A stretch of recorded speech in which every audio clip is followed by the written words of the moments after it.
Hello, Crow. Welcome on in. I hope you're having a fantastic existence.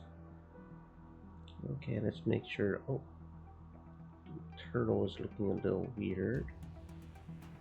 Let's make sure she's peeking out so that we have all the dialogue on Steins Gate fully exposed, so I'm not covering anything up. Okay,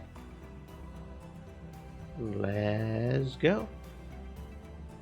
Continue. Load. Presage or recognize.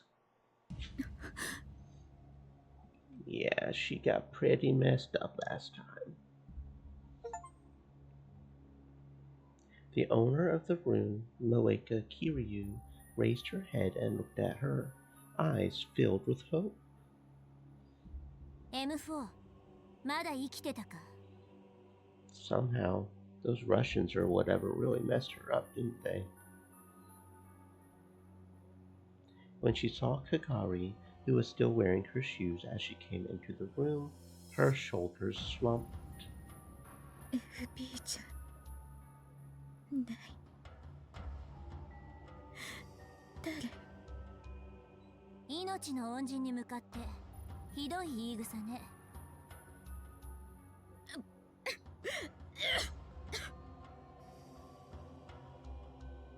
Moeka gave a painful cough and spit up some stomach fluid mixed with blood. Sup. Sup, sup, Crow, sup, sup. It stained her thighs and the floor.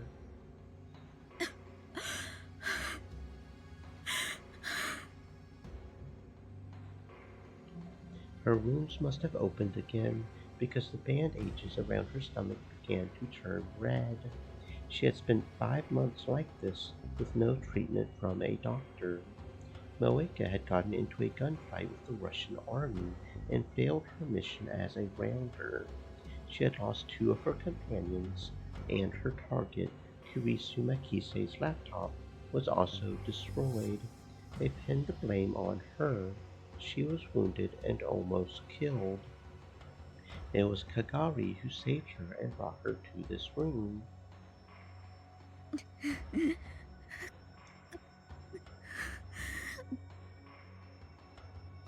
But if someone with a gunshot wound went to the hospital, the police would be notified, and for that reason, she had never gotten any real treatment. Her wounds had become infected, and even 5 months later they still brought her incredible pain. Her terrible fever hadn't let up at all, and it wasn't rare for it to go from 39 to over 40. But Moeka didn't seem very interested in her wounds. She was more interested in sending messages with the phone in her hands. She must have been sending more messages to her beloved boss. In the past 5 months, she had sent almost 1,000. どうして FB どうして返事をくれないの？ FB was Moeka's boss in the Rounders, a woman who always gave orders to Moeka via text message. Moeka worshipped her to a degree that far exceeded what could occur within a normal employee relation. Well, this isn't exactly a normal employee either. The shock of being abandoned by FB had hurt her many times more than her actual wounds. Kagari tossed the bag she had slung over her shoulder at Moeka's feet, along with 2 plastic bags. The backpack was filled with medicine that wasn't available without a doctor's prescription.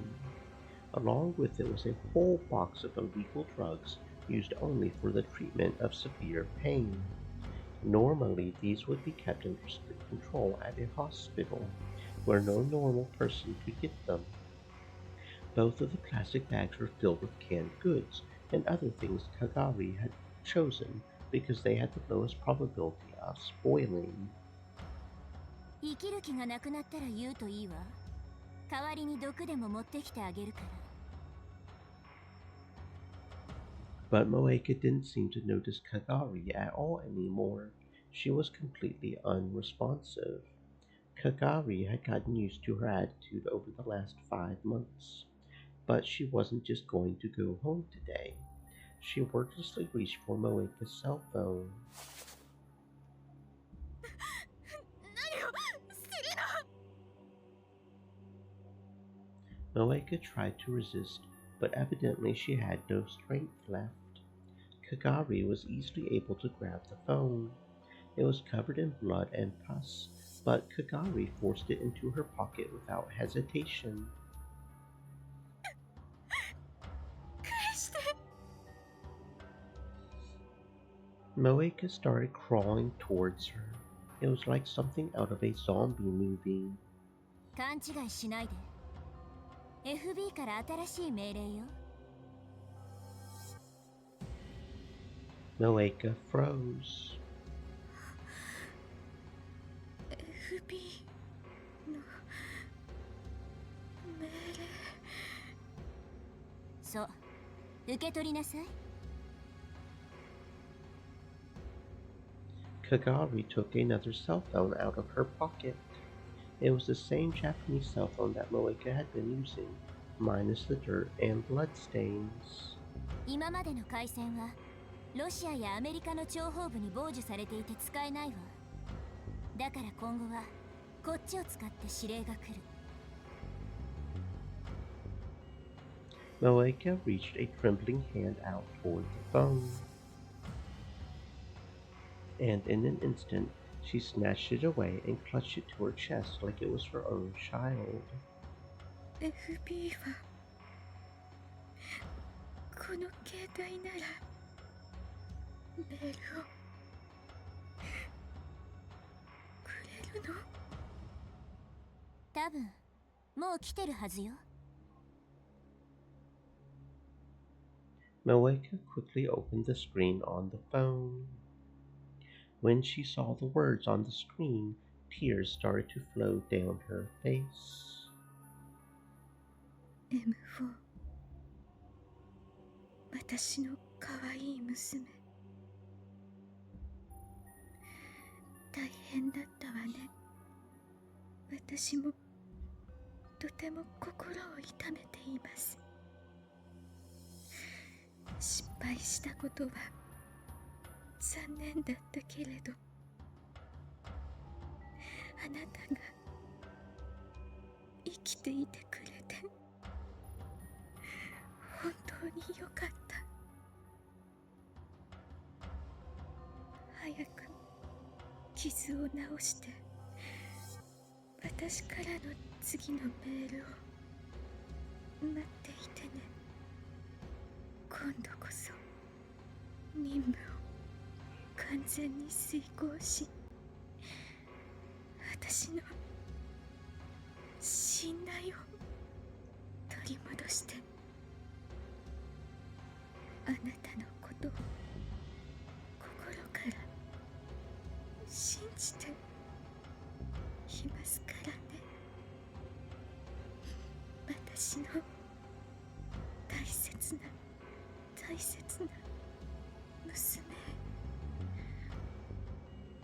FB より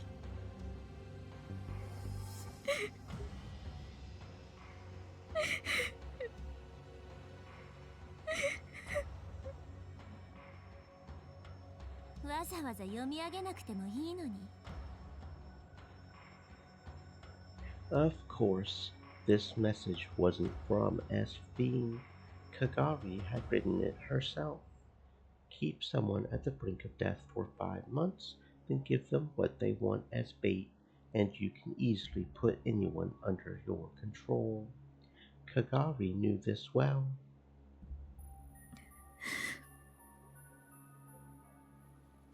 The life suddenly returned to Moeka's face. She spilled out the contents of Kagari's backpack like a woman possessed. 傷を治したいの FB の信頼答えなくちゃそれでいい M4 Kagari smiled, satisfied, and knelt down in front of her. 私が治療してあげるわ。包帯を全部取りなさい。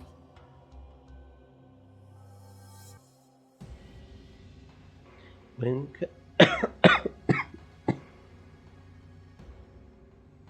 when Kagari left the apartment, the sun had set. She spent several hours treating Moeka's wounds.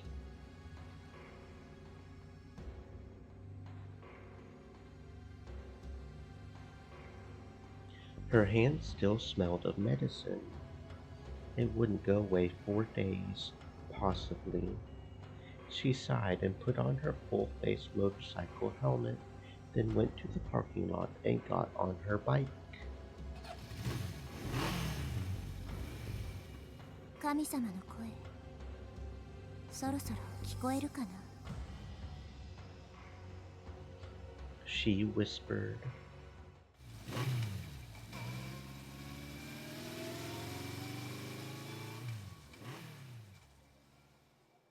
She took off on her motorcycle.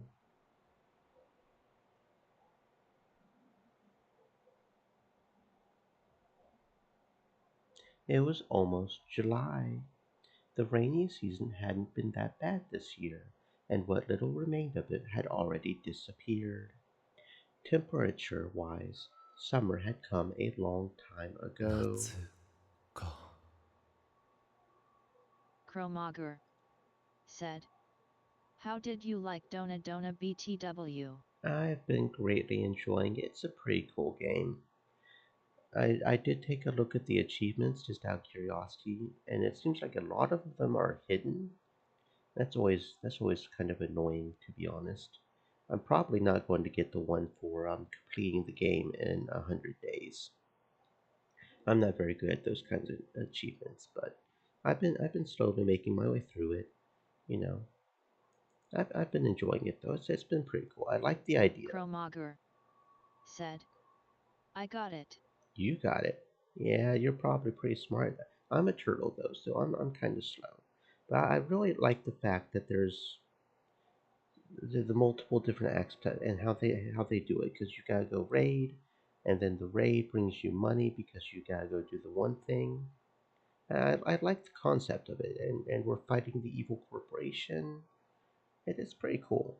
I'm kind of curious what's up with that giant dude though, the one that crashed the art museum. He seems like trouble. Lou Bauer, whatever his name was.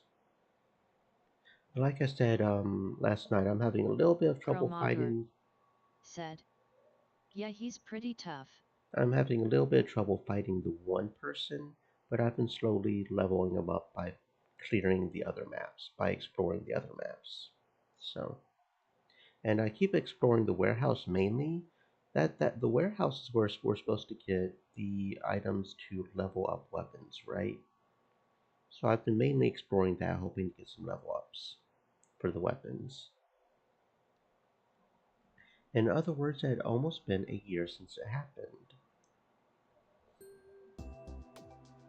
And then one Saturday afternoon, if I stayed home, not only would it be hot, but Dad would be on my case about helping with the family business.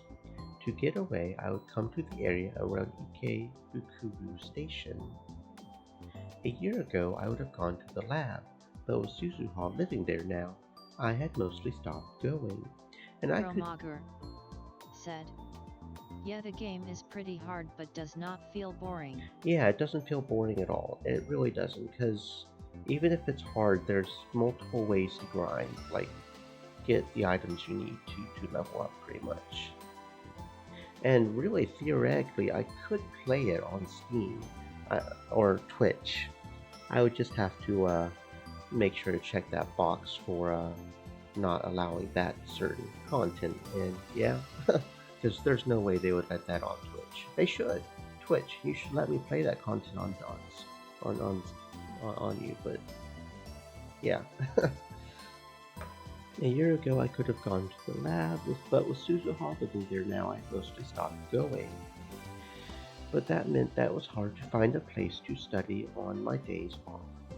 It was too much trouble to go to the university.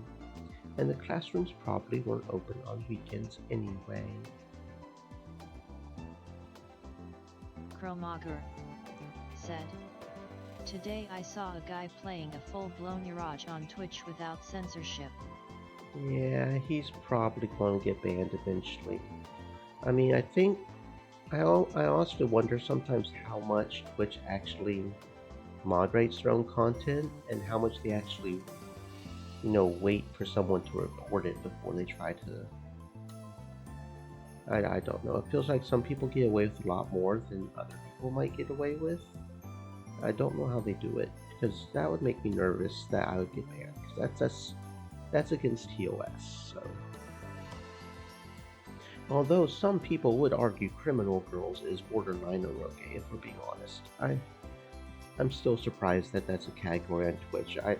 I've heard from a couple of people that may or may not be a banned list game, and that the list is wrong, that I shouldn't be allowed to do that as a category.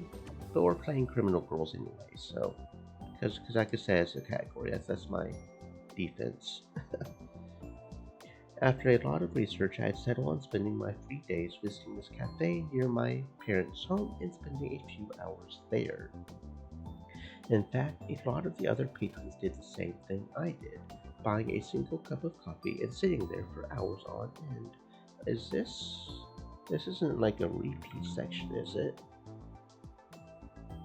No, skip's not triggering. This feels familiar though.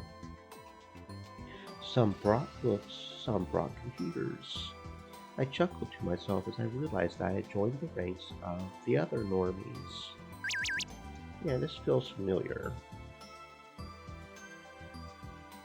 Chromager said, "I think as long as it doesn't appear on the thumbnail of your stream and someone doesn't report it, it's safe."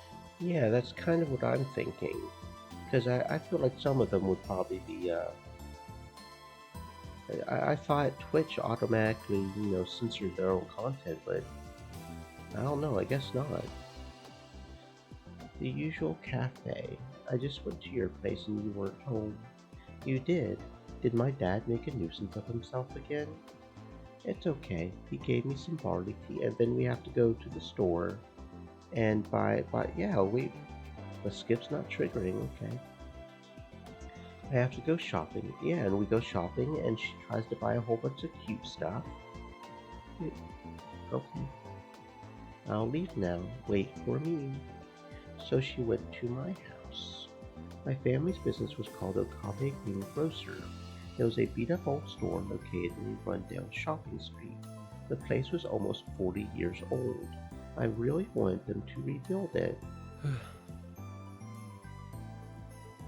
My mind had wandered.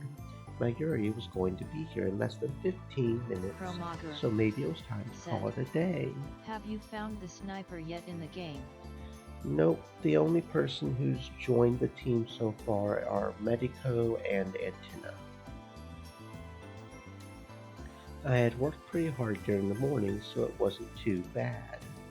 I was a little surprised at how hard I had been working lately.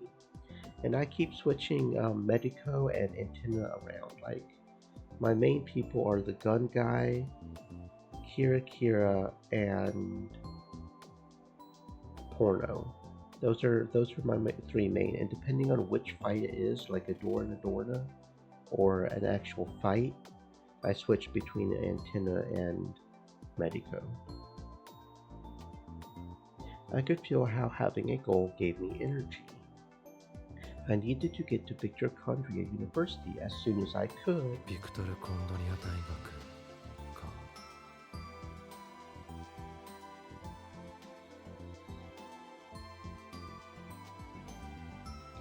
I was still in contact with Maho via email and chat.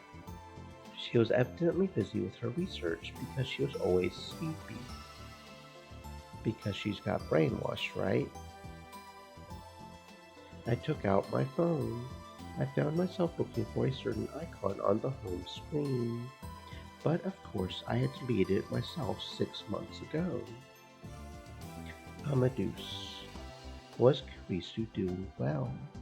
Knowing her, she was probably coming up with some complicated theory or teasing Maho. It was also possible that she was visiting at Channel and hiding it from Maho. アットチャンネル。 That's right, Kurisu had internet access, so it would make sense if she accessed at Channel. But given that, アマデウスってネット掲示板に書き込んだりすることもできるんだろうか。 Kurisu had spent a lot of effort last summer trying to argue with John Titor on at Channel. That happened in the Alpha World line though. Still, it meant that she was okay with posting, so there was a chance that Kurisu was doing the same thing. If Amadeus had even temporary access to the network, then just maybe, I opened the web browser on my smartphone and without really expecting much, ran a search for a nickname I knew I would never forget. Kuri Gohan and Kamehameha. It was a handle that Kurisu had once used. I spoke without thinking. I bowed my head a little towards the other customers who were staring at me coldly and looked back at my smartphone.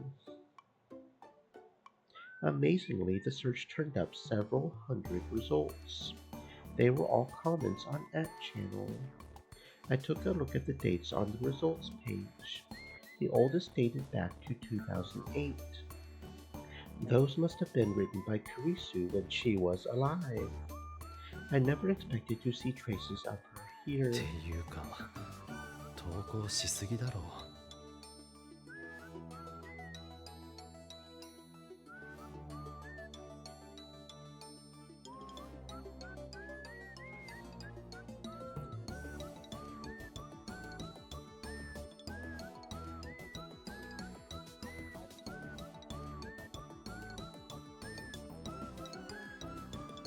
I didn't realize she spent this much time on that channel.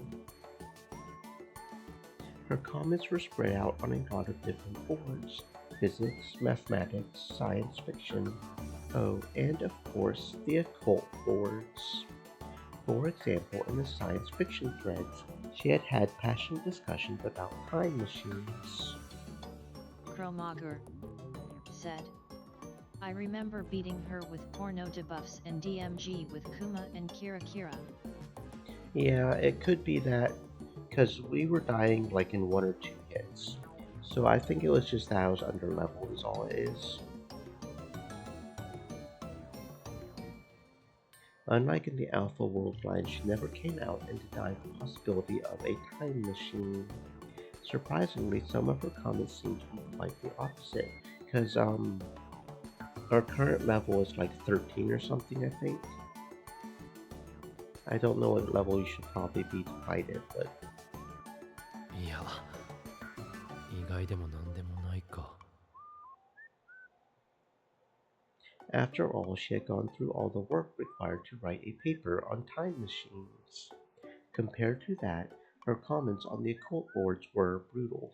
Oh, and that is one thing I kinda don't like about the game. Chromager said, I would ask you to show the battle, but this is a Steins Gate stream, lol. And that's one thing I kinda don't like about the game, is that people on the not on the Vanguard who aren't currently fighting don't get level ups. So part of me is tempted to try to train some of the others just to make sure they're leveled up, but that always kind of annoys me, because I feel like you should always make sure, if you're going to have a rotation like that, to let the experience go to everybody. Said, I mean, it makes sense. It makes sense, it's just annoying. It makes sense, it's just annoying. Compared to that, her comments on the boards were brutal. She would absolutely crush the arguments of anyone who dared to propose anything, even the least bit unscientific. Supernatural phenomena like popsicles, poltergeists, and spontaneous human combustion. Out-of-place artifacts, the Mayan doomsday calendar, conspiracy theories about how human DNA had been brought from another planet, She broke them down and reviewed them with a cold thoroughness that even drove away her own side, and if anybody dared challenge her, she would leave them flat on the canvas. It was just like Kurisu. Her comments offered so little room for discussion, it was aggravating to read them. Did she actually enjoy all this occult stuff? She put enough energy into this that I couldn't help but wonder. いくらなんでも大人げなさすぎだろ。 The first time I met her at last year's ATF, I had gone through the same experience. But after a certain point, the Curry Gohan and Kamehameha comments suddenly stopped. The cutoff date was July 27th of last year, the day Kurisu died. Her last comment was a slightly too heated response to someone who was mocking Dr. Nakabachi's time machine press conference. My chest tightened with the sensations of nostalgia and sorrow. I decided to close the browser, but then I stopped as soon as I saw her next comment. I brought the phone closer to my face and stared at it again and again. The date of the comment was December 1st, 2010. これってまさか。 Kurisu died in July 2010, so this couldn't possibly be her. So who was it? Was it someone else who had taken over the identity of Kuri Gohan and Kamehameha? Or was it? Since there was no trip code, I couldn't tell for certain. An encoded string of characters that appears next to a name on the @channel message board. By entering your name as name #someworld, you can cause some word to appear in an encrypted form.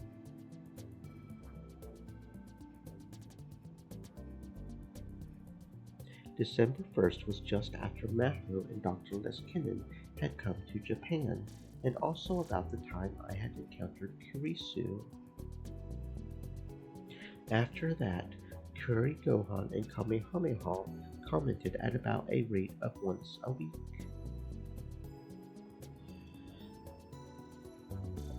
I looked for the most recent comment. って昨日の夜じゃないか。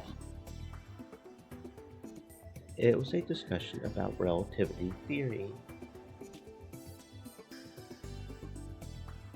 So you're one of those people who thinks that the Michelson-Morley experiment led to the development of relativity theory.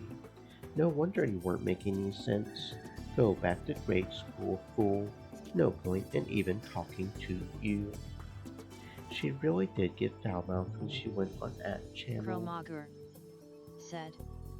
Also gang, you should try the punch guy till you find more characters lol. The punch guy, the one with the sunglasses, right? Not Tiger Boy. Tomatoma, the other guy.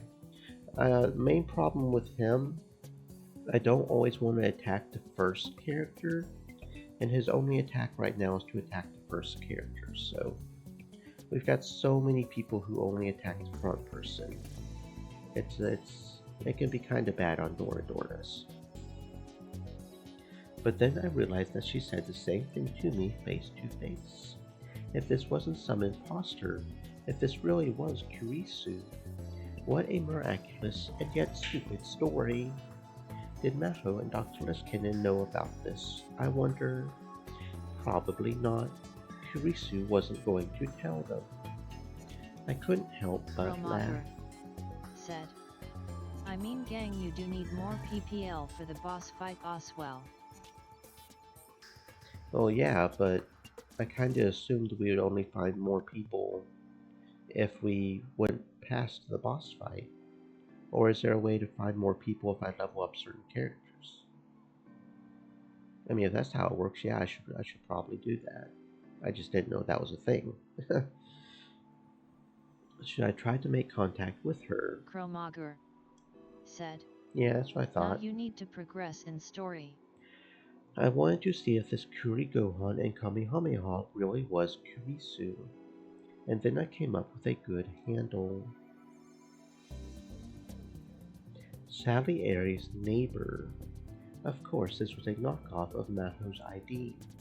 If Kurigohan and Kamehameha really was Kurisu, she would have to notice it, right? Okay.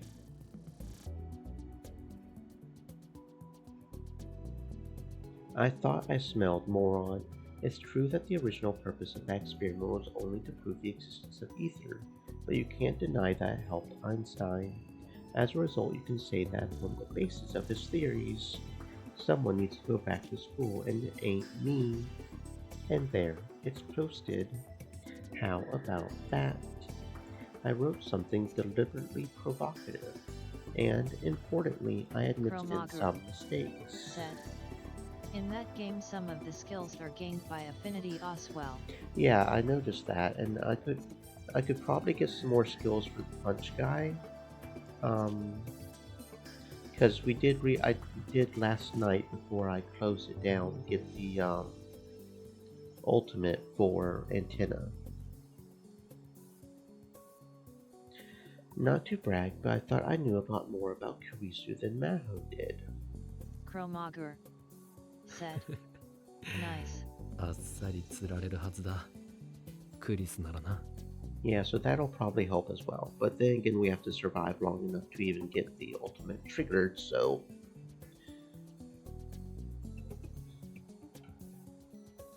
The act of catching fish also refers to deliberately provoking someone on an anonymous internet message board, or typing in deliberately false information and enjoying the angry response.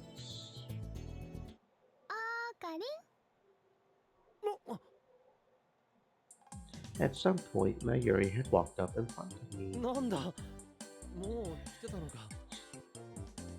I had been so busy writing my comment that I hadn't noticed. I hurriedly put the phone away and stood up. じゃあ行くか。どうした？行こ Mayuri and I left the cafe. Mayuri and I met up and headed for Tokyo Hands. When I stepped inside the air-conditioned store, I felt refreshed. If it was this hot in June, I shuddered to think what it was going to be like in July or August. それで一体何を買うつもりなんだ？商品宣伝用のポップを作るんだ。だからそれ用のカードとか蛍光ペンとか。And this one is different because we didn't have that whole at-channel discussion before we came to the store, so... 今年は込みまで同人誌でも出す気か？違うよ。岡部製菓店で使うんだよ。Okay, but we still have this whole thing for the Green Grocer. なんだって？ My family business. オカリンの家に行った時にね、おじさんとそんな話になって。じゃあ、マユシーが作りますって立候補したの。おいおい。My dad could be such a jerk. お前がそんなことする必要ないんだぞ。でもマユシーがやりたいからやっているのです。本当にいいのか？オカリンやおじさんおばさんにはいつもお世話になってるから。じゃあ代わりに今度何かプレゼントするよ。本当？嬉しいな。I took a quick look around and saw that they were selling a lot of things you could use for advertising. I decided to mostly leave the purchasing decisions up to Mayuri. She spent quite a while deciding what to buy. But, well, maybe because of all the time she spent at May Queen, her taste ran in the direction of cute and anime. ねえねえ、こっちのハート型のもかわいいよ。野菜や果物を売るのにハート型なんてどう使うつもりだ？ Well, we love fruits and vegetables, right?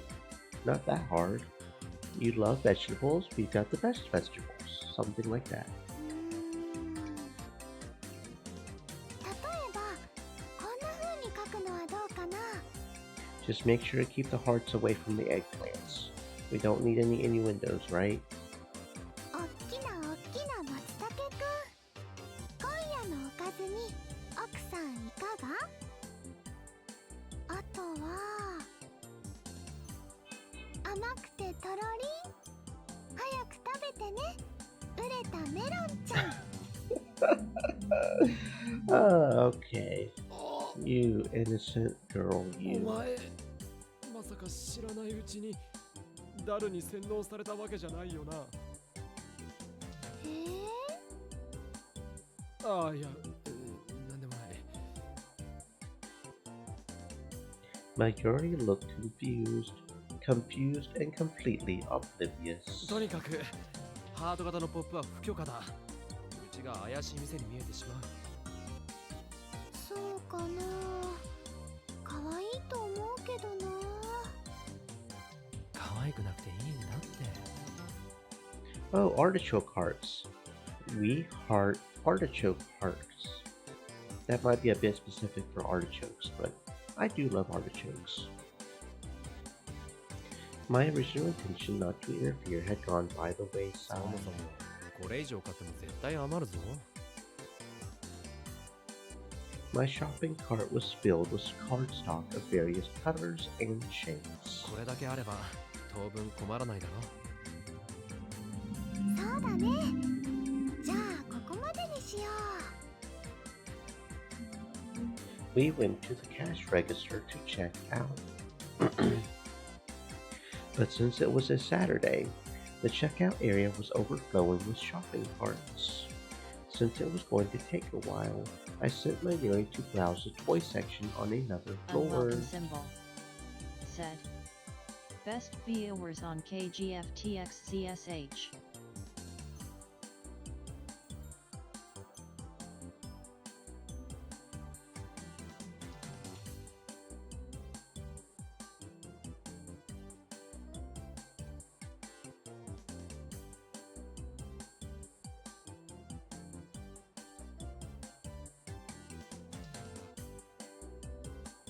I knew they would have some stuff from one of her favorite shows, Rainet Kakeru.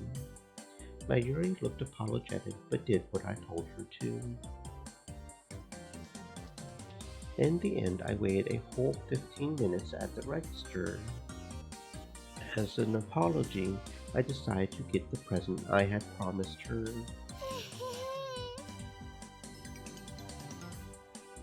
She seemed really happy as she stared at the keychain. It was Upa, the mascot character from the Rainet Kakeru series. I told her when she went over to the toy section, she could pick out anything she wanted, and this was what she chose. ウーパならもう大量に持ってるのにずいぶん嬉しそうだな。しかもそれって普通の緑色のウーパだろ。レアなやつじゃないよな。レアなのは確かメタルウーパだっけか。 The most popular and rarest of the Upas was the shiny silver metal Upa. For example, whenever there was a lottery for rare Rainet Kakeru stuff at the convenience stores, the top prize was always a metal Upa. Mayuri had told me once that they sold for tens of thousands of yen at auction. チッチッチ。 For some reason, Mayuri was wagging her finger at me. 違うんだな。これはね、緑のウーパさんだけど普通のとは違うの。この前やってた映画に登場した緑の妖精さんウーパなんだよ。 Come to think of it, there had been a Rainet Kakeru movie out in the spring. Had Mayuri sat in a theater full of little kids to watch it? 緑の妖精さん。映画のネタバレしてもいいかな。いいぞ、どうせ見ないし。今回の映画はね、バーチャル世界で悪のスーパーハッカーさんたちとバトルをするんだ。そのバーチャル世界が妖精さんの住む森なのです。スーパーハッカーさんはすごく強くてね、かけるくんもウーパもピンチになっちゃうんだけど、もうダメだーっていう時にね、妖精さんたちが助けに来てくれるの。実はその妖精さんたちはかけるくんがお世話をしてた学校の花壇のお花さんたちだったんだよ。いつも優しくしてくれるかけるくんを助けるためにね、バーチャル世界でピカピカーンって光ってウーパと合体するんだ。Am I losing my mind, or are they going more in detail with the storyline here? I don't remember them being the flowers at the school when she told this story last time. That sounds a lot prettier than the last time she told it. それがこの緑の妖精さんウーパー、すっごく可愛いし、 Hap, すっごく強い come んだ back よ。 here. まゆし、感動したな。そういう話 That に does 弱い sound ん pretty だ。 cool. That does sound like a 監 pretty 督 cool さん series. 天才だよ。なるほどな。It was rare for Mayuri to get this excited about something. I took a closer look and saw that the design was a little different from the standard Upa. I didn't know a lot about Upas, so I couldn't say what was different. このキーホルダー Mainly the ね、 wings, I think, 結構あちこち探してたんだ。 and the flower crown. I think it had a flower crown, right? すっごく人気があってね、どこも売り切れだったんだよ。まさかハンズに残ってるなんて思わなかったな。ラッキーだったな。しかもこれが最後の1個だったんだよ。今日は来てよかった。オカリンとおじさんには感謝しなくちゃ。 Mayuri took the tag off the keychain, got her house key out of her bag, and carefully attached it. ねえオカリン、まゆしーね、これずっと大切にするね。おお、そうしてくれ。くれぐれも買って5分でなくしたりしないようにな。It had happened before, after all. Like the metal Upa I had won for her at the radio building, Mayuri had lost it no more than 5 minutes after I gave it to her. I had wondered if she had ever found it. I didn't really want to remember that time in my life, so my memory of what happened to the metal Upa was vague.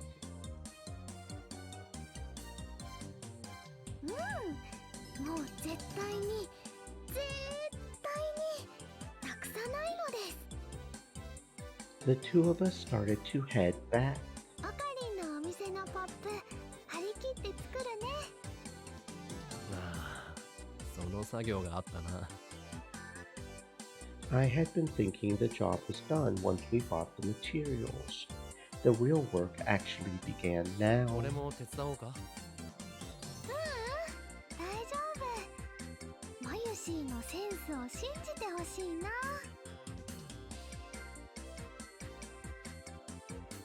ハートマークのポップを買おうとしてた時点でセンスを疑うぞ。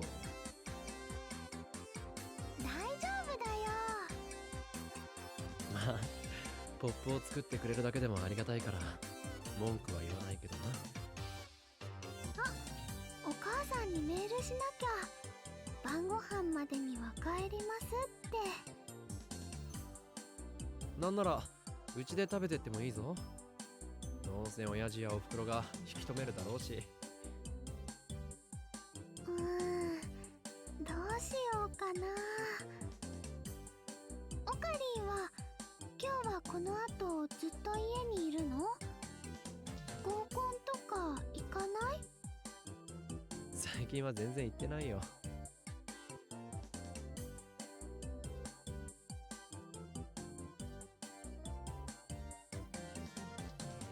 Last fall, when I had been trying to become a normal college kid, I had forced myself to go to as many as possible. But lately I had been so busy with my studies that I hadn't had the chance. そっか。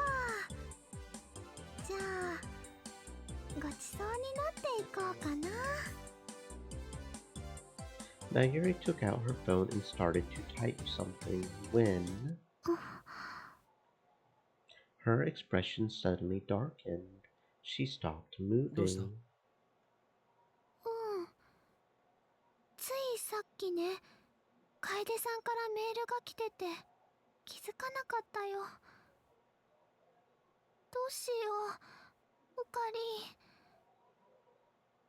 Mayuri seemed like she was on the verge of tears. 何かあったのか？ねえ、おかり。前に言ってたよね。ふぶきちゃんは病気なんかじゃないって。ふぶきちゃん？中瀬さんのことか？来島さんの方じゃなくて？うん。あれって本当に病気じゃないんだよね。おう、違うはずだ。で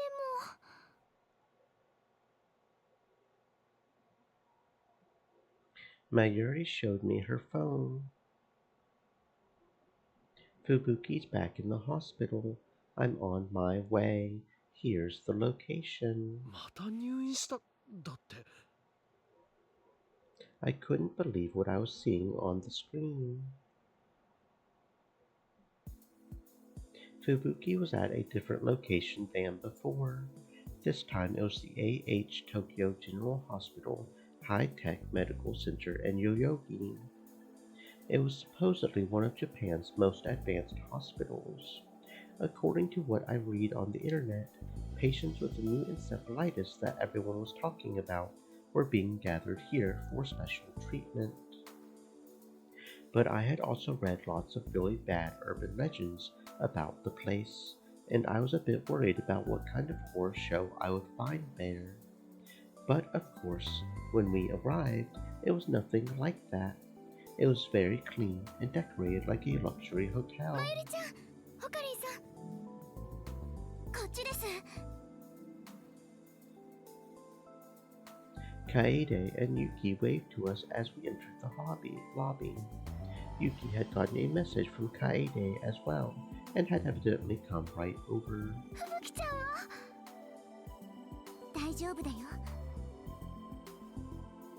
Yuki gave Mayuri a soft hug and a smile. Kaede bowed her head apologetically. 驚かせてごめんね。私も焦っちゃって。もっとちゃんと確認してからメールすればよかった。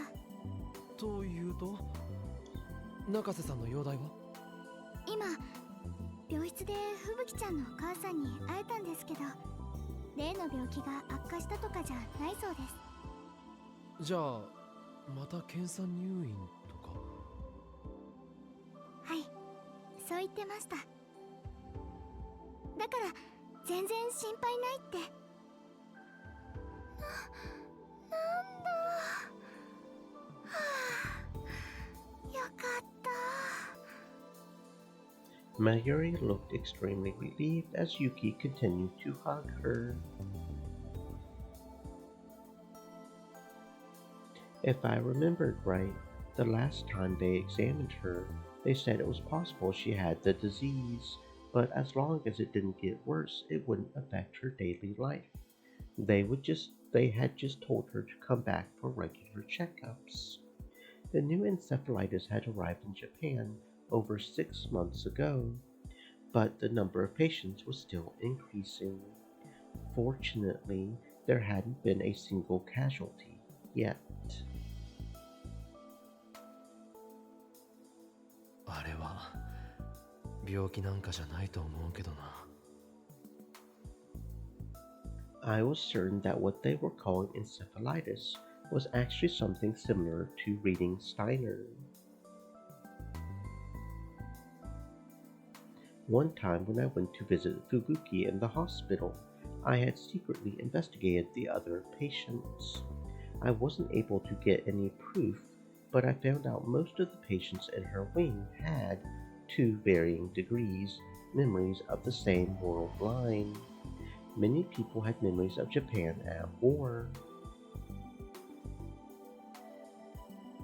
吹雪ちゃんに会えるかな。それがね、今 MRI で脳の検査をしている最中なんですって。だから病室にいないの。そうなんだ。でももう少しで終わるみたいよ。ここで待っていてって吹雪ちゃんのお母さんが。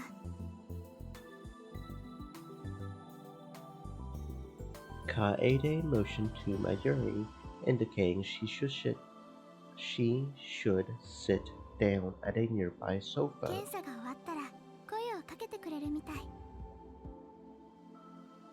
I let the girls sit down on the sofa and stood next to them while I surveyed the lobby. すごい病院ですよね。お中瀬さんの家って実はすごい金持ちだったりするのか？こんなところに入院なんて。いえ、そうじゃなくってですね。Oh, this is different too, isn't it? This is different too. Are we not going to meet the professor in the hospital?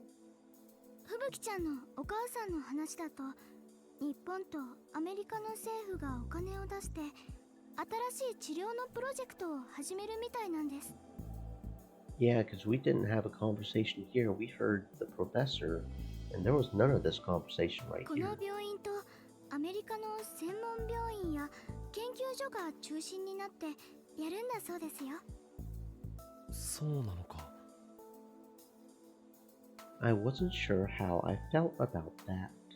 If I was right about what this disease really was, it was hard to imagine Warrior a bigger waste of money. said, お願いします。 Afternoon. 患者は全員個室にしてください。それも Hello, 患者 Mora. 同士が Welcome on 接触 in. しないよ I う hope you're なる having べ a く離れ fantastic た部屋で。 existence. しかしね、そんな都合よく病床は空いていませんから。それでもやってくれないとダメです。患者同士が会話をすることで夢の情報を共有してしまうでしょいや、それはそうですが。う。脳というのはね、他人が見た夢なのにそれに共感を覚えてしまうと、あたかも自分が見た夢のように錯覚してしまう。そういう可能性だってあるのです。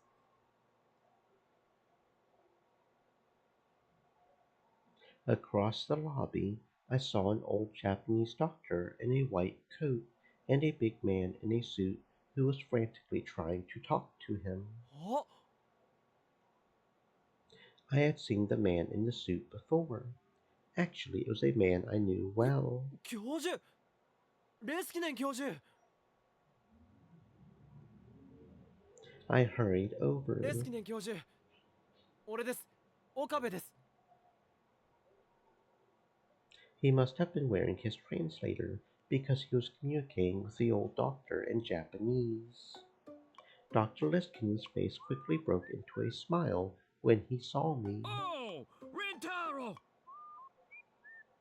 His voice was so loud that everybody in the lobby, doctors, nurses, staff, and even the patients, turned to look at me.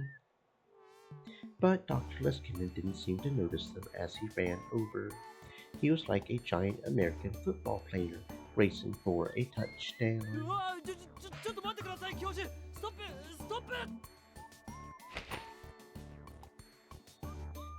My cries went unheard as Dr. Liskinen tackled me and then pulled me up. Then he switched from football player to pro wrestler, and he swung me up and down. I felt like I was a little child. There was nothing I could do to resist him as he flung me around. A moment later, he noticed the cold stares of people around us and finally released me. いやはあいや、すまない。あまりに驚いてはしゃぎすぎてしまった。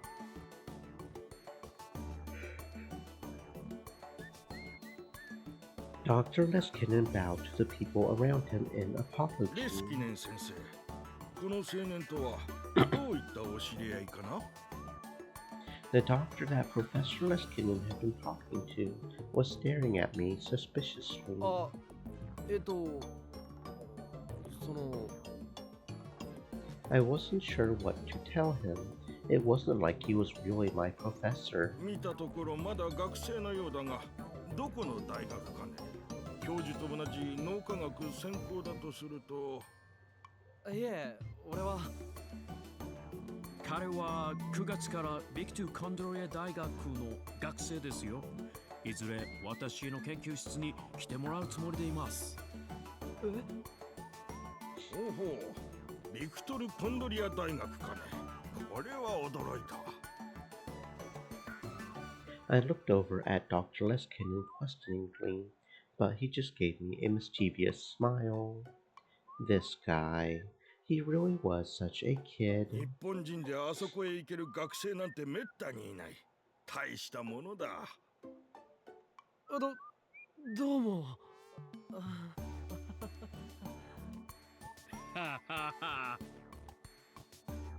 After the doctor left, I sighed loudly enough for Professor Leskinen to hear me. 今の人は？この病院の院長だよ。院長？そんな偉い人相手に堂々と嘘をついたんですか？おや、私は嘘なんてついたかな？確かに9月から我が校の学生とは言ったが、何も今年の9月からとは言ってないよ。それとも何かい？君は結局我が校に来る自信がないのかな？だったら少し残念だが。He really was like a little kid, completely shameless. But still, it was hard to hate him. でも驚きました。まさか教授がまた日本に来ているなんて。It had been 5 months since I had seen him off at Narita. I looked around for Maho, but I didn't see her anywhere. ウィンタールはどこか具合でも悪いのかい？治療でここに？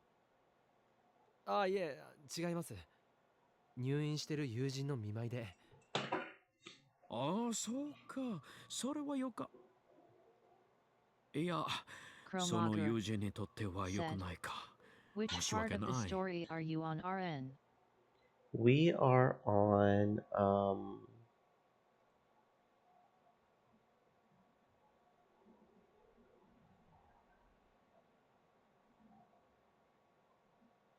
presage or recognize right now. ああ、いえ。それで教授こそ日本の病院で何を？ Dr. Leskinen brought his face close to mine and whispered so that people around us couldn't hear him. 君も知っているだろう。例の新型脳炎の件だよ。アメリカ政府の依頼で精神生理学研究所が治療法を研究していたんだが、手詰まりらしくてね。私も調査に加わるよう大学から命じられたというわけさ。そうなんですか。レスキネン教授が新型脳炎を。Now there was a word I didn't expect to hear. I explained that my friend was here because they thought she might have the disease. もしかしてその友人というのは中瀬克美？え、ああ、クリスマスパーティーで会ってましたね。うんうん。実は私が新型脳炎に興味を持ったのもあのパーティーがきっかけでね。君と克美が揃って倒れただろう。He was right, actually. In my case, I had been sent to that other world line. 克美には何日か前に再会したんだけどね。私にも何度か噛みついてきてよ。どうしてまた入院させられるんだ。私は元気なのにってね。そうでしたか。もう少し協力的になってくれると嬉しいと、リンタロウからも伝えておいてくれないかい。ああ、実際のところ、キャツミだけでなく、すべての患者に申し訳ないという気持ちはあるんだ。我々も日本の医師団も研究を進めてはいるんだけどね。どうにも消せない検査結果ばかりで困り果てているのさ。Dr. Leskinen's usually chipper expression darkened. The man was such a ball of vitality that I hadn't noticed until then, but when his smile disappeared, I could see the wrinkles that formed on his face from exhaustion. He must have been working hard, like he said. 正直、最初はどの医師もこれほど不可解な病気だとは思っていなかったらしいんだけどね。ん？どうしたんだ、リンタロウ？あ、その、何か気になることでも？いえ、俺は医学生じゃないのでさっぱりです。I was just about to tell him about my reading Steiner, but in the end I couldn't. If my uninformed opinion was wrong, it could cost the encephalitis patients their lives. I couldn't just tell him when I didn't have any proof. And then his face drew close to mine again. ところで、その克美がなかなか興味深いことを言っていたんだよ。自分たちは病気じゃない。別の世界の出来事を夢で見る能力があるだけだとかなんとか。I had told her not to say anything about it. Could she not help it? This was bad. They might start to doubt her sanity. 中瀬さんは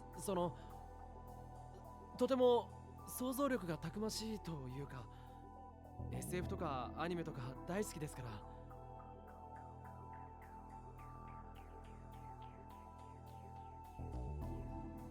他の平行世界を感知できる力なんて、多分趣味の影響で口にしただけじゃないかと思います。実は俺もそういうことを言っていた時期があるんですよ。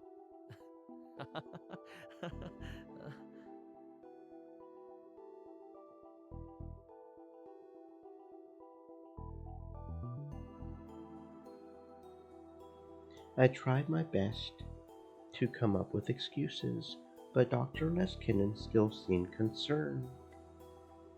だけどね、私も治療プロジェクトに参加して驚いたんだが、確かにこの病の特徴として多くの患者が夢を共有する不可思議な現象が起こっているんだ。集団幻覚に近いのかとも思って今調べているんだけどね。でもなんだろう、こんなことは初めてでね。脳科学的には今のところ解が導けない。正直非科学的という言葉が一番しっくりくるくらいだよ。それこそ平行世界とか前世の記憶とかね。そうですか。君も克美からいろいろと話を聞いてくれると助かるよ。医者に言えないことでも友人になら話すだろうしね。はい、一応心がけておきます。さて、リンタロウ、それはそれとして確認だ。Dr. Leskinen was looking over my shoulder. クリスマスパーティーの時にも感じたんだけれど、君のガールフレンドたちはキュートなお嬢さんばかりだね。え？ I turned around and saw that Mayuri, Kaede, and Yuki had all stood up from the sofa and were looking at me. When they saw Dr. Leskinen was looking at them, they waved. やはりあの中に恋人がいたりするのかい？ユキ、カエデ、マユリ、ルカ、それともカツミがそうなのかな？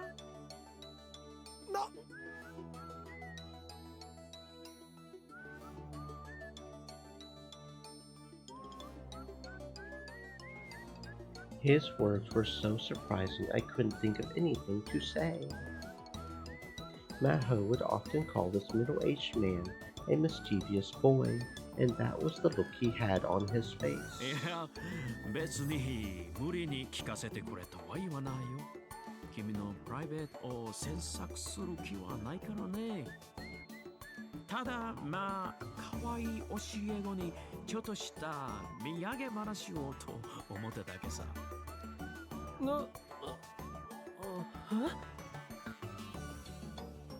Dr. Leskinen turned to walk away before I could figure out what he meant. それじゃリンタロウ、私はもうちょっと院長と話をしないといけないから、これで。できればユキたちにも一人一人発揮していきたいところだったが、次回にとっておこう。彼女たちによろしく。あ、はい。Mayuri and the others came over to me as I watched him go. 今の人レスキネン先生ですよね。どこかで見たことあると思った。アメリカに帰ったんじゃなかったでしたっけ？おかりん？ There was no way I could tell the girls what Dr. Leskinen and I were just talking about. After Fubuki's exam was over, we went to her room and listened to her complain, and then the visit was over.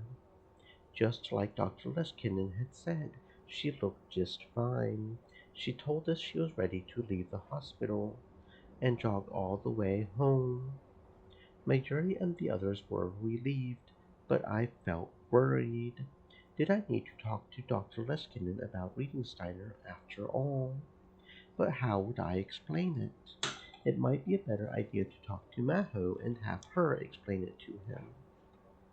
I couldn't come to an answer right away.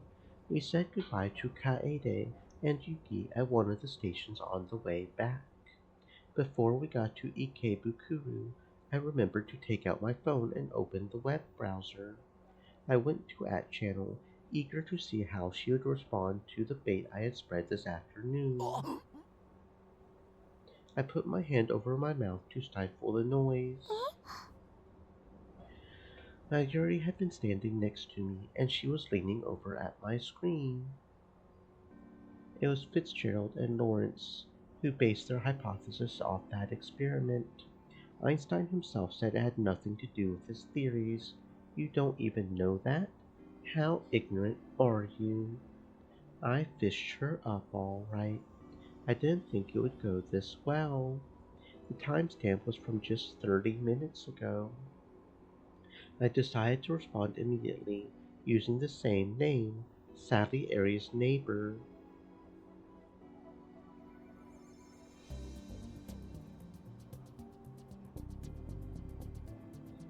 You're the ignorant one, and a letter written before his death. I posted and then reloaded the thread. There was already a response from her. Einstein said that he was aware of Michelson and Morley's experiment. I know that. Duh. All he said was that he knew of the experiment. Obviously, Einstein used the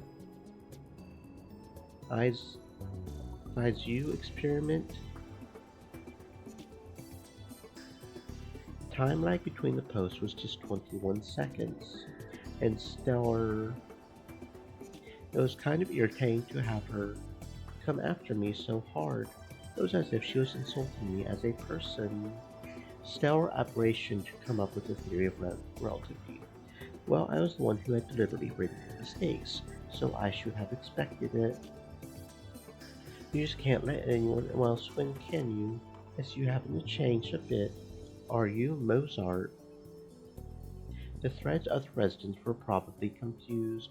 Everyone except for her. Regular users of a service primarily refers to frequent commentators on an anonymous internet message board. Mayuri had been watching our exchange and looked at me confused. 知り合いなの？その栗ご飯とカメハメハさんって。まあな。多分古くから付き合いのあるやつだと思う。Now then, how would she reply to the nickname Sally Airy's neighbor and post I just wrote? I was curious, but there wasn't an immediate response like before. The train reached Ikebukuro Station. おかり、着いたよ。The train slid into the station and stopped. I reloaded the thread one more time before the doors opened. And there was a very short response from Kurigohan and Kamehameha. Imakita Industries.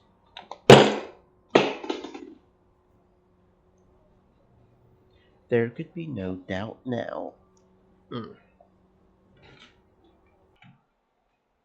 Net slang. It's used to mean I just joined this thread. I am not sure what's going on. Can someone explain it to me in 3 lines or less?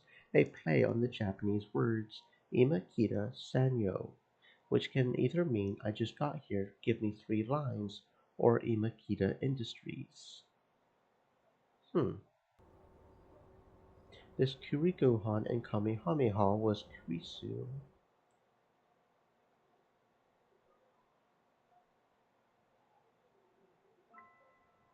It was a very hot day in 1998 when Suzuha said goodbye to Kagari Shina.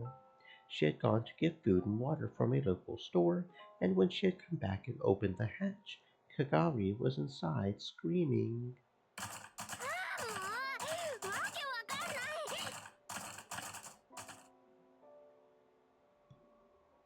She looked inside and saw that Kagari was slamming her tiny hands down on the control console. お前、何をしてるんだ？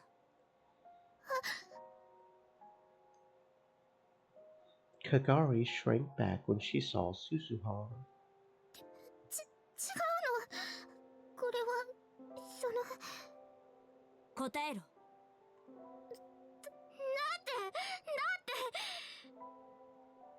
目を覚ましたら鈴葉お姉ちゃんがいなくて、真っ暗で明かりもつかないし、狭くて怖くて苦しくて。だからかがりドアを開けたくて。それであちこちいじってるうちにこんなことに。Kagari started to cry. ごめんなさい、鈴葉お姉ちゃん。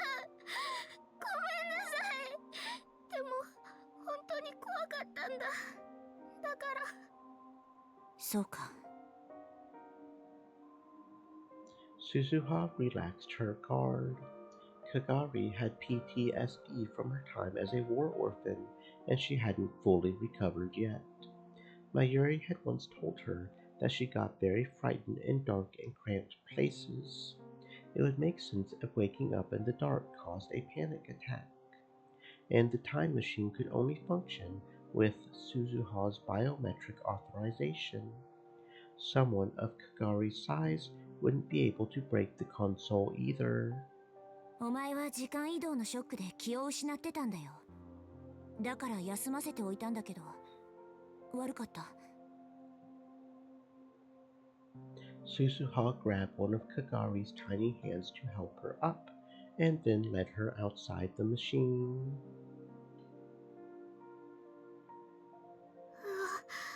暑い。かがり、約束するんだ。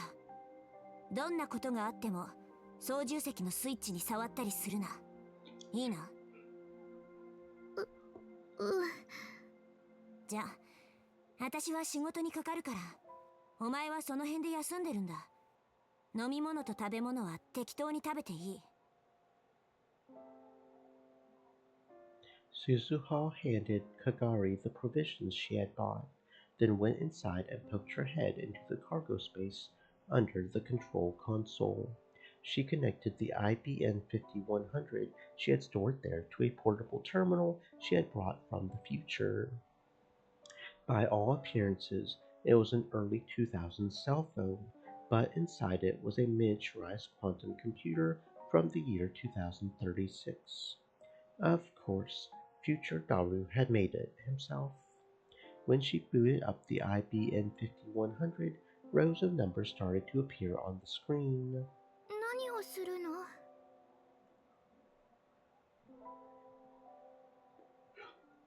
Kagari was looking in from outside the machine. 2000年問題は勉強したか？施設の学校でちょっとだけ。結局何にも起こらなかったんでしょ？表向きはね。公表されてないけど、実は当時あれのせいでいくつかの地域や国に深刻な問題が起きたんだ。そうなの？問題だったのはこの IBN5100 というコンピューターなんだよ。これには古いプログラム言語が搭載されてるんだけど、そのプログラムの問題点を技術者たちが修正できなかった。というより、そんな言語で書かれた重大なプログラムが存在すること自体全く知られてなかった。第三次世界大戦はタイムマシンの開発競争が発端なんだけど、もしかすると2000年問題で発生したある事象とそれに付随する対立こそがもっと深い原因である可能性がある。She didn't expect a 10-year-old like Kagari to understand this, but she didn't feel like taking the time to explain. しかも西暦2000年というのは特殊な年でね、すべての世界線が一旦一つに収束してしまうらしいんだ。それに関連してこの問題があらゆる世界線の因果に重大な影響を引き起こすかもしれない。私たちが目指してる狭間の世界線、シュタインズゲートも例外じゃない。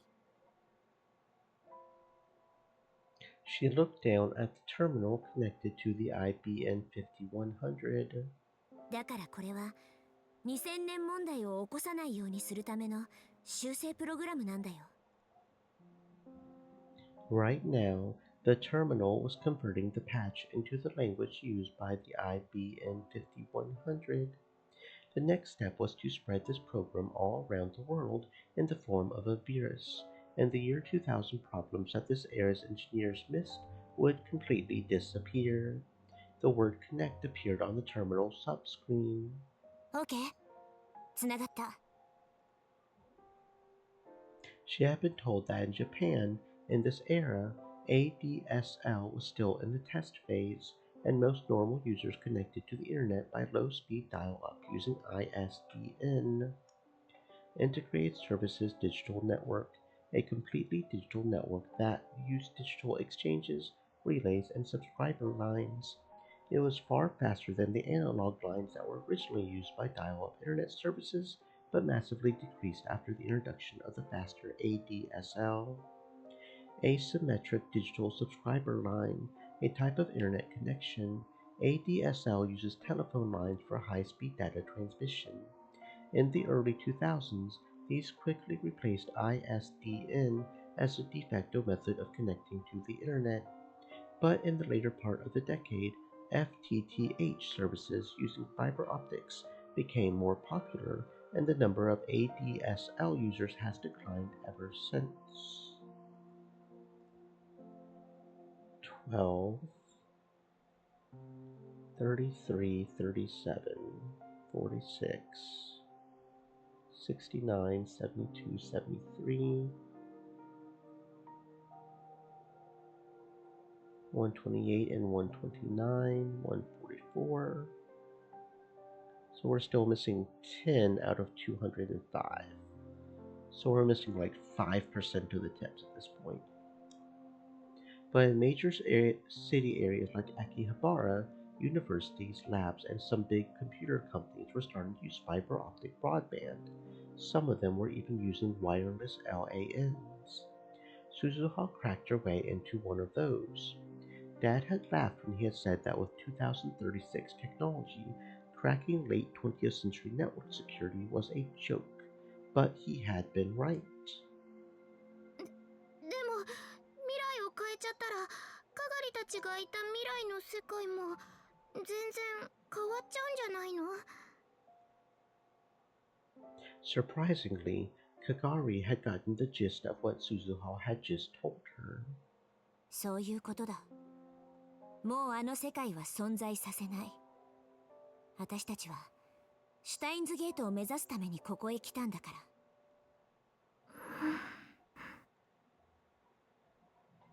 Suddenly, the uneasy look on Kagari's face vanished. It was as if her soul had left its body. Suddenly, her face was expressionless, and her eyes were wide. 声、神様の声、聞こえる。かがり？ダメだよ。よくないよ。ダメなんだよ、鈴葉お姉ちゃん。そんなことしちゃいけないんだ。おい。Kagari was acting strangely. Suspiciously, Suzuha reached her hand out towards her. But she slipped past Suzuha's hand, and quicker than any child should be able to move, she slammed her shoulder straight into Suzuha's body. Suzuha was caught completely off guard. That's how fast it was. Kagari's shoulder hit her in the solar plexus. She bent over and collapsed onto the seat. Kagari tore the terminal out of Suzuha's hands. The cables connecting it to the IBM 5100 were ripped out, and errors displayed on both screens. お前、何を？ Kagari didn't answer the question. Instead, she grabbed the backpack that Suzuha had placed on the seat and spilled its contents onto the floor. There were MREs, spare parts, clothes, and a semi-automatic pistol. Suzuha couldn't believe it. Kagari was going to try and pick it up.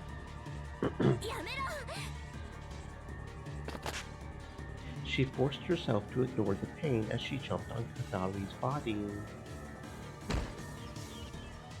But another unbelievably powerful body slam knocked her back.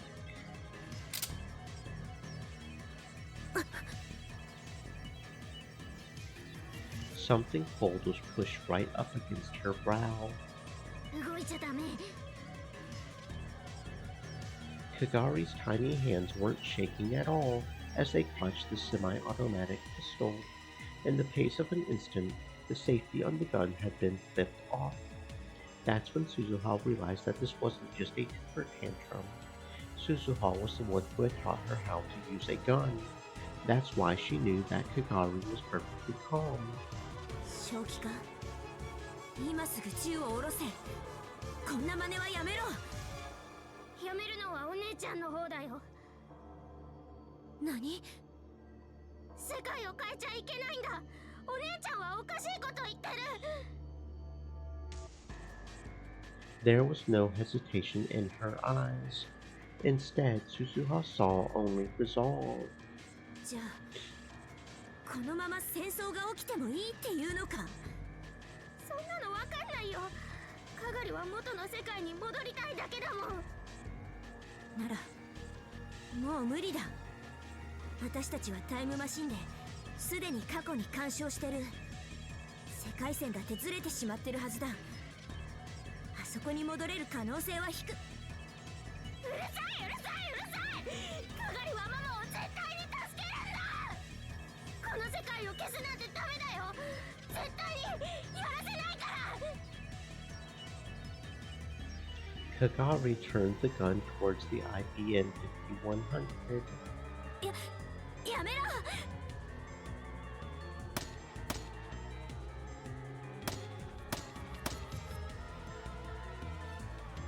Before Suzuha could stop her, she yanked down on the trigger. Again and again. やめてくれカガリやめろ And then Kagari jumped out of the time machine, and Suzuha never saw her again.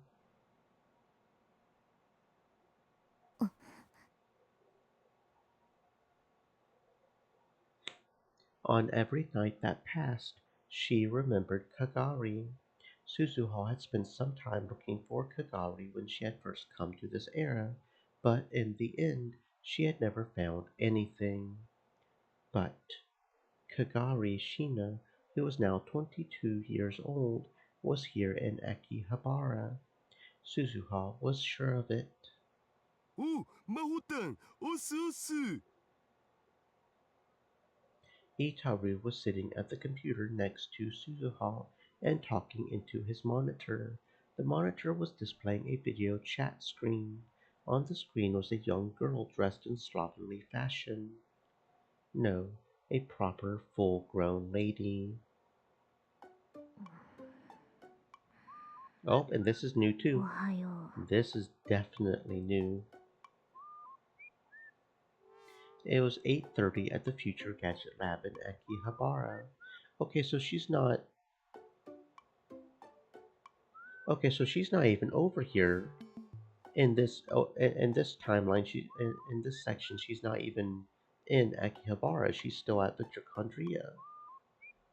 Meanwhile, Victor Condria was an hour off from usual due to daylight savings time, and it was 7:30.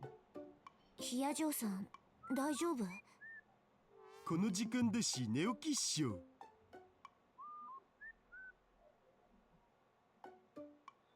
Maho was a mess. Her hair was never combed right, but her eyes were bloodshot and her gaze was wandering. The spots under her eyes were too dark for the little bit of makeup she had applied to cover them up. Her cheeks were sunken, which made her look even tinier than usual. On top of all that, her skin was terribly pale. She looked like something out of a zombie movie. 低血圧マホタンも燃える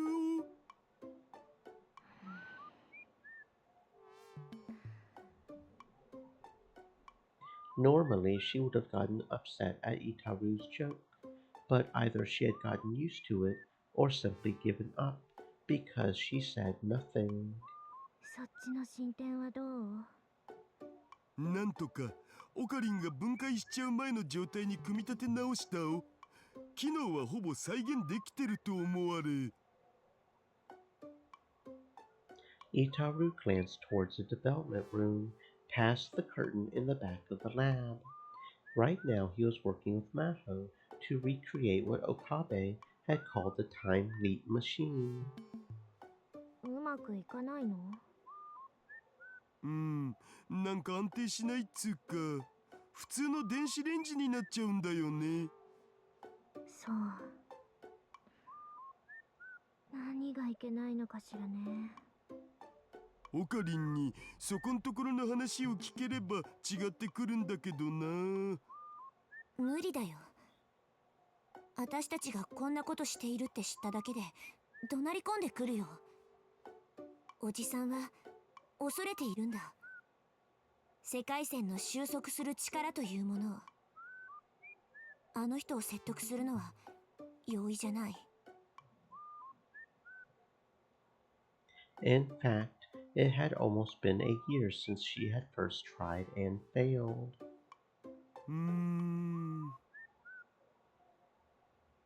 There was a moment of silence. でマホタン、もしかして寝てんじゃね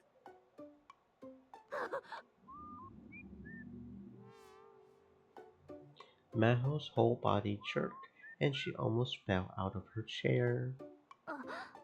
危なかったわ出勤前なのに二度寝してしまうところだったつうか頑張りすぎだお。無理して体壊したら意味なくね？このくらい平気よ。というか、これだけやってもまだ天才にはかなわないんだから。そんなことないと思うけどな。僕はさ、魔法炭だって十分天才だと。気休めなら不要よ。岡部さんの言っていたタイムリープ、こんなにヒントはあるのに未だに解を見つけられないんだもの。記憶データなんて膨大なものをどうやって圧縮して過去へ送ることができたのか。クリスはそれをやってのけたっていうのに。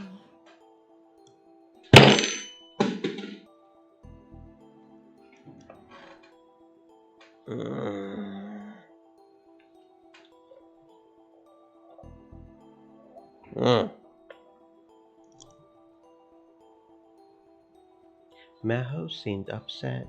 It was obvious even through the monitor. ああ、ごめんなさい。愚痴をこぼしている場合じゃなかったわね。今日の報告、他に何かあるかしら。なければそろそろ出勤しようと思うのだけれど。もう一つある。Susuha looked at Itaru. 前から調べてほしいって頼まれてた件について。何か分かったの？はっきりしたことはまだ。そう。あちこちのネットワークに強引に侵入したりとかギリギリまではやってみたんだお。別に責めたりしないわ。今分かっていることを教えてちょうだい。いや、むしろ激しく罵倒とかしてくれて OK なわけだが。父さん、早くして時間が来ちゃうから。ほいほい。Itaru opened a different window on the monitor. He displayed one of the text files in it. It was a record of the information Itaru and Susuha had collected. まず、魔法炭たちがホテルの地下駐車場で襲われた事件。警察の発表だと、新興カルト教団の男が違法薬物を使った末にって話になってるけど、あれ、間違いなく嘘だわ。嘘？犯人の身元は警察発表通り某大学の准教授。これはいいんだけどさ、そいつが宗教団体に所属してたっつう事実がこれっぽっちも出てこないんだよね。公安が隠し持ってる教団員のデータにもアクセスしてみたから確定。捏造ってことなのね。アットチャンネルとか見てるとさ、信者っぽい人が時々書き子するんだよね。教団は無実だとか陰謀だとか。そうすると一瞬でものすごい数の教団アンチが湧いてきてフルボッコなわけ。A one-sided battle in which the target gets the daylights beaten out of them. People on the internet with a negative opinion about a certain person or thing, they'll go wherever fans of that person or thing gather and deliberately write things to provoke them. They often get into heated debates with fans. しかもそのアンチども、もっともらしい偽の証拠とかガンガン出してくるんだよ。画像付きとかで。いくらなんでもあれはちょっと異常。そうなの？私、そのアットチャンネルというのをあまりよく知らないから。アットちゃん含めてさ、大抵の大手サイトには工作員が張り付いてるもんなんだよ。しかもビジネスとしてバイト代もらってね。朝から晩まで24時間ぶっ通しで。情報操作、プロパガンダだね。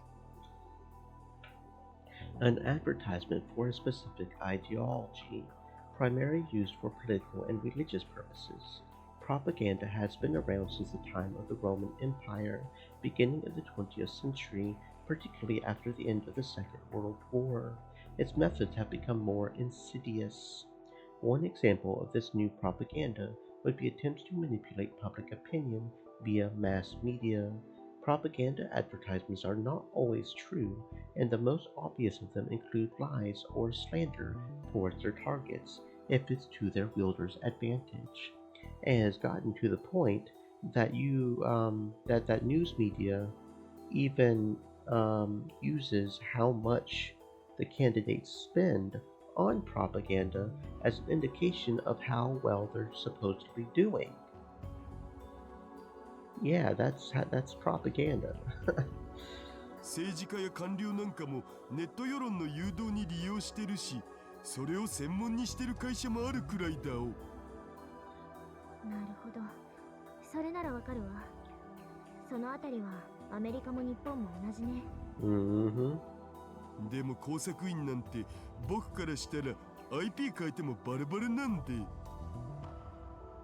それでチェックしてみたら、あの事件すごい人数の工作員が投入されてるっぽい。どこからそんなに金が出てるんだよってレベル。そう。父さんのバイト先が襲われた方の事件は？そっちも同じ。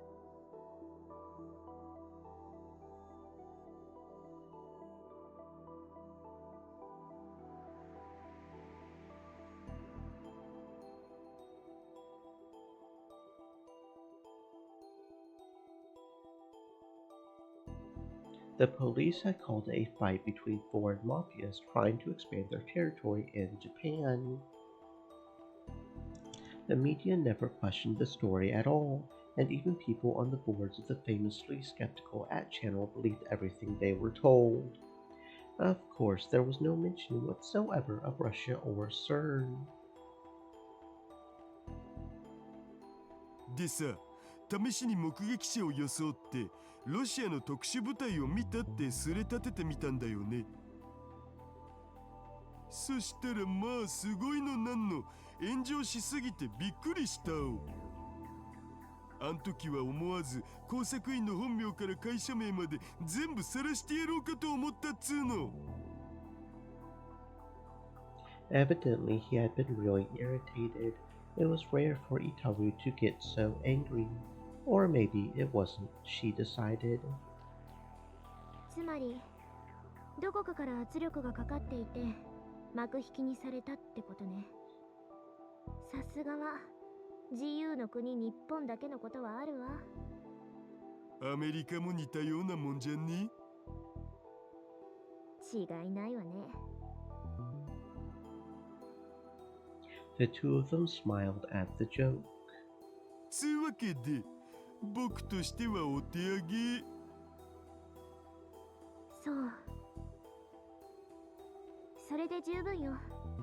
調べてくれてありがとう。ヒアジョーさん、研究所から来日の許可は下りそうなの？それが、レスキネン教授の助手として連れて行ってもらえるよう何回も申請しているのだけれど、却下の連続なのよ。レスキネン教授は今こっちに来てるんだっけ？ええ、新型脳炎の調査でね。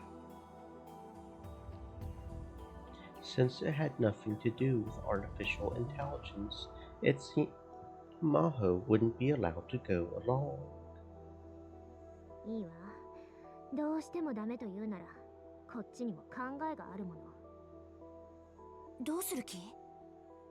まさか上官の命令無視してでも正義を貫くとか？そして悪に捕まってしまうんですね。わかります。ねえねえマホタン、殺せって言ってみて。できればすごく悔しそうな顔で。は？父さん。Suzuha's hand went for her back pocket. させん。Itaru's shoulders slumped as he apologized. Lately, she had been able to put a stop to Itaru's terrible jokes just by doing that. She wasn't sure if it was a good thing or a bad thing that she knew how to handle him. ま、とにかく近々そっちへ行くわ。わかった。日程が決まったら連絡を。それとヒアジョーさん、出勤するならもう一度鏡を見てからにした方がいい。Just before they ended the call, Suzuha decided to warn her. Maho stood up and walked towards the closet without turning off the camera. She vanished from view, but a moment later, she must have seen how terrible she looked because she let out a very unfeminine scream. They relaxed for a moment after turning off the video chat. Suzuha thought back to the time before she had become a time traveler. She did this every time she got off the video chat with Maho. タイムマシン開発の協力者、ヒヤ城真帆か。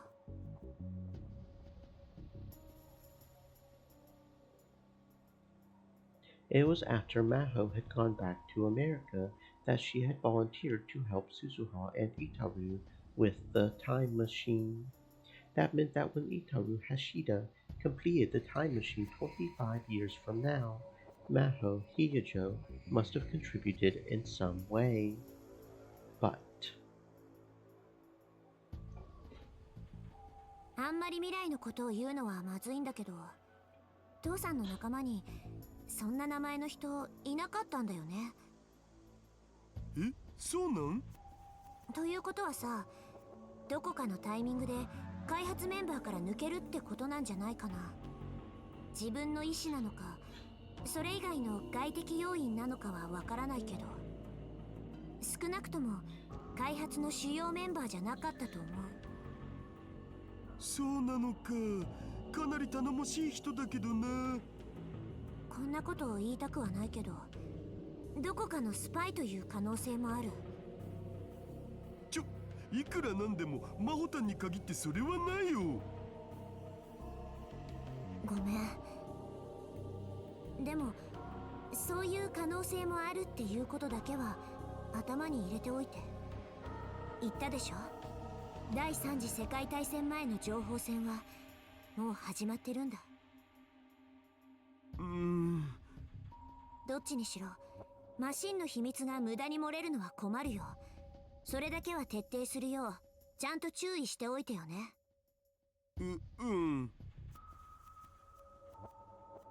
で、この先のタイムマシン開発はどう進めていくつもり？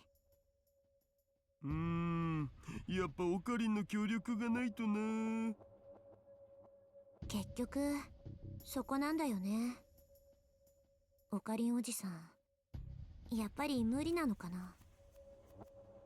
こうなったら力ずくで。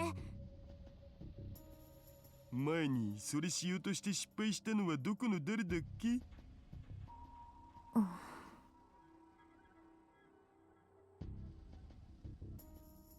？Suzuha pursed her lips. Even with a gun in his face, Rentaro Okabe still wouldn't get in the time machine. To be honest, Suzuha was out of options. She stifled a sigh.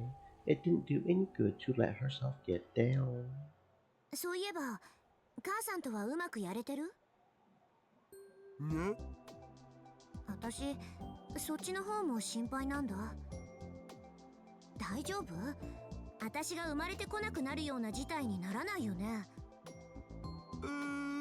なんつうの？タイムマシンよりもなんだい？ちょっと。Suzuha stormed over to Itaru. 困るよ、父さん。パパ、頑張るからね。いっつも口ばっかり。結局、例の映画のチケットも無駄にしちゃったんでしょ？ She meant the pair of movie tickets that Mayuri and Ferris had conspired to give them at the Christmas party. あれはさ、オカリンと吹雪氏が倒れちゃったじゃん。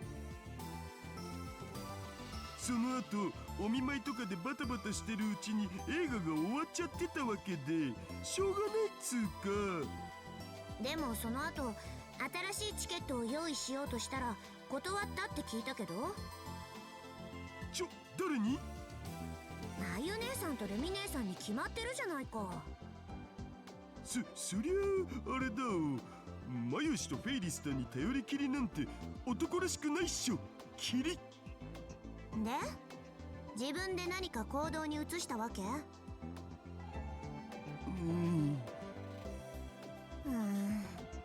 ダメだこれ。Maybe this was a more important problem than the time machine. Suzuha brought her hands up to her head. いい父さん。私いつまでもこうやってお説教できないんだからね。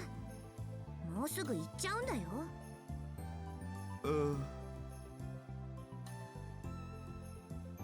Suddenly there was a sad look in Itaru's eyes. そういう顔しない。約束したはずだよ。もう迷うのはやめにしようって。For the past 6 months, Suzuha had been thinking about whether it was really right to erase this world. But in the end, it was none other than Itaru who had pushed her to go ahead. ごめん。She couldn't bear to see her father so depressed, so she patted his broad back. しょぼくれてないで母さんにメールして。予定の空いてる日がないか聞いて。で空いてたら映画に誘う。いきなりハードル高すぎ。高すぎでも何でもいいから誘いなさい。いい？これは命令だからね。命令って。返事は？さあ、イエスさあ。Satisfied, she headed off to take a shower. でもその前にちょっとだけコンビニに行ってくる。何しに？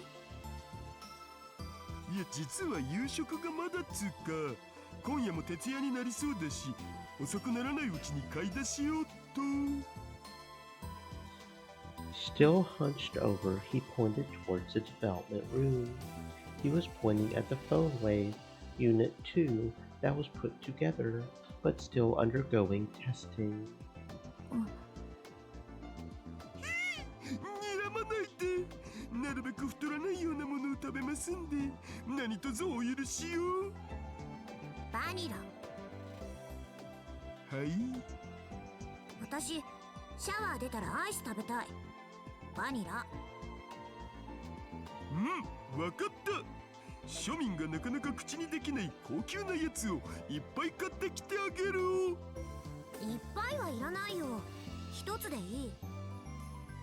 さあ、イエス。 That was enough to cheer Daru up. He took his wallet and ran out of the lab. やれやれ。世話がかかるんだから。She had just about taken off her jacket so she could take that shower, but... 鈴葉。 Itaru had come back into the lab. どうかした？階段のところにさ、こんなの落ちてたんだよね。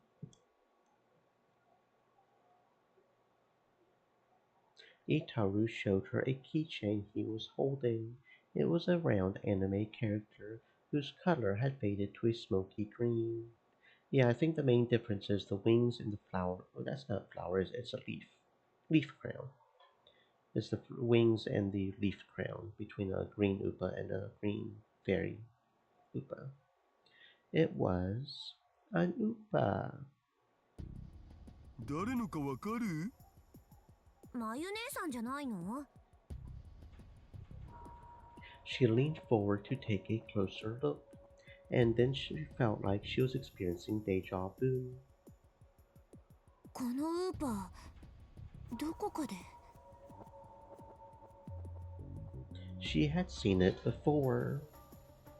She couldn't really remember when, but her internal alarms were going off. This keychain was extremely important.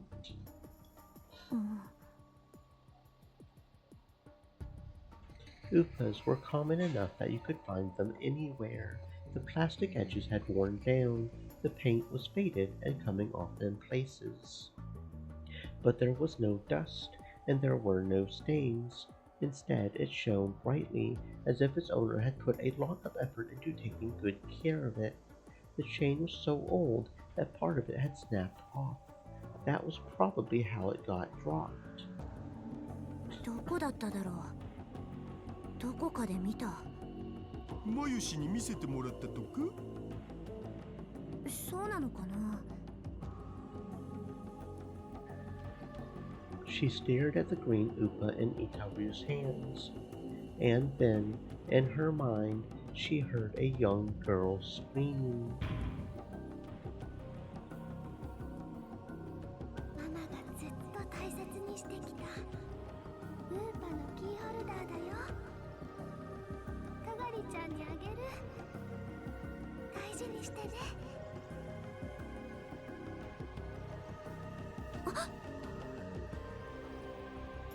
She gasped. A feeling of indescribable terror raced down her spine. まさかこれかがりのか。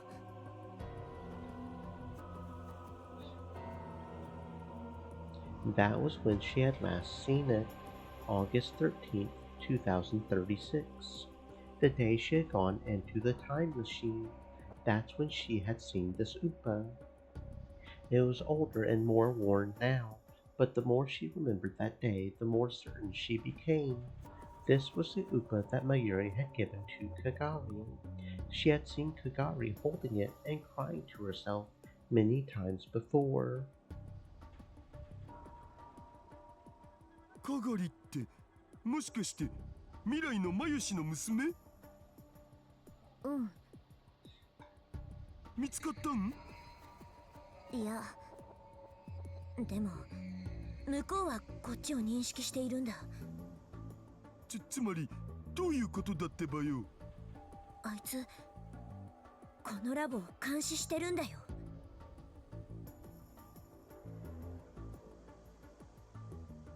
Satisfied, she headed off to take a shower.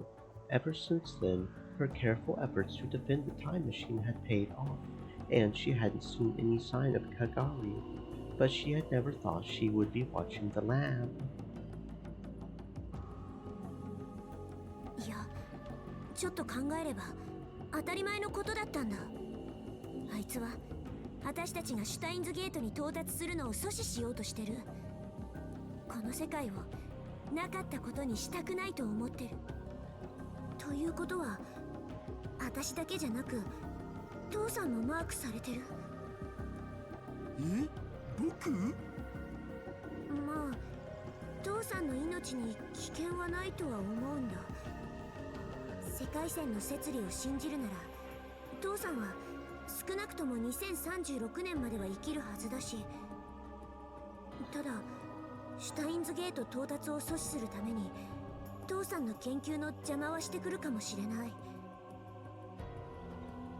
A lot of bad things had been happening around Suzuha, Itaru, and Rentaro Okabe. There was some possibility that the final target was Itaru. これからは用心のために私がいない時には必ずドアに鍵をかけておいて。わかったお。オカリンおじさんや母さんやマユ姉さんたちが一緒にいても絶対に開けっぱなしはダメだよ。気休めかもしれないけどドアチェーンもかけた方がいい。でもさ、オカリンやマユシならともかくアマネシと二人きりの時にそんなことしたらなんか別の意味で怪しくね？アマネシに変な誤解されないかな？それは確かに。もしそれで嫌われでもしたら我が家のピンチだお。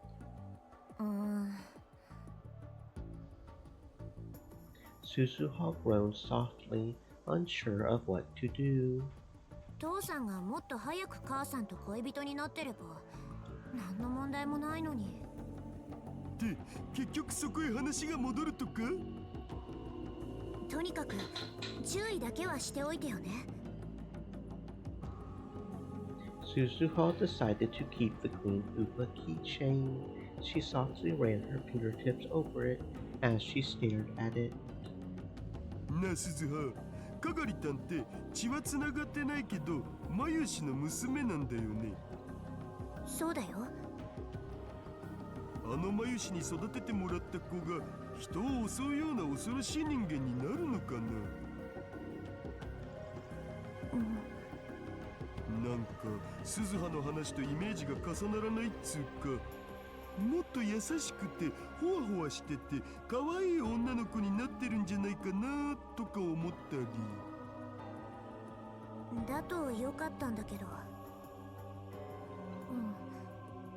私も前はそうなると信じてたけど、今のかがりは多分。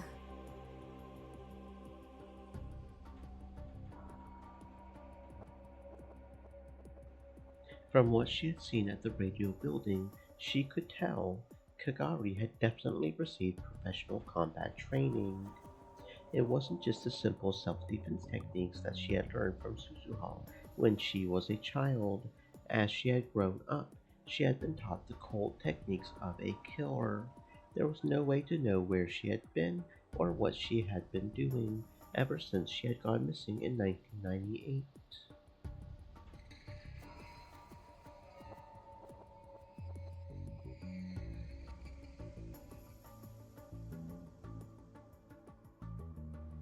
But there was no doubt in Suzuha's mind that she was trying to ruin her plans.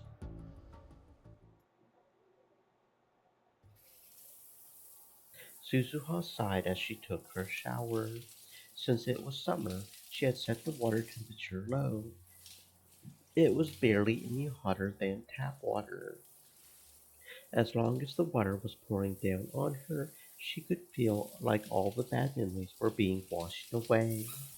She slapped her cheeks with both hands and turned off the water.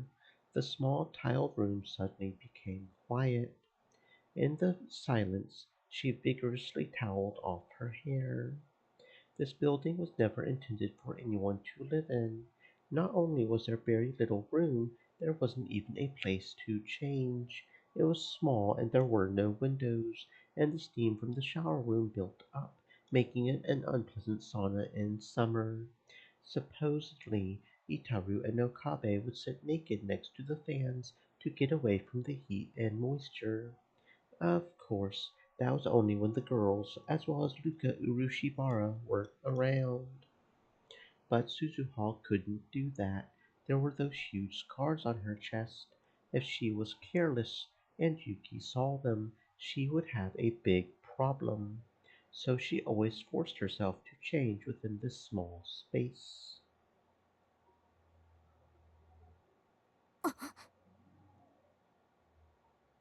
The second she left the shower room, she realized something was wrong. The lights were off in the part behind the curtain where the lab room was. She was sure she had left all the lab lights on when she had gone to take a shower. She didn't remember turning them off. Still completely naked, she flung open the curtain.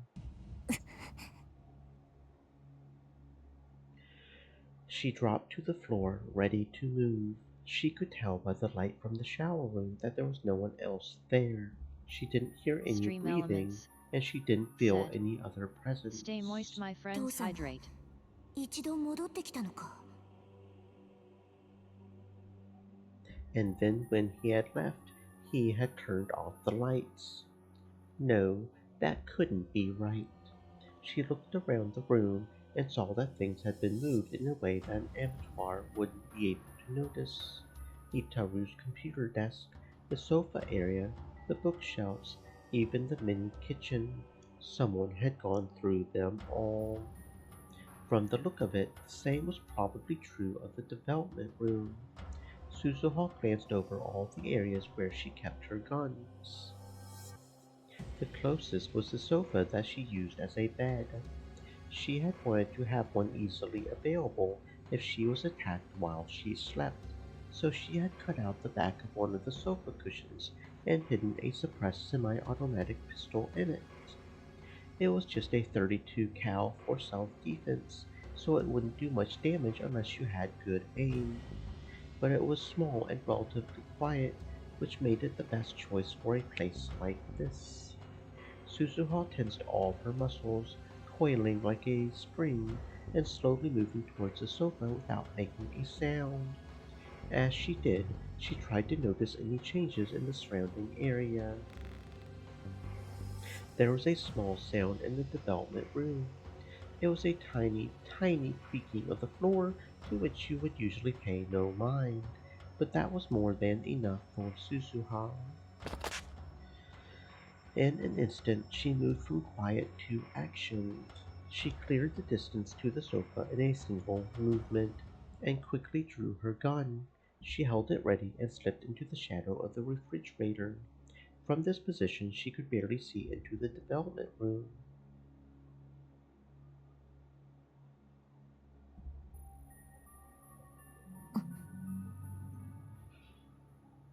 The room became silent again, but this time the intruder in the other room didn't try to hide their presence.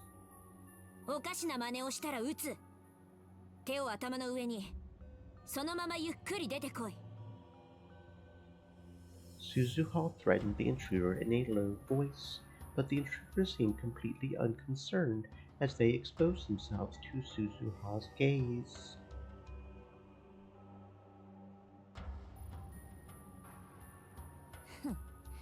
この暑いのによくそんな格好をしていられるな。ヘルメットだけでも取ったらどうだ？ The intruder was wearing a motorcycle suit, just like the four. Even the helmet was the same. The leather suit clung tight to their skin, revealing a voluptuous and perfectly proportioned body. It was clearly a woman. あんたが探してるものだけどね。そこにはないよ。私の服のポケットだ。Suzuha pointed toward the entrance to the shower room. The shirt she had just taken off was lying there on the floor. The girl in the motorcycle suit turned her head, but because the face mask was down, Suzuha couldn't read her expression.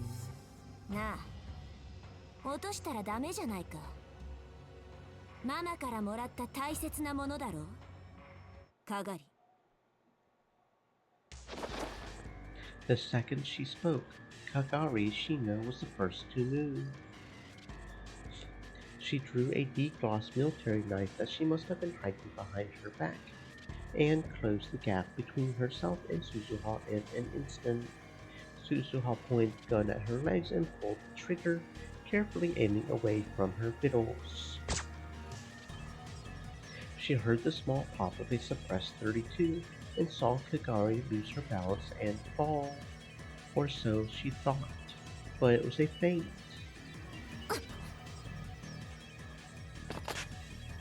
She had only pretended to lose her balance. In fact, she had changed directions and was heading for the shower room. It seemed her first goal was to get what she had come for. これは After firing only one shot, Suzuha realized even a 32 should have more recoil than this. She fired again, but Kagari didn't flinch even for a moment. ブランクカートリッジ。どうして？ At some point, all the bullets in Suzuha's gun had been swapped with blanks. That instant's panic was all it took. Kagari reached out for the shirt on the floor in front of the shower room. この Suzuha gave up on firing and flung the gun at Kagari.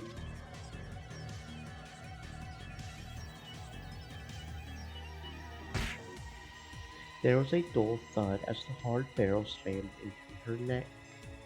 Caught off balance, she staggered before she could grab the shirt.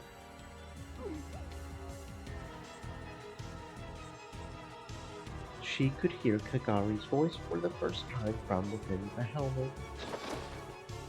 Suzuha jumped. She kicked the off-balanced Kagari as hard as she could with her toned, muscled legs. This was no time to hold back.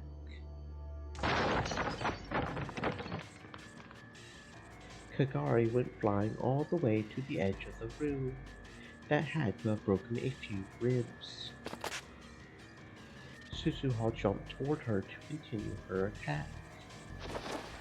But with terrifying speed, Kagari leapt off the ground and charged at Suzuha. There wasn't enough time to come to a full stop.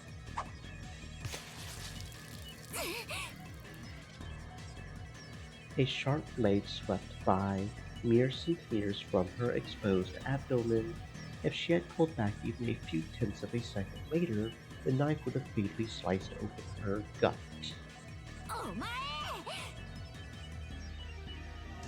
The blood rushed to Suzuha's head. Kagari was serious. She was planning to kill her. There was no hesitation in her movements. Suzuha leaped back and searched for something she could use as a weapon, but the other guns were probably no different. There was a good chance they had all had their ammo swapped with blanks too. It was even possible that all her self-defense knives had been taken too. Which left? There were several knives carefully stored in the kitchen. Yuki had brought them over to use them, teaching the other girls how to cook.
Alright, you guys should be back from ads. Welcome on in, Stereo. I'm trying to see what kind of emote that is. Are those fishes? Are those braids? Oh, those are braids, aren't they? Pulling your hair out or something. Oh, don't pull your hair out. That'll probably hurt. But Kagari had evidently noticed them as Bounty well. Hunter Stereo said, "LOU Icorn, how are you doing?" I am doing fantastic. Thank you very much for the flower, friend. I hope you are also doing fantastic. But Kagari had evidently noticed them as well, and she was moving to keep Suzuha from reaching them. へえ、ずいぶん離れしてるじゃないか。とてもマシンの中でベソベソ泣いてた子供とは思えないな。驚いたよ。Suzuha kept her distance from Kagari as she slowly moved along the wall. Her competitive eye burned Bounty even Hunter brighter. Stereo said, yet its hair just got gifted the sub earlier today. Oh, I see. Gift subs for the win. Her competitive pride burned even brighter as she tried to come up with a way to overcome her disadvantage. ほら、カガリ、これだろ。She picked up her shirt from in front of the shower room and took the green keychain out of its pockets.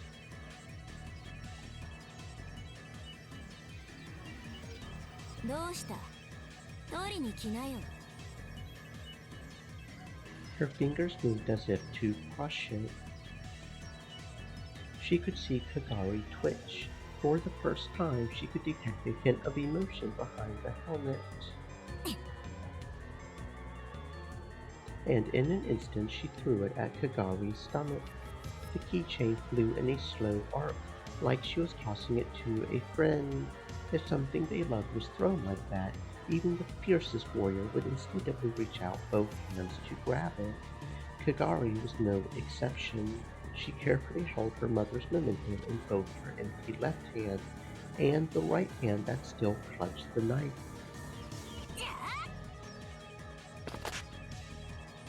Using the slow arc of the keychain as camouflage, Suzuha ran at her in a straight line. Her right fist connected hard with Kagari's stomach. Then her left arm smashed Kagari's head to the side.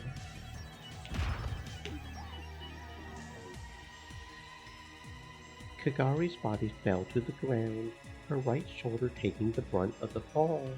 Suzuha could hear the sound of her joint dislocating. The knife slipped from her grasp. Suzuha got behind her and mounted her, twisting her right arm mercilessly. At the same time, she slipped her own left arm around Kagari's neck and squeezed hard.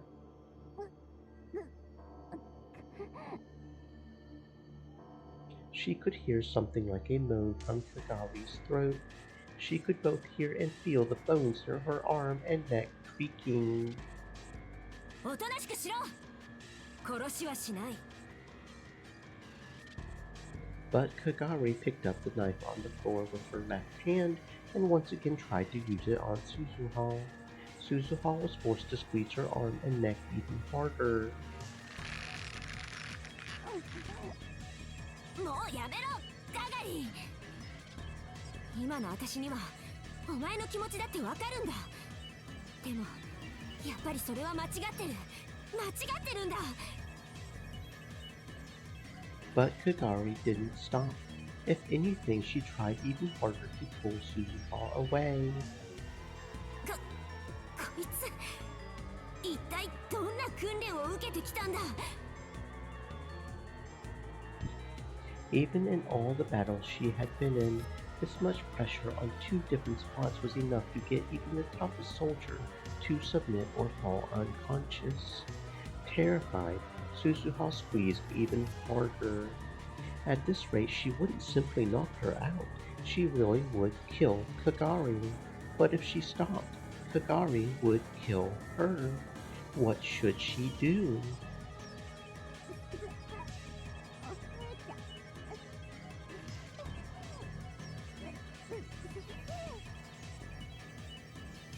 And then she heard a sad, weak voice from inside the helmet. It startled her, and she relaxed both arms. But that was just what Kagari had hoped for. The knife came very close to cutting Suzuha's left arm.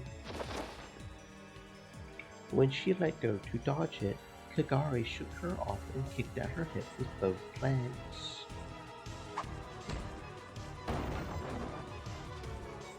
Suzuha was slammed back hard into the computer desk, and for a moment she couldn't breathe.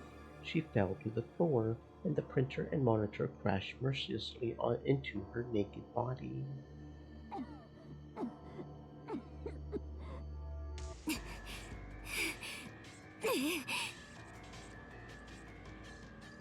She forced herself to stand up, gasping hard as she did so.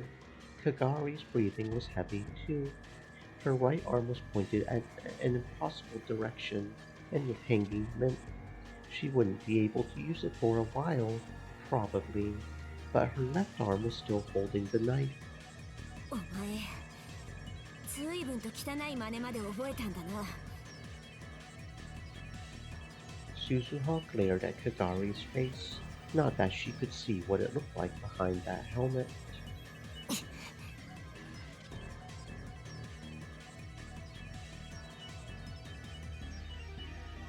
The two of them fell silent as they tried to catch their breath. The tension in the air was so thick that it was difficult to move a muscle.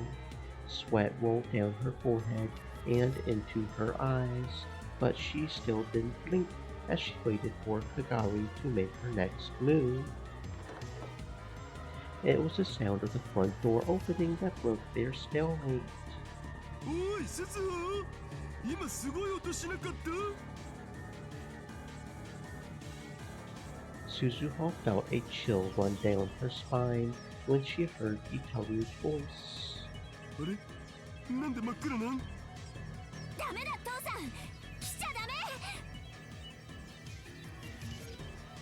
She yelled at the same instant he turned on the lights. The sudden brightness was enough to make Suzuha flinch for an instant. Kagari was wearing a full-face helmet, and that made all the difference. She leapt towards Itaru just a moment before Suzuha.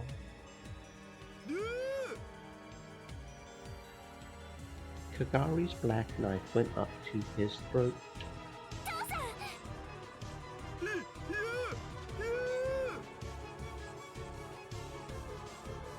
Kagari spun around behind him, using Itaru's huge body as a shield. Suzuha staggered toward him, gritting her teeth.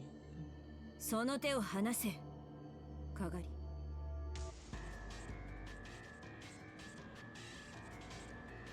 父さんに傷一つでも負わせてみろ。たとえお前でも本当に殺す。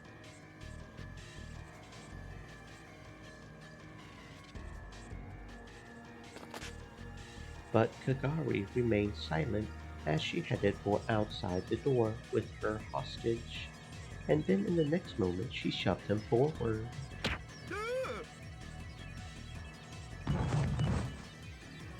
Itaru lost his balance and fell towards Suzuha. Suzuha fell to the ground underneath his weight. Itaru just barely managed to support himself with his arms and legs to keep from crushing her. どいて。 Suzuha tried to shove him off, using a little more force than she may have intended, but Itaru was so huge it would take him a moment to get up. だから痩せろって言ったのに。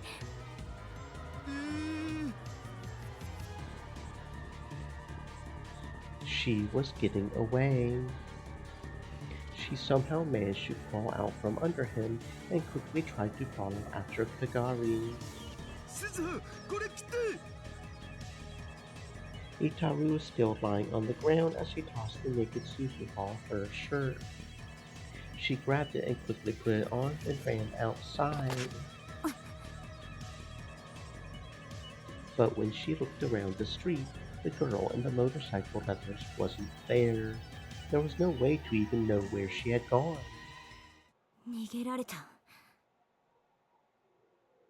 It would be dangerous to run around trying to find her now. There was a chance Itaru would be attacked while she wasn't at the lab. 今のってまさかかがりたん？ Itaru came outside as well. 多分間違いない。 そっか。 結局あの子とはこうなっちゃうんだな。 The bruises and wounds were bad enough, but the pain that ached in her heart was the worst of all. 私さ、あの子のことは本当に好きだったんだ。うん。小さくても勇敢で、まゆ姉さんを守るためにいつも頑張ってて、私もそんなあの子にいろいろなことを教えた。きっと妹みたいに思ってた。うん。けどあいつはもう完全に敵だ。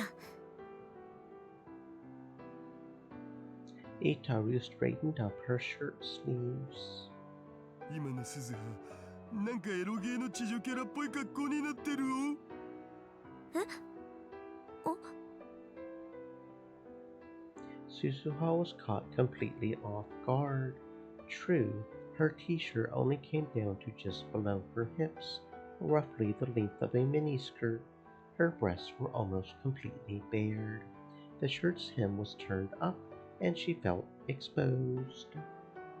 まあ僕は地上物も結構いける口なんで、乱れた裸 T シャツというのもありといえばありですが、むふー。またそうやってふざける。大怪我してたかもしれないのに。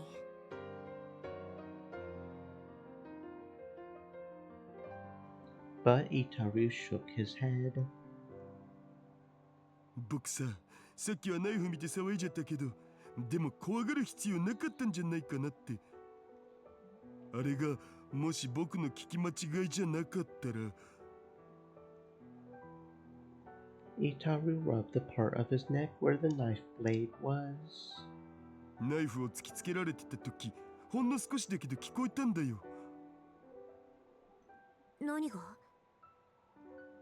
彼女、多分泣いてた。えCrying under that helmet after that whole battle with Suzuha while holding a knife to Itaru's neck. But why? だからさ、決めつけるのはまだ早いんじゃね？父さん。の？アイス買ってきてくれた？バニラ。ああ、もちろん。食べたいな。私ちょっと疲れちゃった。And then she almost fell forward. で、Itaru managed to catch her before she hit the ground. おい、鈴葉。ごめん、平気。でも少しだけ休ませて。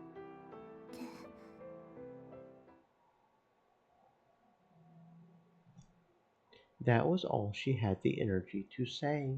She closed her eyes in her dad's arms, and her consciousness melted away.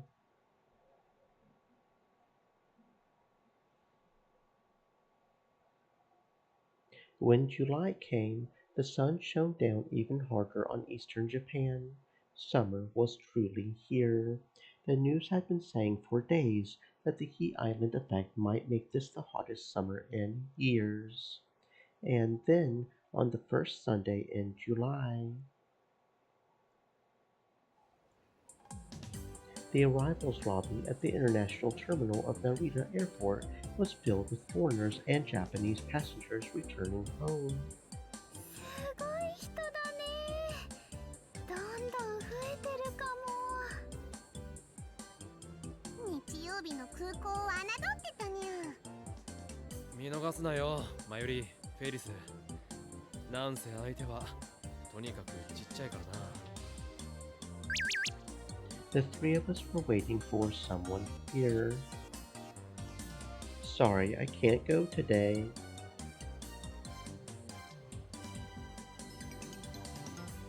You had something to do, it's alright. I hope I can see Maho before she leaves. I'll ask her how long she's staying and contact you later. Thank you. No problem, Nukako. We had been there almost an hour. オカリン、今の問題発言は彼女に見つけざるを得ないぞ。冗談だ、やめてくれ。でもなかなか来ないね。やっぱりサプライズでこっそり出迎えようとしたのが間違いだったのかにゃ。せめて何時の便で到着するのかぐらいは聞いておくべきだったな。We hadn't told her that we were coming to greet her, and so all we knew was that she was arriving at Narita on an afternoon flight.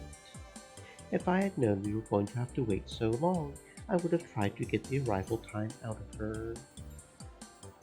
There was a stream of passengers flowing by us, but no sign of the person we were waiting for.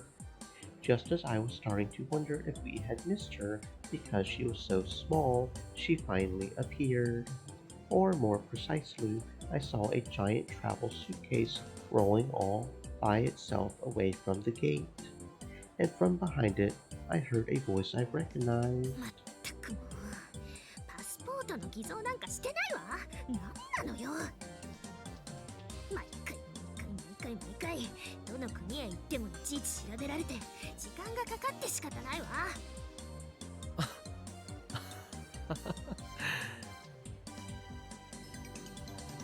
I walked up to the suitcase and gave it a pat. いや、ジョーさん。Maho had been leaning forward and pushing the suitcase as hard as she could. Her mouth hung open when she saw me.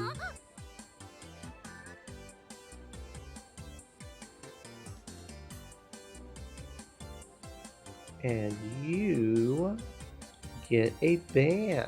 Thank you, Automod, for not even allowing it in. Automods for the win. 久しぶり。無事入国できてよかったな。あなた。なんか随分やつれてるな。大丈夫か？大丈夫に決まって。ってそうじゃないわ。どうしてここに？今日の昼に来るって話してただろ。だから驚かせようと思って迎えに来たんだ。そうなの？それはどうも。For some reason, her voice became really weird the moment she saw me. Was my being here really that much of a surprise? でも秋葉原駅までは行けるから改札口に迎えに来てくれればいいって言っておいたのに。まあいいじゃないか。せっかくだし。それに君一人で本当に秋葉まで来られるか心配だったから。失礼ね。私はそんなに頼りなくないわ。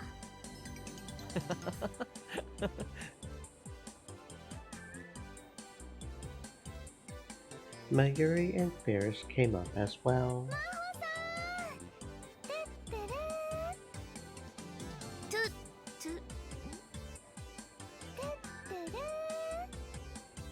Toot-toot. As Mayuri grabbed Maho's hand, Ferris walked up and gave her a big hug. まゆりさんもフェイリスさんもお久しぶり。二人もわざわざ迎えに来てくれたのね。ありがとう。ちなみにこんな場所で大声でマホニャンと呼ぶのはやめてくれないかしら。なんで？かわいいのに。周りを見なさい。みんなが笑っているでしょ。恥ずかしいのよ。にゃそうかにゃ。Ferris really sticks out after all. While we had been waiting here, all the foreigners had been pointing at her and yelling, "Cat ears, cat ears!" Some had even asked for pictures. いやジョーさん、荷物俺が持とう。いえありがとう。でも結構急な来日だったよな。It was only a few days ago that I had found out she was coming. 今回もレスキネン教授の手伝いなのか？その Maho was fidgeting and glancing up at me. 岡部さんはデスキネン教授とはよく連絡を取り合っているの？ああ、教授ずっとこっちで研究を続けてるだろ。時々食事に誘ってもらったりしてるんだ。すごく光栄だよ。そう。まずいわね。まずい？何が？ああ、いえ、こっちの話よ。She really was acting weird. She wasn't like this when I saw her last winter. Was she tired from her trip? Or was seeing us here that much of a surprise? 今回は教授の手伝いではないの。沖縄の親類のところへ行く予定なのよ。でもせっかくだからその前に秋葉原にも寄ってみようかと思って。そうか、沖縄か。For a moment, the name of that place brought back visions of that nightmarish time. After I collapsed on Christmas, I was sent to another world line where I had spent a month fleeing to Okinawa. いいね、沖縄。一度でいいから行ってみたいな。マユシーの学校は修学旅行は沖縄じゃないのにゃ。マユシーのところはね、北海道だったよ。フェイリスはハワイにゃ。うわー、海外だ。アロハ。 Putting aside the girls and their talk of school trips. じゃあヒアジョーさんは東京にはそんなにいられないのか。残念だな。そうね、そういうことになるわね。秋葉原にいる間のホテルとかは決めてあるのかにゃ？まだよ。これから安いビジネスホテルでも探すつもり。だったらこのままフェイリスのお家に来るといいにゃ。この前のお部屋自由に使ってもらって構わないにゃ。でもそんなの悪いわ。またそうやって遠慮するんやから、フェイリスは大歓迎だにゃ。だけどそんなに甘えるわけには。だったらこれでどうかにゃ。お部屋を無償で貸し出す代わりにフェイリスのお店でほんのちょっとだけお手伝いしてもらうのにゃ。お店？メイクインニャンニャンだね。まさかそれってあの猫耳のお店？その通りにゃ。Mahotan and cat ears? Mahotan and cat ears? Is it going to happen? Can we hope? この時期は猫耳メイドのみんなはコミマの準備でいろいろ忙しいのにゃ。お休み取りたいって泣きついてくるんだにゃ。つまり深刻な猫耳メイド不足なのにゃ。なのにゃ。というわけでマフにゃん、どうかにゃ。どうかにゃ。お断りします。Oh, come on.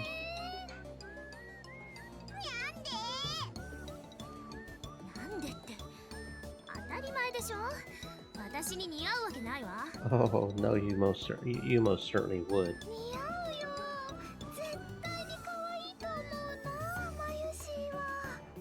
You would be the lazy cat who would never get off the cushion type, I think. 意義なし。 Whose fur is always a little bit ruffled because they're always sleeping too much. ああ、きっとファンがつくんじゃないか。ファンなんてそんな。お世辞は嫌いよ。別にお世辞じゃないんだけどな。だとしたら視力検査にでも行ってくることね。にゃにゃ、赤くなったにゃ。なってません。マホニャンはもっと自分の魅力に気づくべきだと思うにゃ。マユシーが男の子だったらキュンってしちゃうのです。だからそんなこことないと言ってるのに。ヒア嬢さんは多分もうちょっとなんというかおしゃれとかしてみたらいいんじゃないかな。そうすればもっとこう。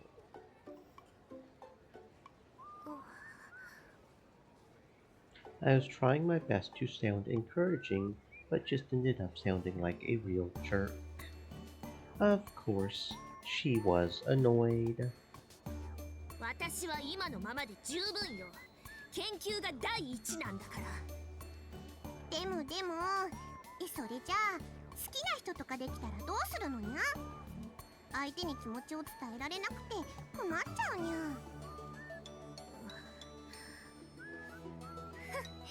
大丈夫よ。そういう人なんてできないと思うから困ったりしないわ。She gave a sigh that was a little too deliberate. ごめんなさい。時差ボケと飛行機の疲れでちょっと。わかるにゃ。時差ボケって結構辛いんだにゃ。リムジンを用意してあるからマフニャを眠っていくといいにゃ。リムジンFerris had rented a white limo to pick up Maho. She really did go overboard. But thanks to that, Mayuri and I were able to enjoy its big, comfy seats on the way to Narita Airport. なんならフェイリスが膝枕してあげるにゃ。それともマユシーの膝がいいかにゃ。マユシーはオッケーだよ。結構よ。子供じゃあるまいし。でも傍目から見てもだいぶ疲れてるってわかるな。そんなに研究が忙しいのか。それはまあ掛け持ちしているわけだから。掛け持ちというとアマデウス以外にも何かやっているのか。She quickly put her hand over her mouth. それは企業秘密なの。そうか、それは悪かった。It was true that American university labs had a lot of stuff like that going on there. I had heard there were a lot of industrial spies. If she wasn't careful about what she said, she might get fired, or worse. It was a mistake on my part to even ask. そういえば橋田さんは今日はどうしたの？あいつなら今日は人生をかけた大事な用があってな。人生をかけた？タル君は今デート中なんだよ。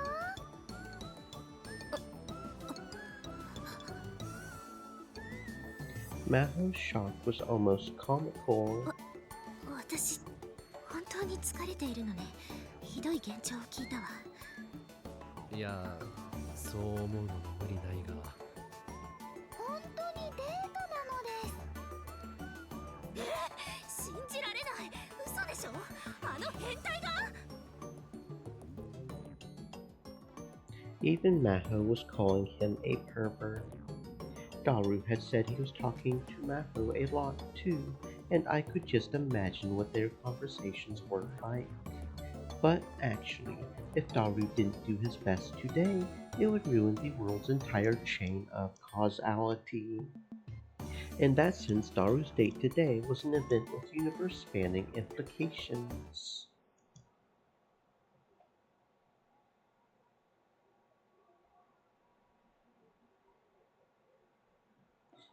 About half the seats at Go-Go Curry were full.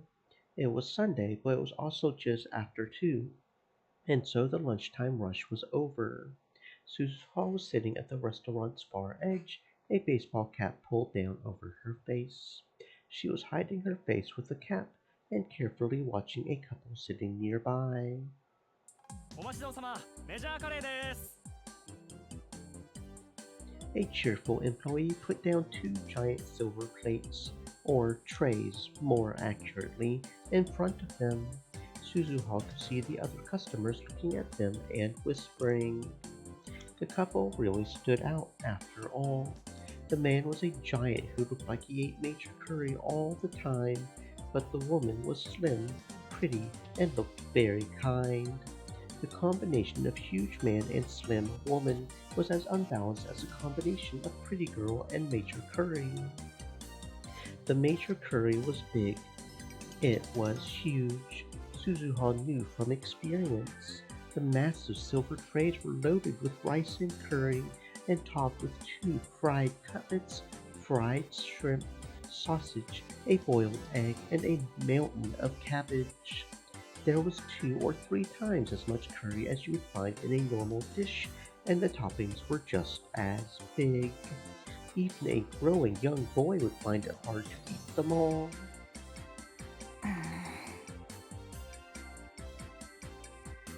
Suzuha was irritated. 一体なんで初デートの昼食がメジャーカレーなんだよ、父さん。 The Beauty and the Beast couple that Suzuha was watching, of course, was Itaru and Yuki. In the morning they had gone to see a movie in Yurakucho. Then they had come to Akihabara and gone straight to Go-Go Curry. Suzuha had followed them the whole time. That's why she couldn't believe Itaru's choice of date spots.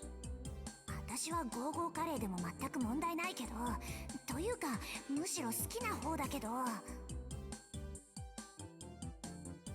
せっかくの初デートなんだからもうちょっと他に選択肢もあるだろう。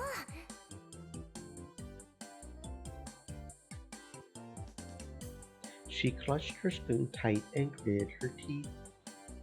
Suzuha knew next to nothing about Japanese youth culture in 2011, and even she knew it was a bad idea. Who knew what was going through Yuki's mind? Or so Suzuha thought. But... うわー、写真よりもすごいですね。 Surprisingly, Yuki was ignoring the people around her and instantly enjoying the huge curry. 天音氏、もし食べきれなかったら、僕が食べてあげるですから。はい、ありがとうございます。けど、これでも私、結構いけるんですよ。そうですか。びっくりです。実はいつもお店の外でメニューだけ見てて、一度食べてみたかったんですよね。連れてきてもらえて嬉しいです。それは実に良かったです。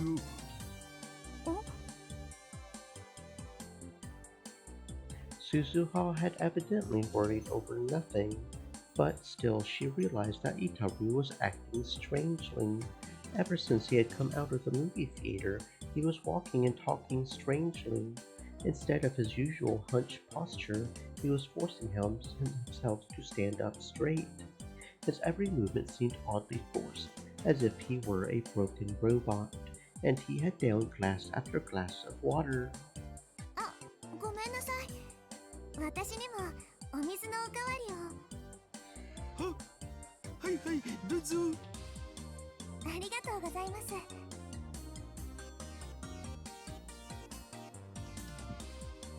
Itaru poured butter into Yuki's cup. Suzuha had a bad feeling, and she was right. Itaru was moving so awkwardly that he almost spilled water on her hand. 大丈夫ですか？ええ、ちょっと手が濡れただけですから。それより早く食べましょう。 Yuki quickly wiped down the table with her handkerchief and grabbed her fork and spoon. There were stars in her eyes. それじゃあ、いただきます。いただきます。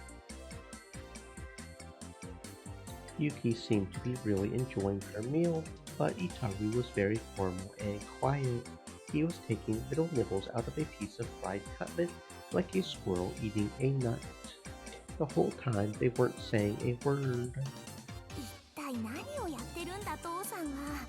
あんなんじゃ母さんに愛想つかされちゃうよ。She decided to send him a message on Ryan telling him to get his act together, and she had just taken out her phone when はい、メジャーカレールーマシーお待たせしました。 a huge plate was laid on the table in front of her. The other customers started murmuring again. Come to think of it, when she had followed them into the store, she had ordered her usual major curry with extra roe, and then forgotten about it. Now everybody was going to focus on her. In a small shop like this, it was suicide. あら？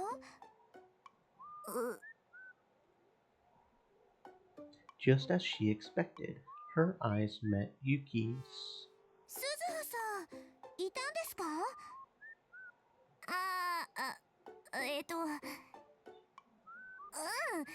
偶然だね、ゆきさん、兄さん。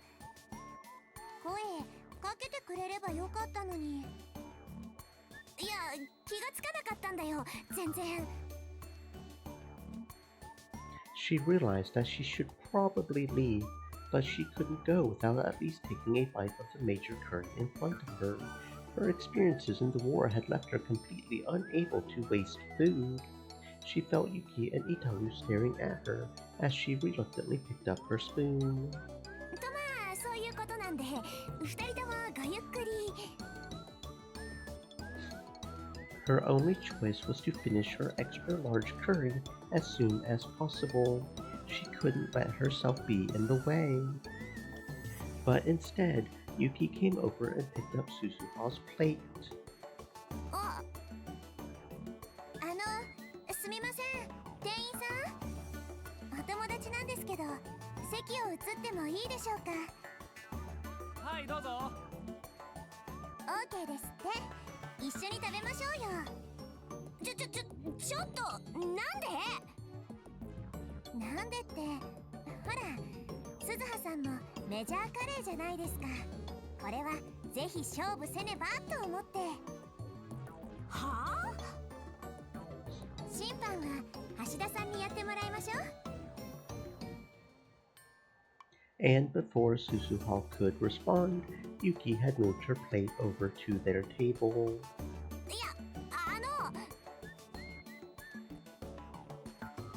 She had no choice but to follow, but before she sat down, she whispered in Yuki's ear. デート中なんだよね。そうです。デート中です。改めて言われると照れますね。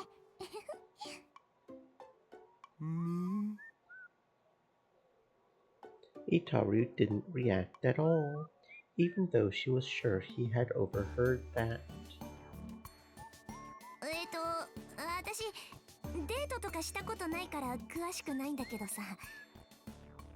デート中に他の女とカレーの早食い対決したりするもんなの？さあ、どうでしょう。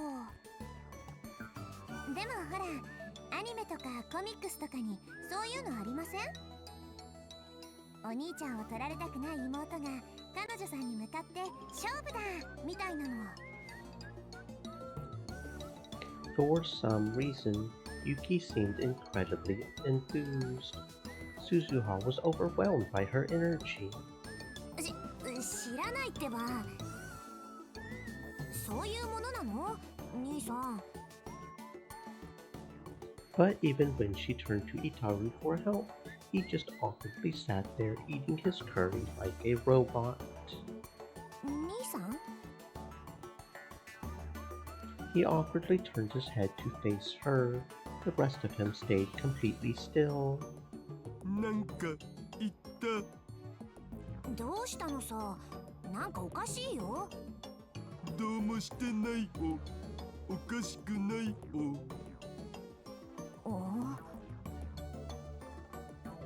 Suzuha glanced back at Yuki.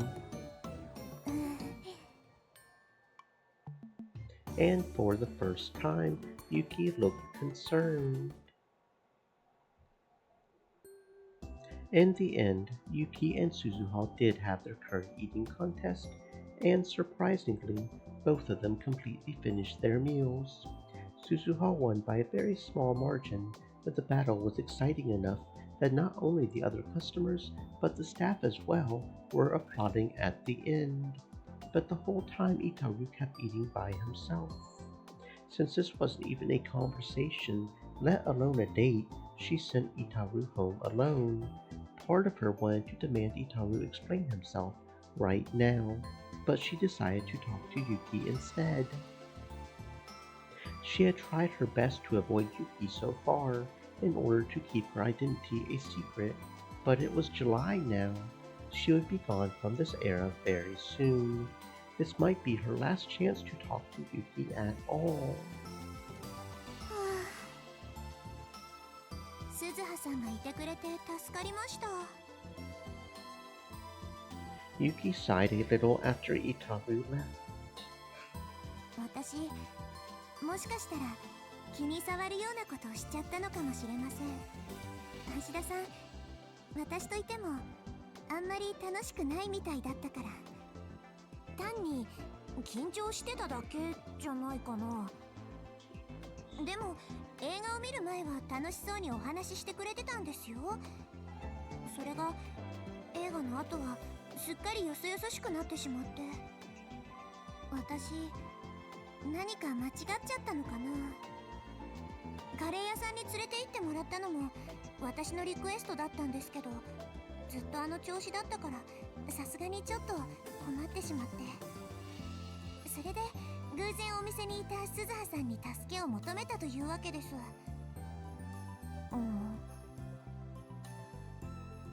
What had happened inside the theater? Suzuha hadn't followed them inside. She had spent about 2 hours killing time outside. あのさ、ゆきさんはなんで兄さんのこと好きになったの？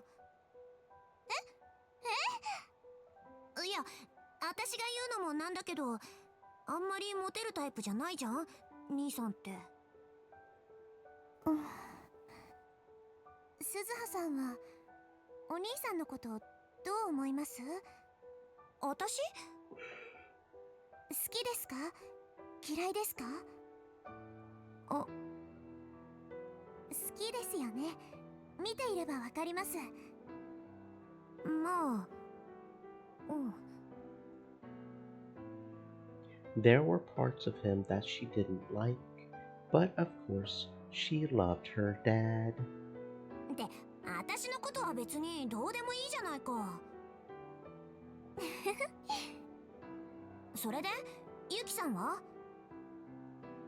私はまだ好きかどうかもよくわからないです。そっか。Not only had Itaru not told Yuki that he liked her, this was still their first date, and they hadn't spoken that much before either. She hadn't even reached the point where she saw him as a member of the opposite sex. For almost a year, Suzuha had stayed with him, and she, Mayuri, and Ferris had done everything they could to get the two of them together. But there hadn't been any real progress. Suzuha felt uneasy when she thought about the future. Maybe her dad wouldn't be her dad anymore. Maybe her mom wouldn't be her mom anymore. Dad and mom wouldn't be together. She imagined that future. そんなの嫌だ。She looked straight into Yuki's eyes. 私さ、もうすぐここからいなくなるんだ。ちょっと遠いところに引っ越すんだよね。そうなんですか？多分戻ってこないと思う。心配なんだ、父さん、兄さんのこと。だからさ、ゆきさん、こんなこと私が頼むのもおかしな話なんだけど、and then she bowed deeply. 橋田至をよろしくお願いします。あ、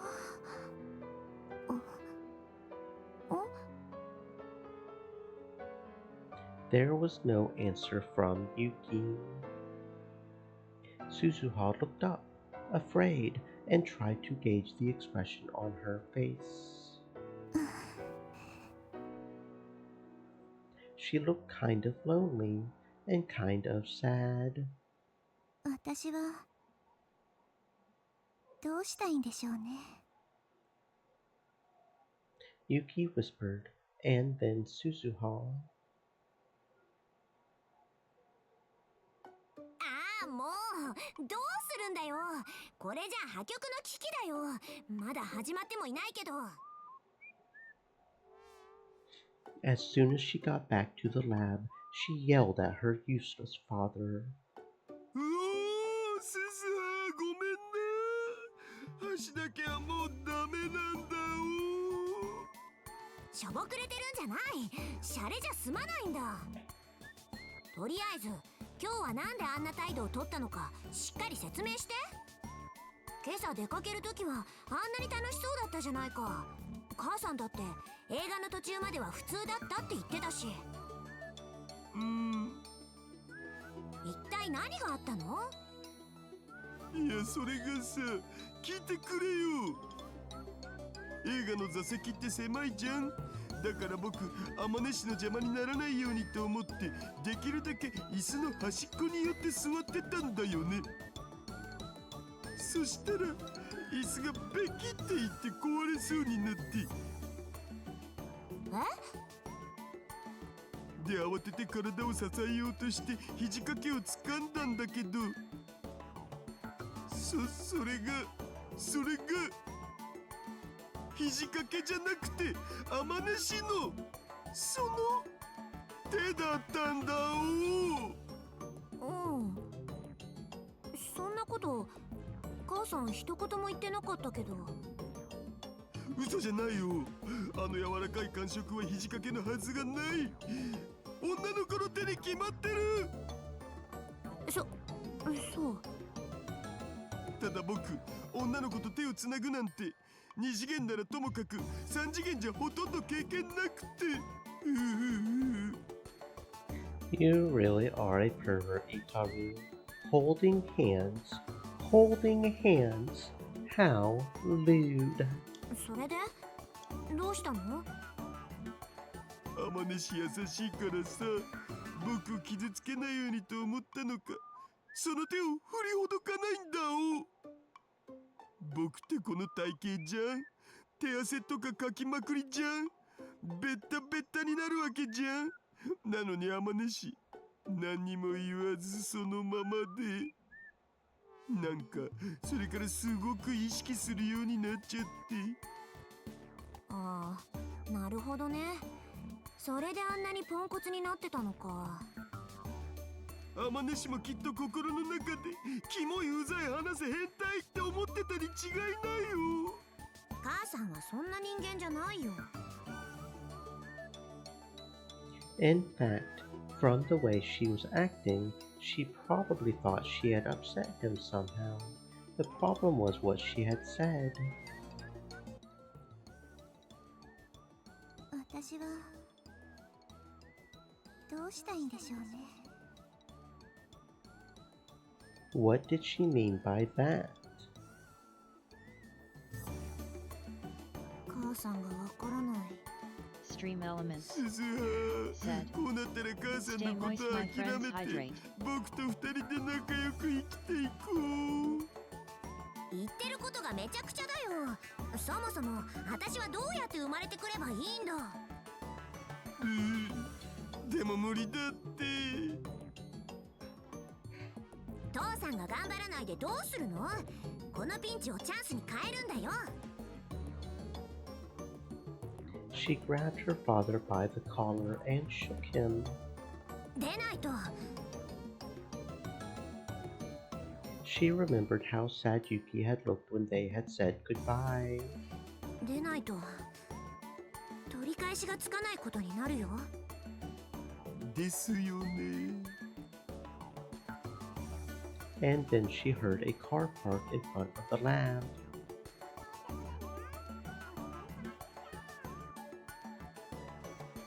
She recognized the voice coming from below the open window. お、フェイリスタンの声じゃね？ Suzuha let go of Itaru's collar and moved over to the window. Below, she saw a group of people she knew. Rintaro Okabe, Mayuri Shina, Ferris Nyan, and Maho Hiyajo too. ヒヤジョウさん、もう到着してたのか。でもなんでオカリンおじさんたちと一緒なんだろう。 And then she gave a start and turned back towards the room. まずいよ、それ出しっぱなし。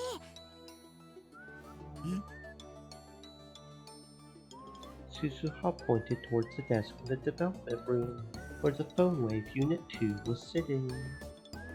あ、やばいやばい、覚醒。オーキードーキ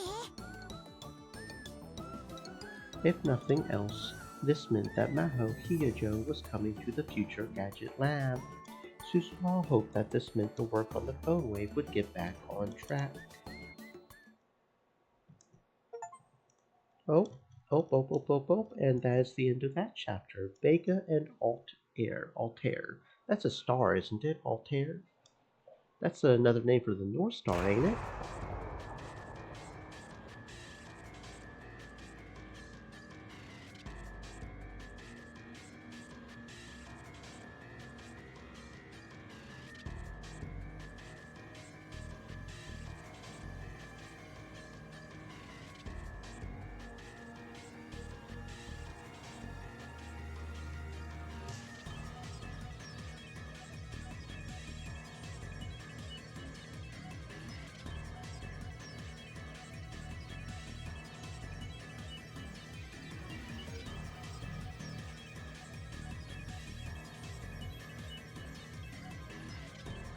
No, it's not the North Star, but it's still a pretty big one, a pretty bright star. So yeah, it's a star.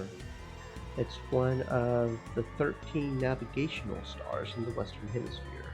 The 12th brightest. So no, it's not the North Star, but it's a pretty notable star. Altair. I thought it was a star. There's a small explosion in the room filled with smoke. Oh no! We're supposed to be making the phone wave, not explosions. Long-lived explosions.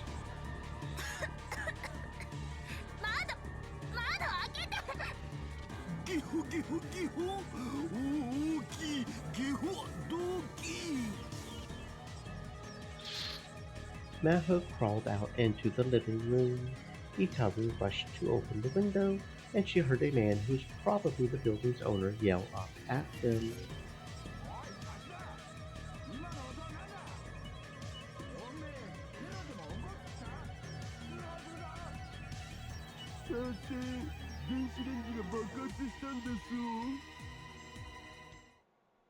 Itaru poked his head out and apologized to the man below. It took a minute, but the owner was finally satisfied and the argument ended. それにしてもビビった。 As Itaru wiped away the sweat, she saw that his face and clothes were both covered in soot. ビビったじゃないわよ。 Maho was no different. Some of her hair had been burnt off, and the white lab coat she had gone through all that trouble to get had turned pitch black. どういうことか説明して。なぜいきなり煙を吹いたの？ 電子レンジが原因だと思われ、粗大ゴミで捨てられてたのを拾ってきたやつだから、どこかショートしたのかも。拾ってきたって、あなたね。私たちが作ろうとしているのは人類史に名を残すレベルの大発明なのよ。なのになんで粗大ゴミを部品に使っているの？ 業務用の電子レンジは高いのだぜ。信じられない。私のクレジットカードを使ってもいいから、なんとかしなさい。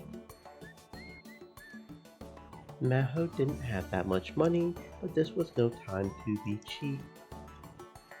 それは助かるよ。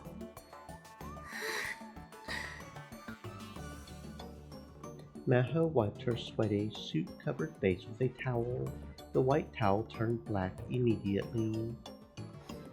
もう我慢できないわ。エアコンを入れるわよ。それは無理。電話レンジ仮2号機と一緒に稼働させるとブレーカーが落ちるんで。つうかそのエアコン電気代がとんでもないことになるから1日1時間しか使うの禁止って言ったっしょ。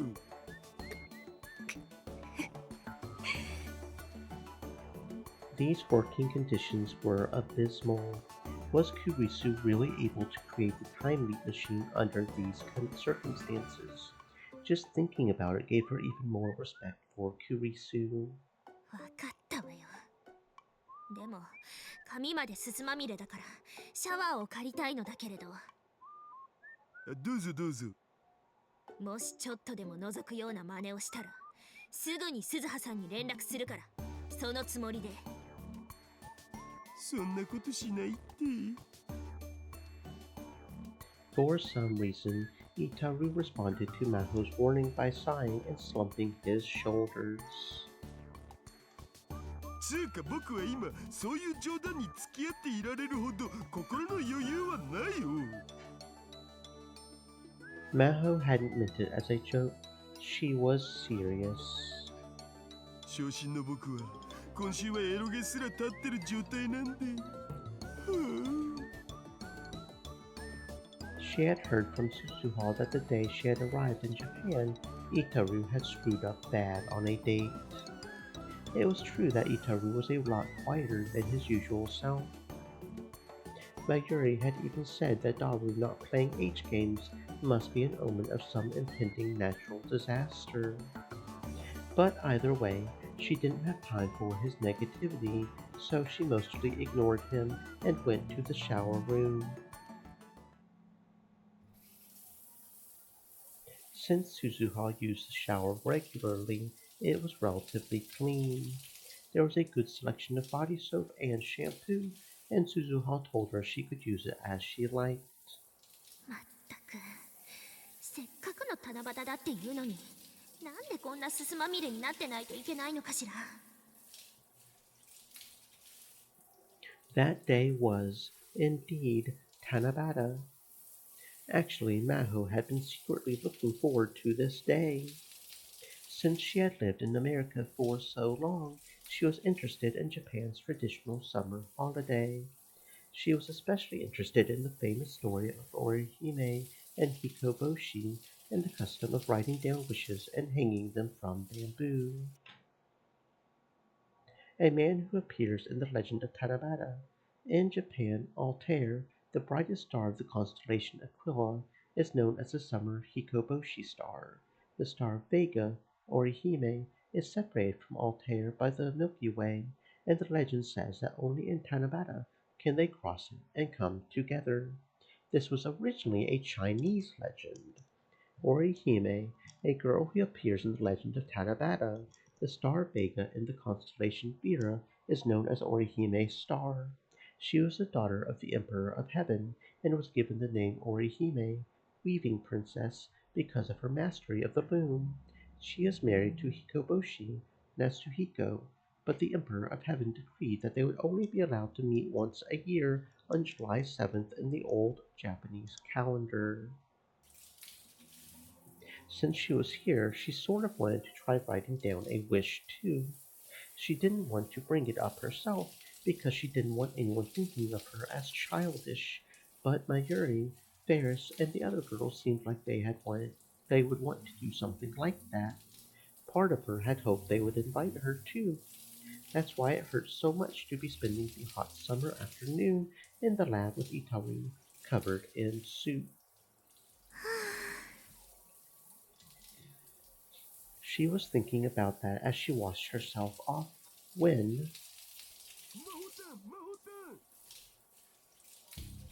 she could hear Itaru calling her from outside. 何よ、まさか本気で覗くつもり？ちょっとでも開いてみなさい。泣いちゃうから。そんな燃え台詞言ってる場合じゃないって。今マユスから連絡あった。もしかするとオカリがこっち来るかも。岡部さんがMaho's mind started to race. She had been told that Okabe rarely came to the lab anymore.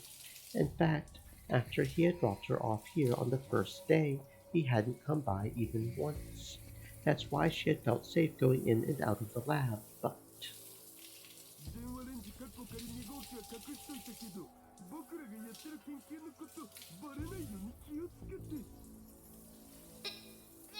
わかった。というか私ここにいたらまずいじゃない。フェイリスさんのマンションに戻って隠れていないと。なんで？だって本来なら私は今頃沖縄にいるはずなのよ。That's how she had explained her visit to Okabe. If he had found out that she was working on the phone wave with Itaru, there would be trouble.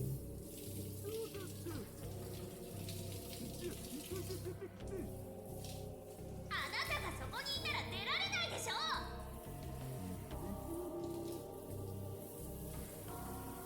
After she was sure Itaru was gone, she quickly washed the bubbles from the body soap off her body.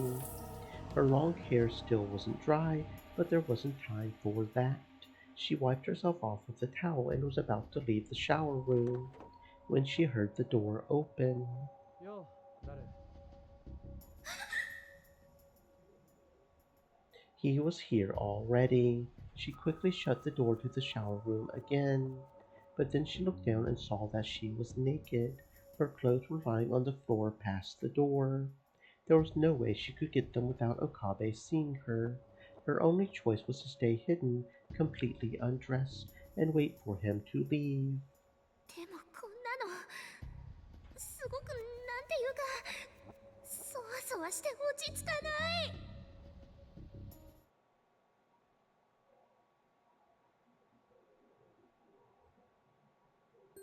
Yo, 誰? Daru greeted me as I came inside the lab. He seemed to be in kind of a hurry. ああ、オカリンか。一人で来るなんて珍しいじゃん。The room smelled kind of like smoke, and someone must have been using the shower room because the smoky smell was mixed with the scent of soap. But whoever it was, it definitely wasn't Daru. His face and clothes were blackened with soot. I thought it might be Suzuha, but the lights in the shower room were turned on. 何してたんだ? お前真っ黒だぞ。ああ、これはこの前粗大ゴミの電子レンジを拾ってきたんだよね。で、さっきそれでコンビニ弁当を温めてたら爆発した。爆発って、大丈夫か? ブラウン氏に怒られたお。あまり目をつけられるなよ。いつ追い出されるかわからないんだから。そんなことになれば、お前はともかく、鈴葉は行くところがなくなるだろう。そうだね。で、今日はどうしたん？マユシなら来てないけど。お前に話があるんだ。朗報だぞ。だが断る。まだ何も言ってないだろう。オカリンの持ってきた話がまともだってことなんて一度もないんで。まあ聞けって。昨日の夜さ、レスキネン教授と食事に行ったんだ。それで留学の話になったんだけど。ああ、またその話か。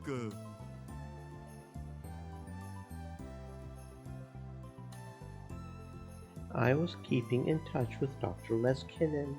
Of course, the professor knew that Maho was here in Japan. Yesterday, he had shown me a picture of her taken in Okinawa. I could see her standing in the surf with a blank expression on her face. A friend or a family member must have taken it. Dr. Leskinen had been really nice to me. and I talked to him a lot about going to Victorchondria.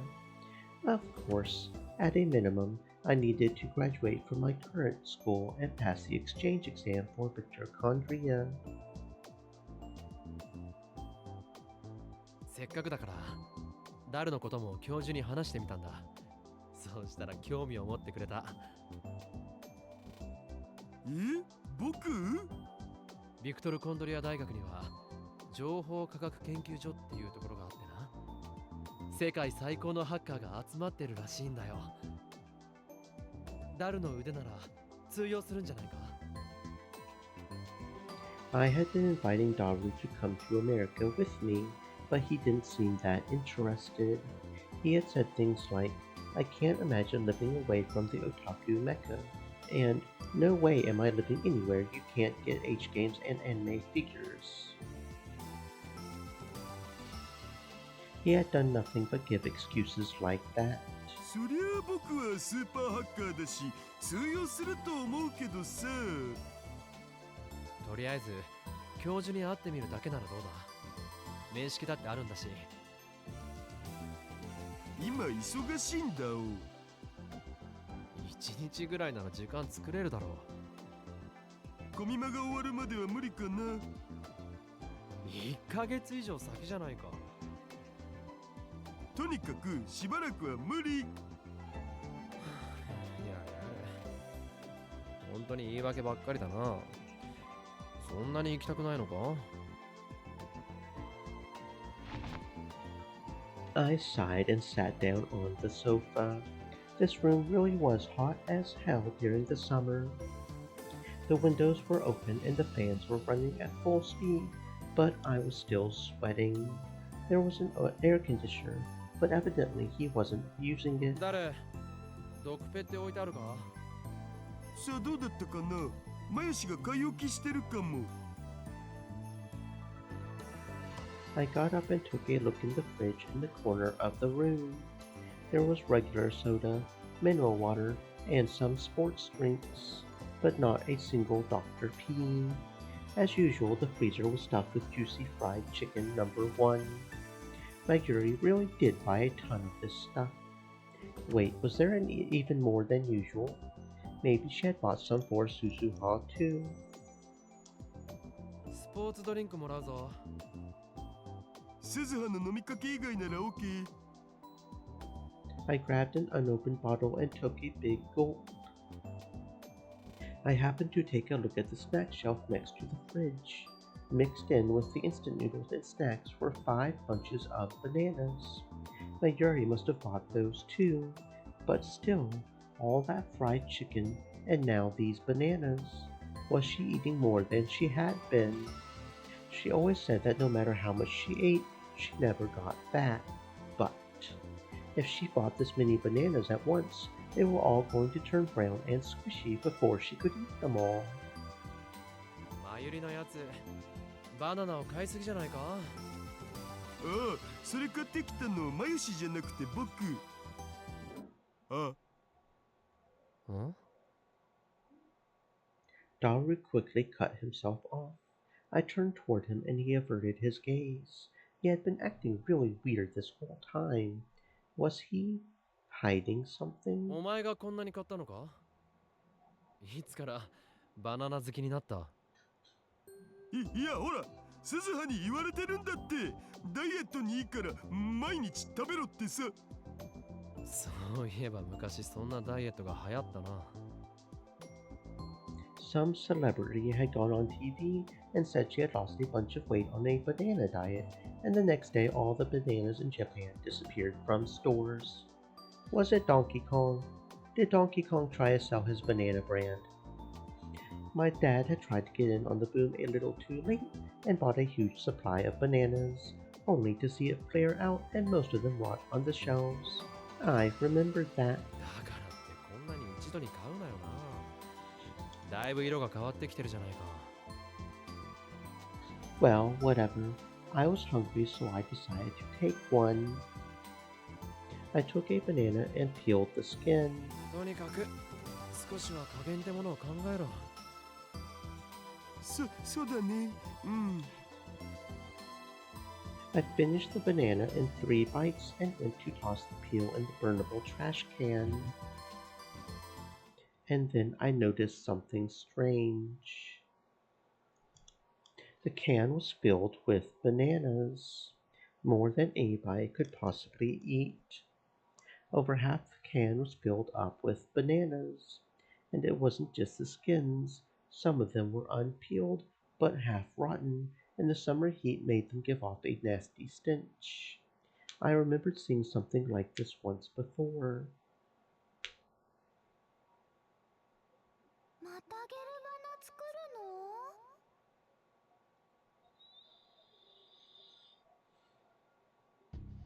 の？ And that's right. It was when I was living here a year ago, doing experiments every day. And then my mind flashed back to the contents of the fridge and that bizarre stockpile of juicy fried chicken. It couldn't be. I plunged my hand into the garbage can, not caring about the filth. Okarin? Daru was clearly uneasy, but I ignored him. I was right. Under the remains of the bananas, I saw tons of boxes of empty fried chicken. No matter how much my Yuri liked them, or how much of a glutton Daru was, no one would voluntarily eat this much frozen fried chicken every day. I went deeper into the garbage can, and then I found something I didn't want to see. なあダルなんぞバナナと冷凍唐揚げの組み合わせ懐かしいな。1年くらい前か。よくこうして実験してたよな。かなり無駄な使い方してたから真由里によく怒られた。食べ物を粗末にしちゃダメだって。そうだね。しょうがないから電子レンジで温かくなったバナナも俺たちで食べて処分したよな。あれはひどい味だった。でもさすがにこれは食べられなかったよ。What I pulled out of the garbage can was a green gooey mass. It was thick, disgusting liquid like you would expect to see if you crushed a giant bug. The goo dripped out of my fingers and splattered onto the floor. Oh, we're just having a lot of you guys today. Did the bot factory make more bots today or something? You're all going to get banned. Silly bots. Thank you, Automod. You are the good bot. It was what used to be a banana. What we had once called a gel nana. Oh, しまった。Daru put his hands to his head. But then he evidently gave up on hiding it. まずった。こんなあっさりバレちゃったか。もうちょっと隠し通せると思ったんだけどな。実際さ、目処がついたらちゃんと相談したいこともあったし、打ち明ける予定ではあったんだけど。Daru tossed me the towel. Evidently he had already used it because it was covered in black soup, but I decided to wipe the gel nana off my hands with it anyway. Daru went into the development room and started moving boxes and dust covers. ほれ、これが2号機。And on the table appeared the horrible future gadget number 8, which I had built, improved, and finally dismantled a year ago. 組み立て直したのか。電話レンジカッコ仮バージョン2とどっちがいいか結構迷った。名前なんてどうでもいい。マジ？オカリンの言葉とは思えないな。どの未来ガジェットもさ、円卓会議やって大騒ぎして名前決めたじゃん。黒歴史だろ。そう？ Daru was looking at the dust-covered future gadgets that were sitting on the shelf of the development room. There was something like fondness in his gaze. Why the hell was he acting like this? Did he think of that nightmare as some kind of happy, youthful memory? I was about to tell him to go screw himself, but held it in. お前、俺が言ったことを忘れたのか。これは危険だ。俺たちが持っていて一種のものじゃない。うん、けどさ、僕未来でタイムマシン作らないといけないんだよね。そうするとやっぱこいつを研究することがその第一歩だと思うわけ。誰I gave up on trying to hold it back. I got up in his face and yelled at him. 何度も話したよな。こいつのせいで何が起こったのか、こいつのせいで俺がどんな体験をしたのか。これを作ったことでマユリは殺されるんだ。これを作ったことでクリスは犠牲になったんだ。これを作ったことでお前の娘は過去へ飛んで自殺までしたんだ。忘れたって言うならもう一度話してやろうか。お前はそんなにバカだったのか。自分でそれを体験してみないとわからないほどバカだったのか。バカはあなたよ、岡部倫太郎。I suddenly heard an angry female voice behind me. I looked back and saw Maho Hiyajo glaring at me. ヒヤジョさん。おう、ゴーロリ来たこれ。なんて格好してるんだよ。っていうかなんでここに。これはそのつい勢い余って。あまりジロジロ見ないで、訴えるわよ。そっちがそんな格好で出てきたんじゃないか。ちょっと待ってなさい。今服を着てくるから。Maho quickly went back to the shower room and came out dressed a moment later. 失礼、待たせたわ。もしかして俺が来た時から隠れてたのか。私のことはどうでもいいでしょ。レスキネン教授に送った沖縄での写真はわざわざ捏造したのか。Both the professor and I were completely taken in by that picture of her standing on that Okinawan beach. But it seemed we had both been tricked. It was well made enough that Daru must have been involved. 君の来日の目的は沖縄じゃなかったというわけだ。ええ、そうよ。あなたが電話レンジカッコ仮なんていうセンスのない名前をつけたそのマシンのために来たの。君にも説明したはずだ。Dメールによって一体何が引き起こされたのかを、それをまた繰り返すつもりか。違うわ。何が違う。 D メールを送ればそれはエシロンに補足され、世界線は今のベータから再びアルファに戻ってしまうんだ。Echelon, an advanced communications monitoring system said by conspiracy theorists to be owned by the U.S. government. It said that the system is operated by America's National Security Agency, but the U.S. government has never publicly admitted to its existence, and no proof of it has ever been found. Participating countries supposedly include America, England, Canada, Australia, and New Zealand, also known as the Five Eyes Group, the Information Sharing Network, and that is an actual fact. France is not included among them. I'm not sure if France is one of the Five Eyes. Actually, let me Google that real quick. I'm not sure what the 5 countries that make up the Five Eyes are specifically. I know Australia is because they've got the nuclear subs.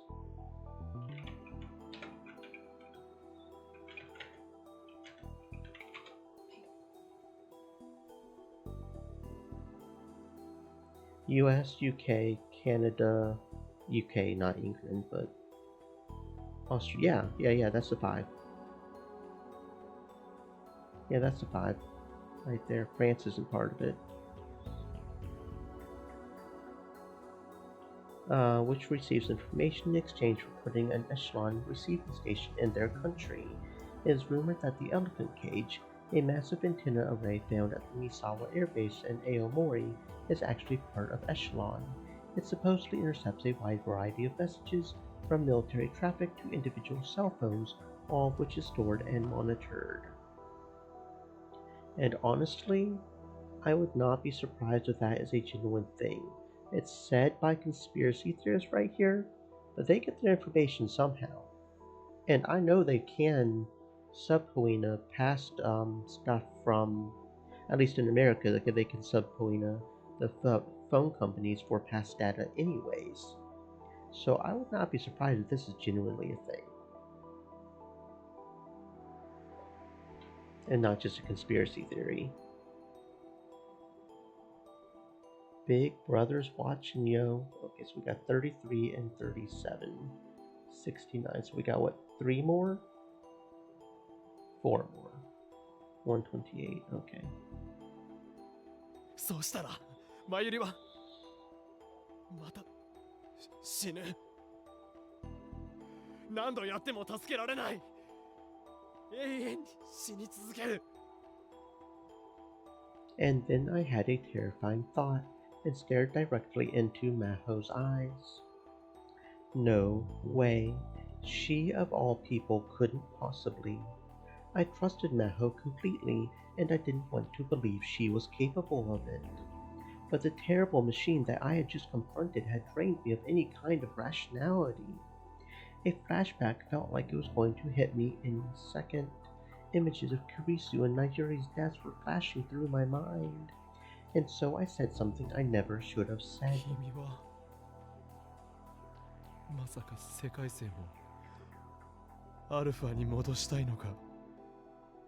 え？クリスが生きていてマユリが死んでいる世界を望むのか。この野郎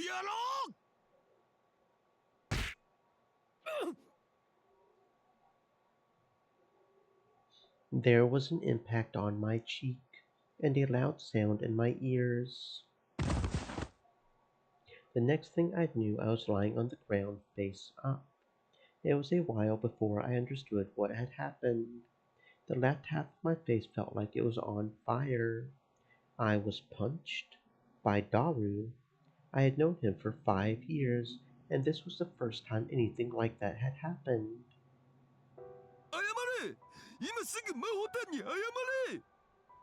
ちょっとやめなさい、橋田さん。オカリンがどれだけ苦しんでるかなんて僕には想像しかできないけどさ。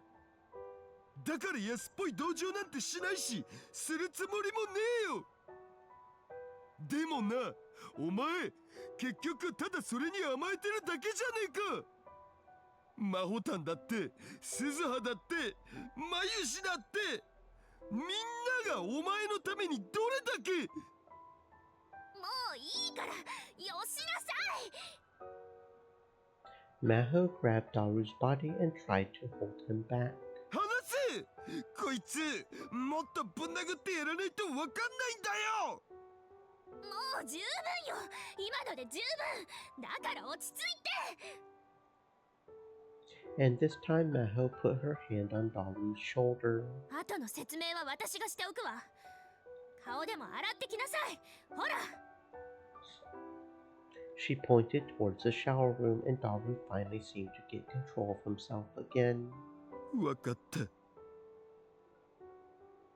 He looked a little awkward as he lowered his fist.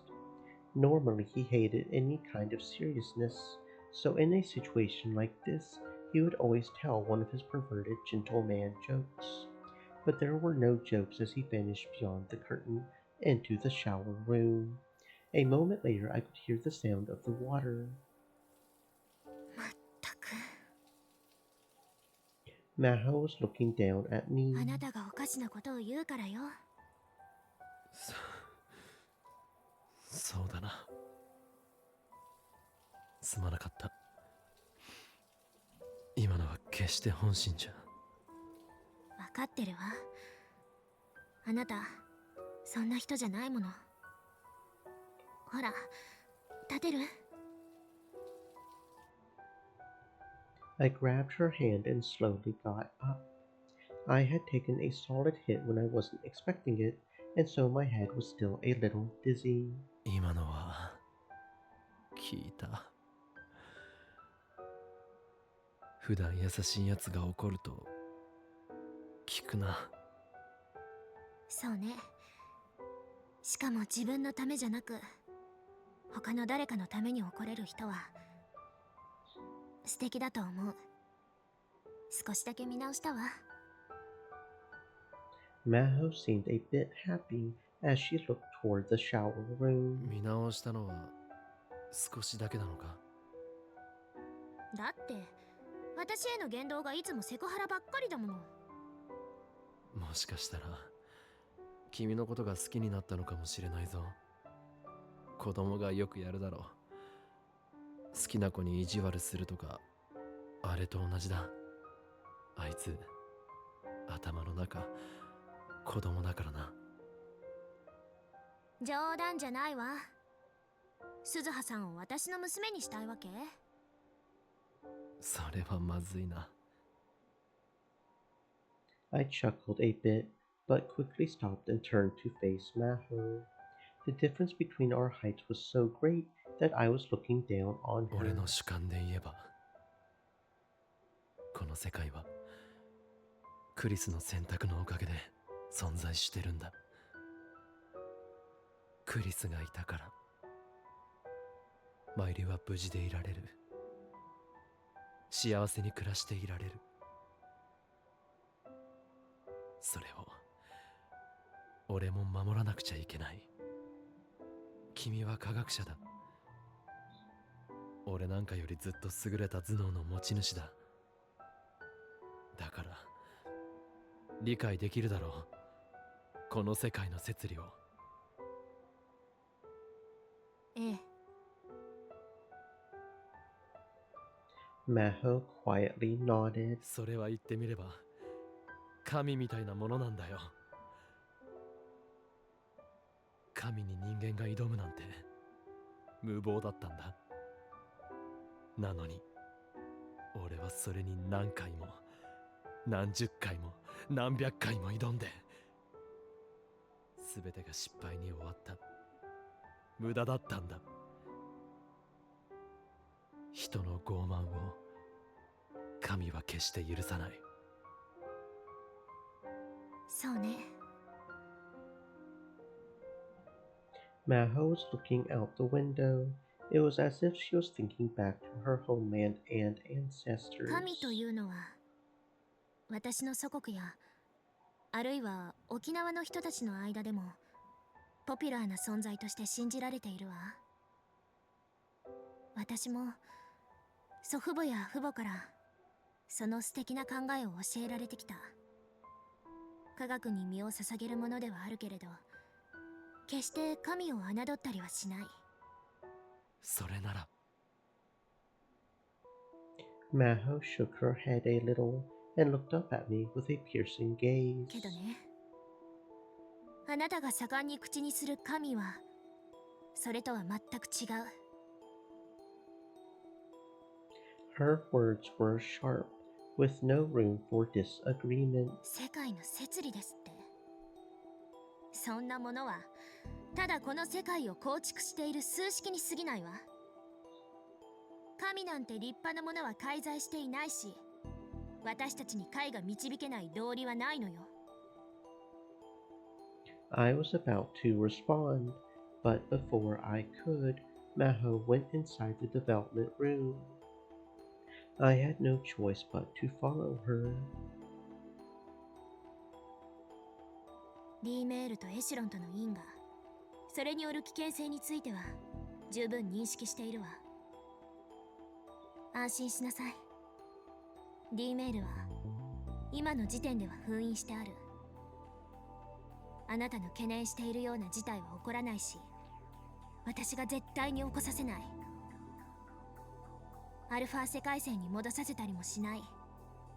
もちろん D メールの危険を回避する方法も、エシュロンを無効化する策も橋田さんと検討中よ。ただ今はその検証にリソースを割くより先にやらなくてはならないことがあるの。個人的にもね。Maho tapped the top of the phone wave unit too. 今私たちが研究しているのはクリスが成し遂げたというタイムリープの方。じゃあタイムリープしかできないのか、それ。そういうことになるわね。She was right. I was looking at a time leap machine, not the phone wave. I could tell they had recreated all the improvements that Kurisu had made to the phone wave. The most obvious was the PC and monitor that were connected to the microwave. And connected to the PC was a headset and what looked like a cord covered in electrodes. In this world mind, only I knew the details of how the time leap machine was set up, and I hadn't told Daru or Maho about them. In other words, with only some small hints, Maho had managed to create the same thing as Kurisu. 正直なところ、とても悔しいわ。悔しい。研究すればするほど、やっぱり私はクリスにはなれないって思い知らされるのよ。記憶をデータ化して、それをトップダウン検索信号込みで携帯電話に転送する。そこまではできるの。ただ最大の問題がクリアできない。クリスはそれをやってのけたのに。データの圧縮だな。Maho nodded. 何テラバイトもある膨大な記憶データをどうやって圧縮するのか。その謎が私ではどうしても解けない。That was the part that Kurisu had struggled with the most, too. But in the end, with Daru's help, she had been able to do it. あなたはクリスから何か聞いているのかしら、その方法を。She seemed a little unhappy as she asked me that. Asking for the answer meant Bounty giving Hunter up on Stereo finding the solution. Said, "I'll be jumping off. Need to recharge tablet. Have fun, unicorn." Stay safe, Stereo. Thank you for coming. Yes, and make sure to charge up the tablet. It deserves to live too. Tablet-chan. Yeah, thank you for coming, friend. Stay safe. Maybe that was really hard for her. Well, if she doesn't have basic information, she doesn't have basic information. I mean, who would have thought of hacking into CERN's lab for a black hole as a way to compress information? That's kind of extreme. Yet she had chosen to put completing the machine first. But I had no intention of giving her the answer right away. 前に俺の経験したことを話した時に約束をしたよな。覚えてるか？タイムマシンでマキセクリスを救おうなんて絶対に考えるな。ええ。今でもその約束を守るつもりがあるか？その気がないなら協力はできない。Maho didn't answer for a while, but without even looking at her face, I could tell she was being torn apart inside. もちろん守るわ。あなたとの約束だもの。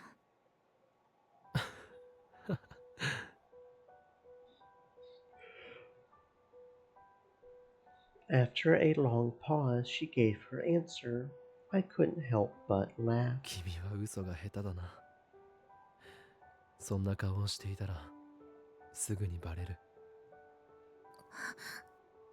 話は終わったな。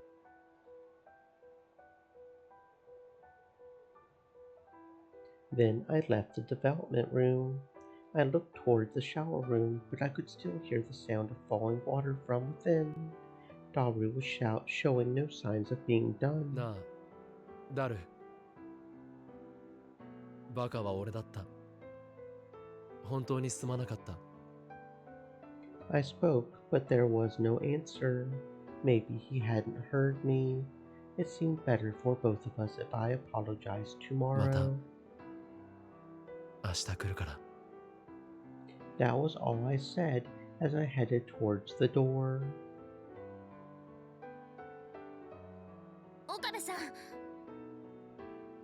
Maho followed me. She came up to me so fast, she almost slammed into シュ me. タインズゲートは実在すると思う？まゆりさんが死ぬことなく、そしてクリスも犠牲にならない、そんな狭間の世界線があると思う？それを目指した俺の顛末を知りたいなら鈴葉に聞くといい。結局運命には逆らえなかった。あんなのはくだらない妄想だよ。そう言い切ってしまって本当にいいの？ないと証明されたわけではないのよ。そんなのまさに悪魔の証明じゃないか。そんな証明誰にもできるわけがない。Said to be originally developed by a jurist in medieval Europe during a case over possession rights, it's used as a hypothetical today in other contexts, such as law or politics, during discussions of rule violations. For example, if someone were to tell you to prove that the devil exists, you could in turn demand proof that the devil does not exist.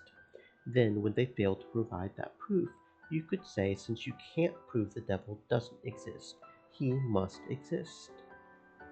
This is, of course, simple sophistry that proves nothing at all, but since it can turn a debate into an endless loop, traditionally the burden of proof is placed on the first person to make a statement. そうよ。あるのかないのかも証明されていないのに、あなたはたった一度失敗したくらいで諦めた。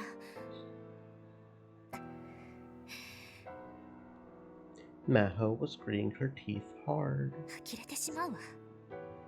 何？ I almost went out of control and grabbed her by the shoulders, but I managed to stop myself at the last second. さっきも言っただろう。俺はそれ以前に何回も何十回も何百回も挑んで。私も言ったはずよ。それは神の摂理でも何でもないって。世界線もタイムマシンもシュタインズゲートなんてものも、どれも世界を構築するただの数式に過ぎない。何回も何十回も何百回も失敗した。だからなんだというの？そんなの科学の世界では当たり前のことよ。それで失敗したのなら何千回も何万回も何億回も挑戦すればいい。そうすれば必ずそこに解放は見つかる。君は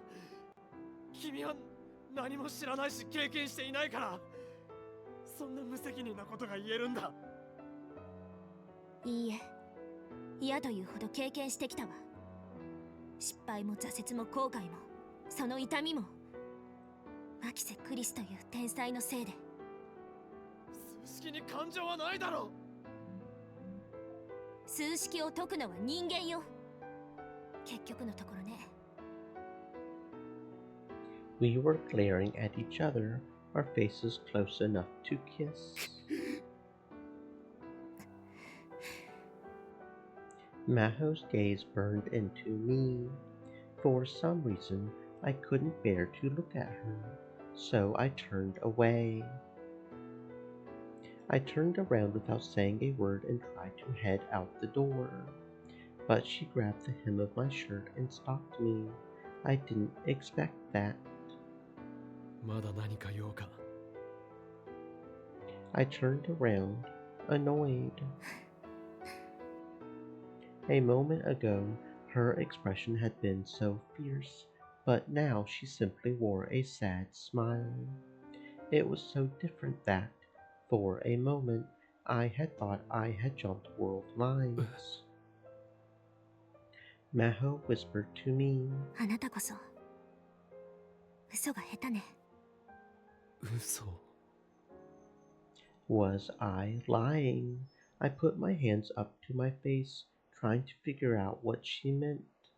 But that didn't tell me what kind of look I had on my face, of course, so I simply stood there, confused. 嘘ってなんだ。俺は嘘なんてついてない。橋田さんに聞いたんだけど、1年前のあなたってタイムマシンに関しては取り付く島もなかったんですってね。シュタインズゲートの話なんてそれこそ論外、口にするのもはばかられるほどだったって。一体何を言って。でも今は違うわ。だってあなたのその顔、私が以前よくしていた顔と同じだもの。クリスに実証実験で負けて、論文の評価でも負けて、名声でも負け続けて、落ち込んでもうダメだって思って。けどいつも最後は鏡を見て自分を叱りつけたのよ。Maho pointed to her own heart with her index finger. 挑戦するのを諦めたら終わり。そうしたら永遠に勝つことはできないってね。Then she pointed at my left breast. 今のあなたはその時の私と同じ顔よ。心の奥の奥ではまだリベンジする気でいる。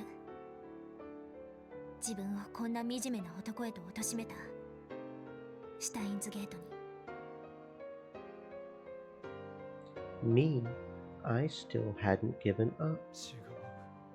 そんなことはない。違わないわ。あなたってね、ほんと私にそっくり。まるで胸像みたい。強情で一度言い出したら聞かなくて、自分が間違ったと分かってもそれを絶対に認めたくなくて子供みたいに拗ねて、誰かに心配や迷惑ばかりかける。で、そんなことないよとか少しくらいはフォローしてもらえないとちょっと傷つくわね。けどね、だからこそわかるのよ。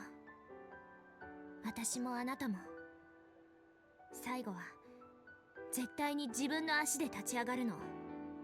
そうでしょ、岡部倫太郎さん。もう一度言うわ。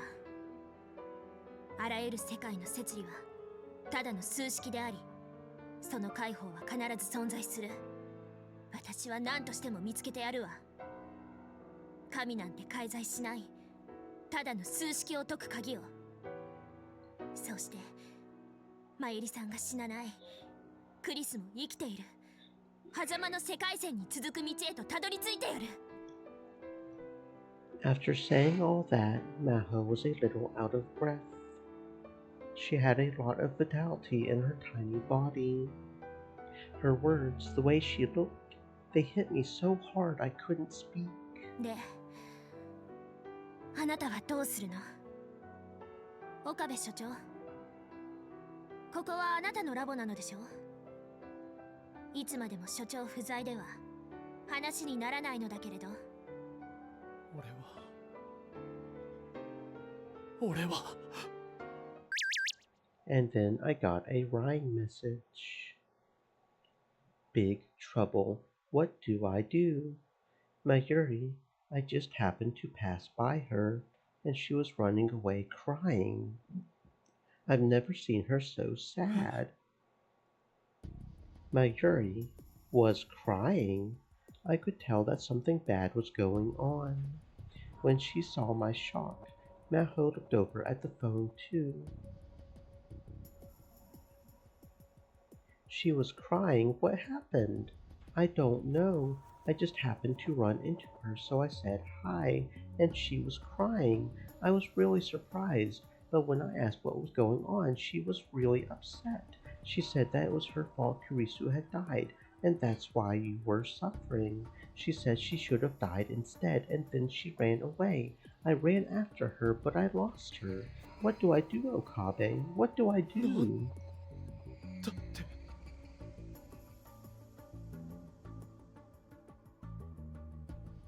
まさか聞かれてたのか今の話そういえば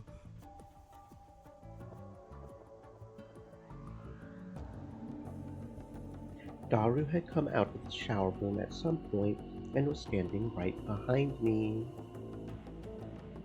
オカリンがラボに来るって知らせてくれたのマユシだマユシもここに向かってる途中だって言ってた Oh shit, she overheard that whole. Oh shit. Then that meant there was a good chance she did. そんな I felt like my knees were going to give out. Maguri existed in this world line because of Kurisu's sacrifice, and that was the one thing that Maguri could never find out. Me, Daru, Suzuha, Ferris, Maho, everyone who knew the truth had kept it from her. I needed to find her. I needed to find Maguri. I couldn't let her be alone right now.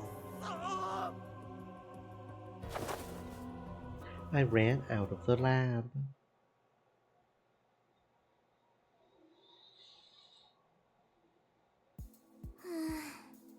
まだ暑いな。 The summer solstice had passed, and by 6, the sun was finally setting behind the city's skyline. Part of the sky was still red and the rest a dirty blue. For the past few days, Suzuha had worked on the time machine on top of the radio building. It was almost time for her to go back to the past, which meant she was putting a lot more effort into the maintenance work. Parts which could normally get dirty with no trouble had been polished to a sparkling shine. 気負いすぎてるかな。やっぱり不安なのか。 She finished her work, put her tools back in the box, and stored the box in the time machine's cockpit. Then she sat down in the control seat and took another look at the battery gauge. With the amount of fuel she had left, in less than a month, she wouldn't be able to go back to July 27th, 2010. She had to leave this era before that time limit passed her by. The original plan of taking Rintaro to the past looked like it was going to fail. That meant she would have to go on the mission that she had spent the last year coming up with, all by herself. それにしても、父さんってば、これはないよな。 She chuckled to herself and stuck her hand deep into the computer core. Inside was an external hard drive that clearly belonged to 2011, not 2036. Itaru had probably put it here when her back was turned. One of the secondary touch panel monitors was displaying a warning that read, "Foreign object detected in cockpit." These machines were capable of breaking through early 21st century camouflage in less than a second. It was clear from the way the fake wires were laid out that monitoring and data retrieval Stream were not elements. its objectives. Said. Stay moist, my friends, hydrate. He had probably hidden it here because he didn't want anyone to find it. Maybe she should just pretend she didn't see it and leave it here until she was just about to leave. As she pondered the best course of action, she heard the heavy door outside opening. Someone was here. Suzuha pulled her gun from its holster and looked out from the cockpit toward the iron door that led into the building. She still remembered what happened with Kagari the other day. It couldn't hurt to be careful, but when she saw who it was, she relaxed. まゆ姉さん、珍しいね。ここへ来るなんて。 She put her gun away and jumped out of the cockpit to welcome her. すずさん。泣いてるの？何があった？ Suzuha had no idea why the always smiling Mayuri would be crying. どうしてみんなは教えてくれなかったのかな。え？クリスさんっていう人とマユシーとの本当のこと教えてくれなかったのかな。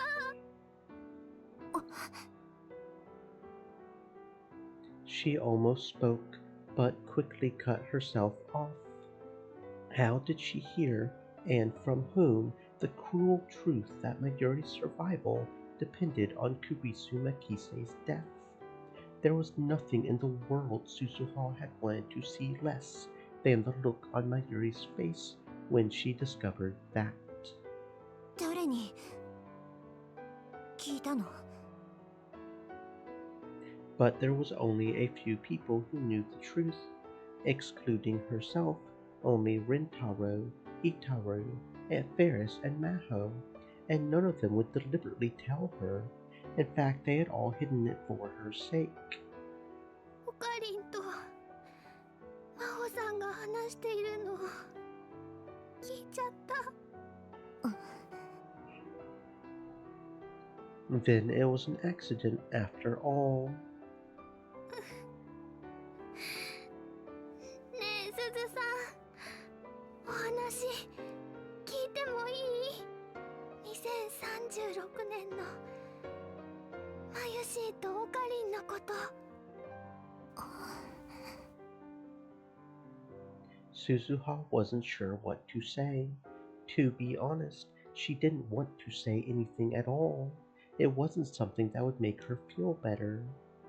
未来のことは知らない方が幸せだよ。 Another line of tears spilled down Mayuri's cheek. マユシーなんてね、この世界にいても何の役にも立たないよ。だったらクリスさんの方が世界のためにもオカリンのためにもずっと必要なんだよ。 Suzuha suddenly felt like she was looking at the Mayuri she had known in the future. She thought of the big sis Mayu that she had seen ever since she was a little girl, and she couldn't refuse her request. 私の知ってる未来のまゆ姉さんも時々そう言ってた。そんな時は決まってぼんやりと空を眺めてるんだ。すごく寂しそうで切なそうだったよ。私もかがりもまゆ姉さんのそんな顔を見るのが辛かった。かがり？ It was only then that she remembered she had been keeping Kagari a secret from Mayuri. かがりっていう名前の女の子がいたんだ。繊細孤児でさ、まゆ姉さんが引き取ったんだ。だからまゆ姉さんの娘っていうことになる。まゆしーの娘。優しくてでも強い子でね。まだこんなに小さいうちからいつも言ってた。ママを守るのは自分だって。そんな子だったから母親であるまゆ姉さんが寂しそうにしてるのはかなり答えてたは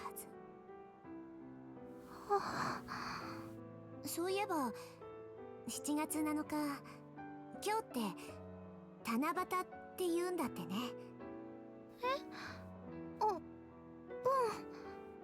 私は子供の頃にまゆ姉さんから教わったんだ。織姫と彦星が年に一度会うことができる日だって。大気汚染がひどくて星なんて見えない時代だったけど、まゆ姉さんは言ってたよ。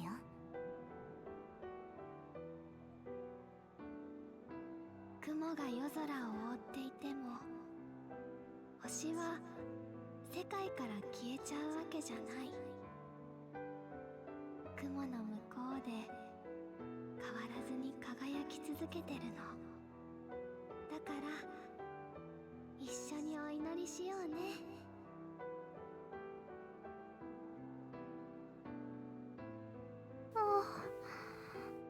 そんなまゆ姉さんの言葉が私やかがりには希望になったんだ。それだけは知っておいてほしい。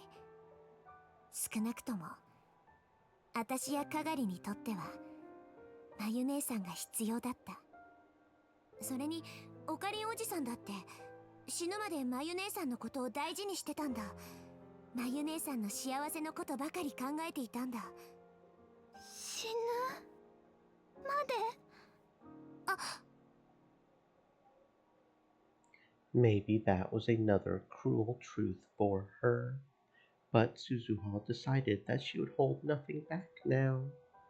そうだよ。オカリンおじさんは今から15年後までしか生きられない。まゆ姉さんをかばって死ぬんだ。オカリンおじさんは最後にこう言ってたって父さんに後から聞いた。まゆりの命を助けることができて本当に良かった。自分はまゆりを守るために生きてきたんだから。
そんな。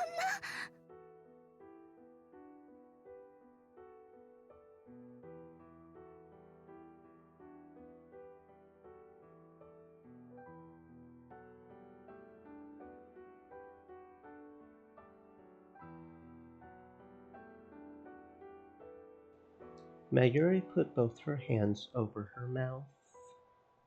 でもまゆ姉さんはそのことをずっと引きずっていたんだろうな。私たちには見えないところでこっそり七夕の空を見上げてつぶやいてた。あ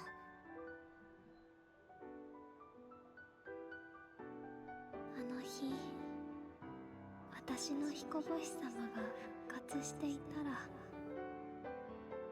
全てが変わっていたのかな。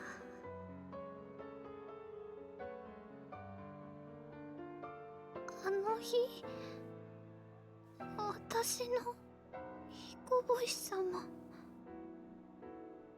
私の。Mayuri was repeating the words to herself. The tears were still pouring down her face, but her sad cries finally came to a stop. She was still shaking, but her voice had gotten quiet. どういうことなのかな。私今ならわかる気がする。1年前私オカリンおじさんの態度に本気でムカついたんだ。チャンスが目の前にあるのになんで諦めるんだって。そんなオカリンおじさんをかばって甘やかしてるまゆ姉さんのことも本当は許せなかったんだよね。でもさ、この1年ここで暮らしてみて感じたんだ。あの時間違ってたのは私の方だったって。今ならあの日のオカリンおじさんともっとちゃんと話せるかもしれない。あの日。それでうまく説得できるかどうかそこまでは自信ないんだけどね。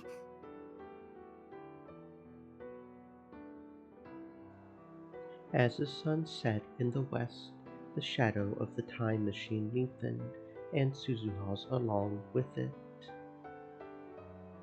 私に残されたチャンスはあと一度だけ。それなら未来のまゆ姉さんの言葉にかけてみようと思う。マキセ・クリスが殺された日じゃなく、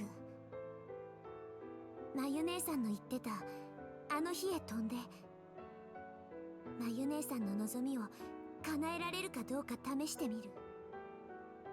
まゆしの望み。Suzuha gently rubbed Mayuri's tiny little shoulders. それがシュタインズゲートへ向かう鍵だって信じてみる。シュタインズゲートを開くことができるのは彦星をやめちゃった普通の星じゃなくって、まゆ姉さんの彦星しかいないような気がするからさ。つまり私が新たに考案したミッションは彦星の復活。父さん流に言うならオペレーションアルタイルとかオペレーションアークライトとか、それともアルタイルとアークライトを結ぶって意味でオペレーションデネブかな。父さんほどのセンスは私にはないみたいだ。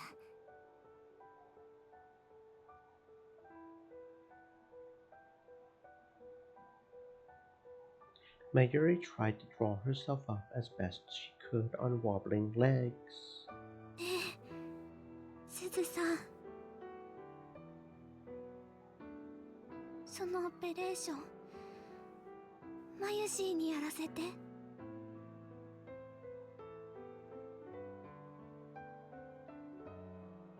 Suzuha stared at the girl in front of her, unable to believe what she just heard.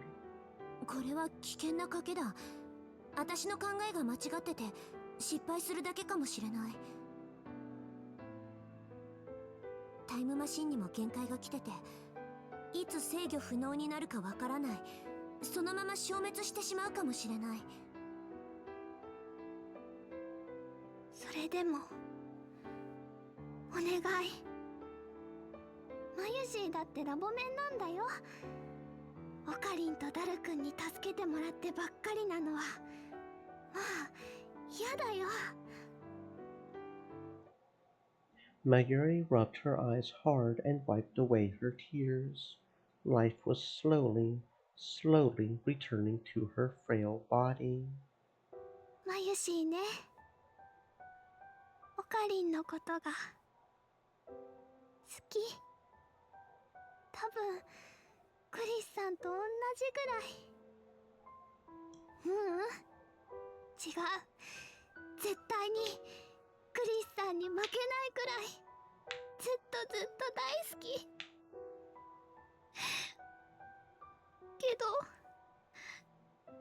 だけど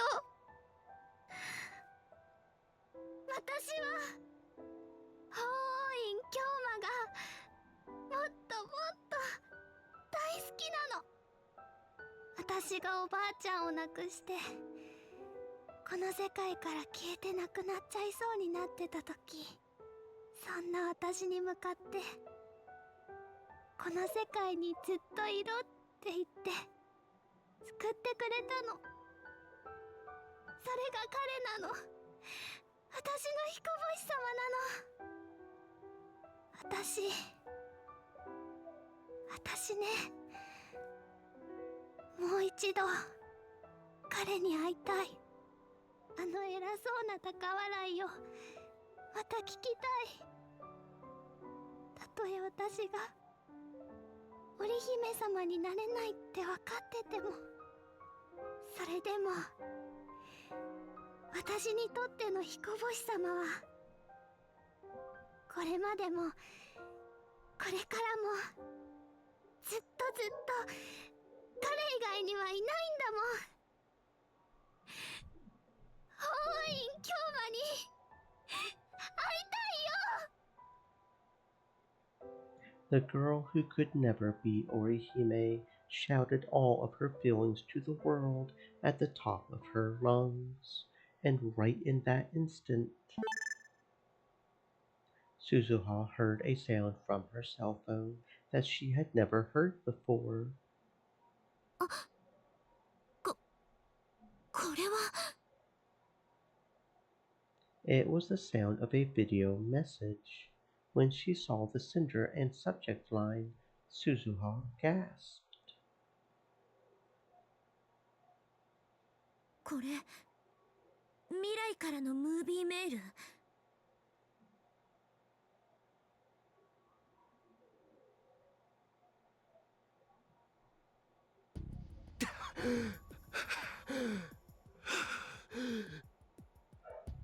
I stuck my hand against the wall of the Brawn Tube workshop to catch my breath.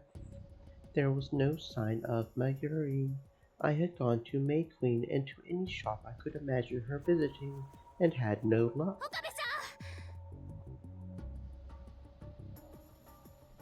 Maho came back. She was out of breath too. ダメ。辺りをぐるって回ってみたけど見当たらないわ。The panic was threatening to make me lose control. Where did you go, Mayuri?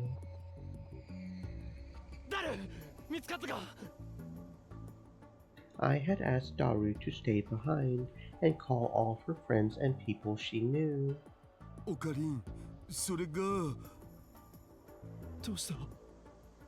電話つながらないんだよ。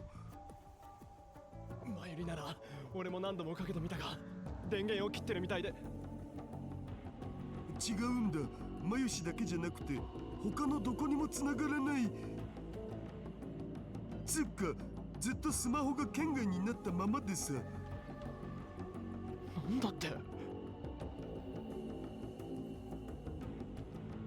I took out my own 俺 phone. のも圏外だ。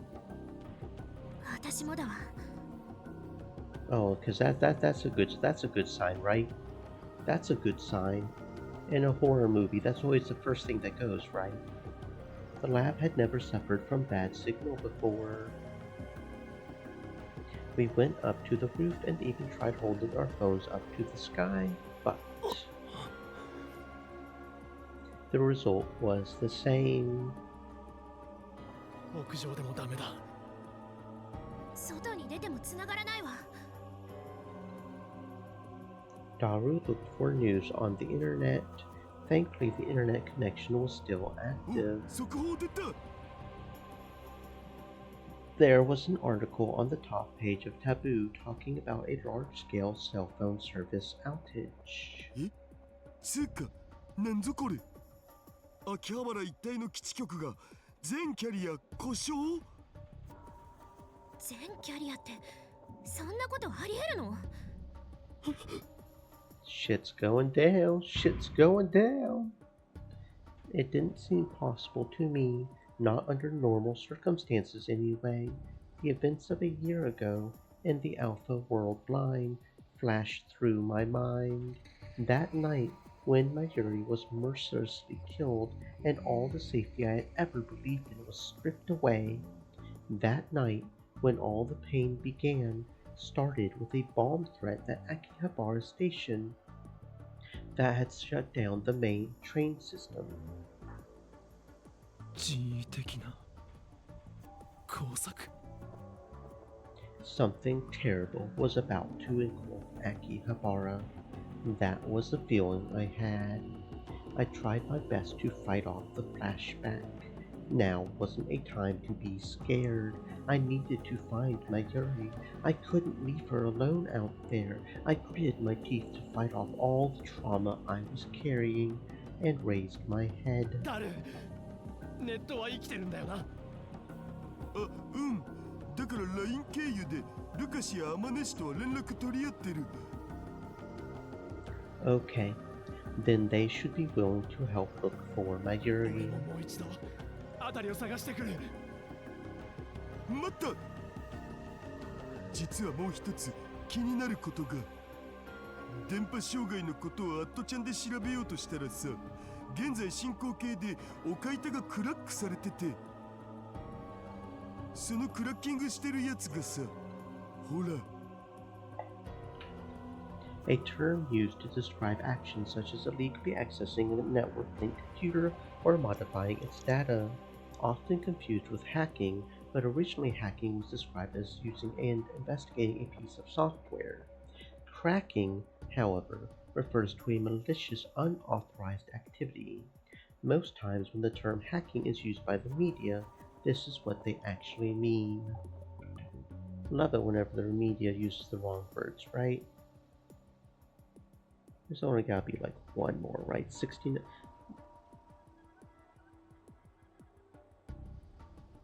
Okay, no, 128. I was going to say if 69 is seriously the last tip we get, that is going to be some. They did that on purpose kind of thing.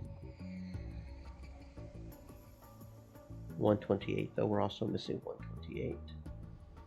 69. Daru brought up the @channel page on his screen for me to see.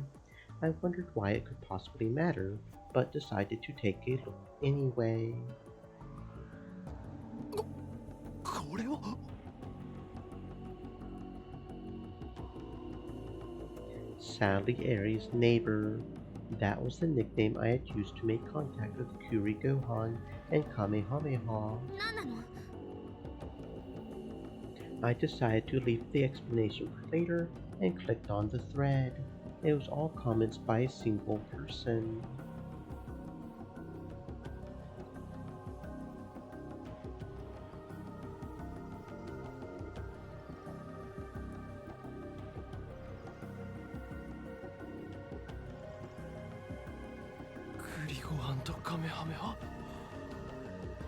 To Sally Aries' neighbor, it appears that we twins will now be temporarily driven from the place where we belong, so I may not be able to come back here anymore. Our Father in heaven has developed a way to force open our most secret places. Now we shall become good children, his children, who cannot tell lies, and thus we will be forced to tell him of the secrets of controlling time, and where those secrets lie. It is a great sorrow to me that I cannot protect those secrets. I had hoped we could be good friends, but this is probably goodbye. So lastly, I would like you to pass a message to the person I respect the most. The first comment had gone up an hour ago. After that was just an endless string of meaningless numbers and letters. I always regarded myself. Okay, I couldn't read it. どういうこと？ Maho was looking at the screen from the side and evidently sensed that something was amiss from the text. I answered her. アマデウスだ。え？こいつはアマデウスのクリスなんだよ。クリスに何かがあった。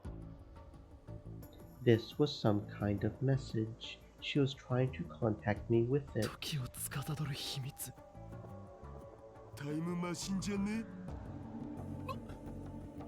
タイムマシンの情報が誰かに漏れたのか？つうか、なんでアマデウスがタイムマシンの情報知ってんの？オカリン喋ったん？ Did I? I didn't think I had told her when I was a tester, but there was no time to think about that now. 平城さん、アマデウスにアクセスできるか。規則違反になるけど、そんなこと言ってる場合じゃなさそうね。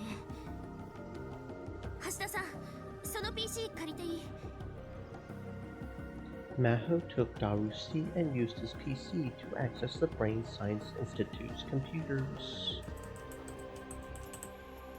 She put in her ID, Salieri, and her password. She pushed the enter key, but Amadeus didn't appear. いつもと違うわ。どういうこと？ Confused, she typed a series of commands into the PC with a speed that rivaled Daru's. But no matter what she did, the Amadeus program didn't appear on her screen. When she had finished accessing every server at the Institute, she stared at the computer and bit her lip. こんなバカなことって。どうした？ないの。アマデウスのプログラムが記憶データごとどこにも存在していない。Just like the message from Kuri Gohan and Kamehameha. 誰？ハッキングしろ！脳科学研究所だけじゃなく、ビクトル・コンドリア大学にあるデータを全部こじ開けてくれ。サーバーから個人の PC まで全部だ。オキドキ。ヒアジョさんも協力してくれ。頼む。ええ。But the answer was the same. Not only the Amadeus Kurisu, but the Maho as well, were nowhere to be found on the Victor Condria servers. There was no trace of them. Their very existence had been erased. どこか別の場所に移されたとか？そんなの無理だわ。アマデウスシステムに関してそんな管理者権限を持ってるのはレスキネン教授だけよ。You did read the message, right? The father moved her and her twin. My mind flashed back to the message from Kuri Gohan and Kamehameha. Our Father in Heaven. Who was our Father in Heaven whom Kurisu had spoken of? If Amadeus considered anyone a father, it would be...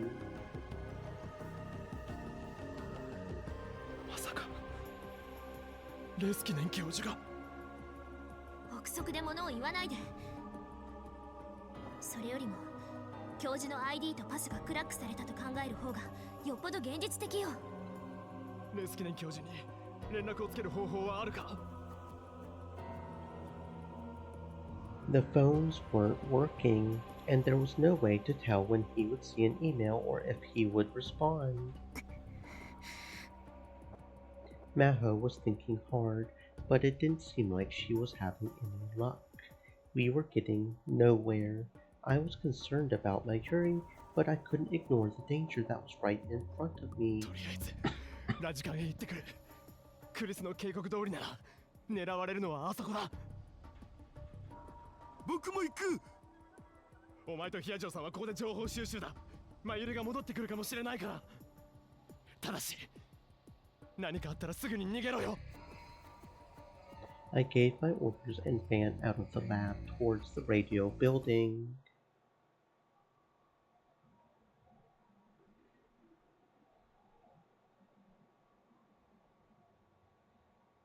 Suzuha hit the play button on her smartphone's video display. The video was heavily compressed and covered in static, but she recognized the person that appeared. It was a face she had known her whole life, a face that had been with her both in her past and her present. The man, who she still remembered holding her up in the air as a child, was probably about 35 in the video.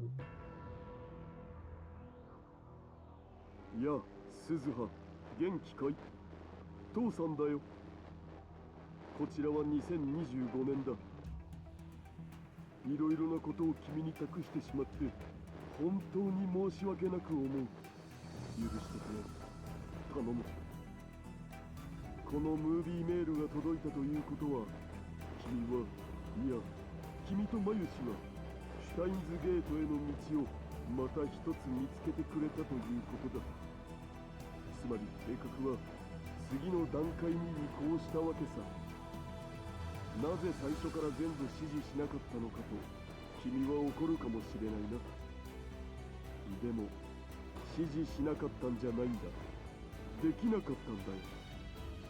君が出発した世界線の僕はこれから話すオペレーションを計画していなかったはずだからね。もう気づいているかもしれないが、君とマユシの選択によって世界線はまた少し変動したんだ。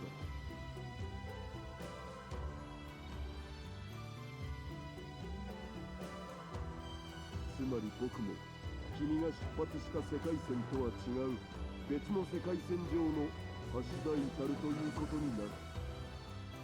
でもスズハ、どうか勘違いしないでほしいんだ。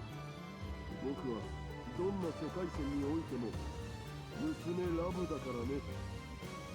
ちなみにどうだい？比べてみてどっちのパパの方がダンディーかな？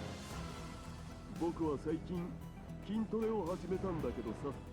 ふふん。なる。くだらないこと言ってないで、さっさと作戦内容を話せ。まったくだわ。どうせまた三日坊主で終わるんだから、どうでもいい報告はしないで。僕ができる時間が終わっちゃうよ。まあまあ、そうせかすなって。つうことでこのムービーメールの本来の目的に移ろう。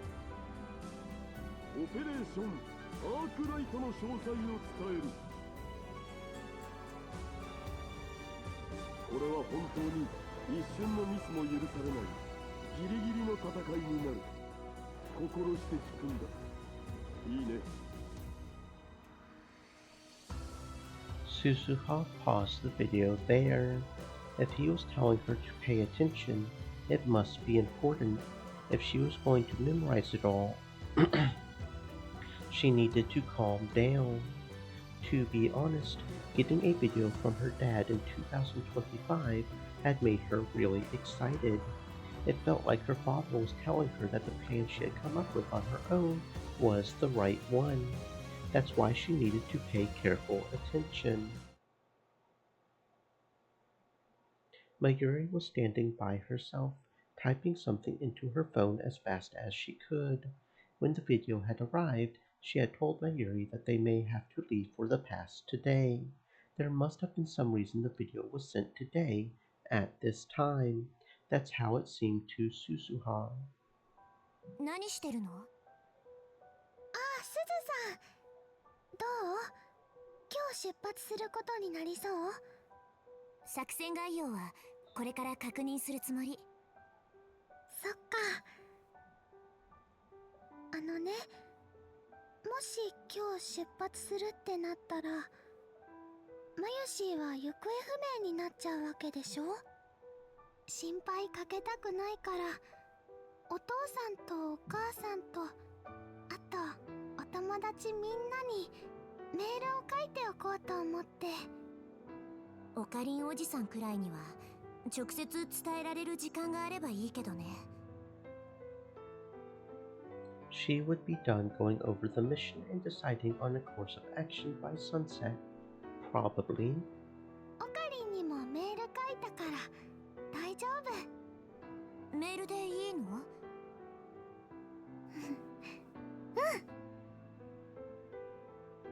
？Mayuri smiled and nodded. There were no more tears in her eyes, but you could still see wet lines drawn down her soft, pink cheeks. なんだか恥ずかしいから。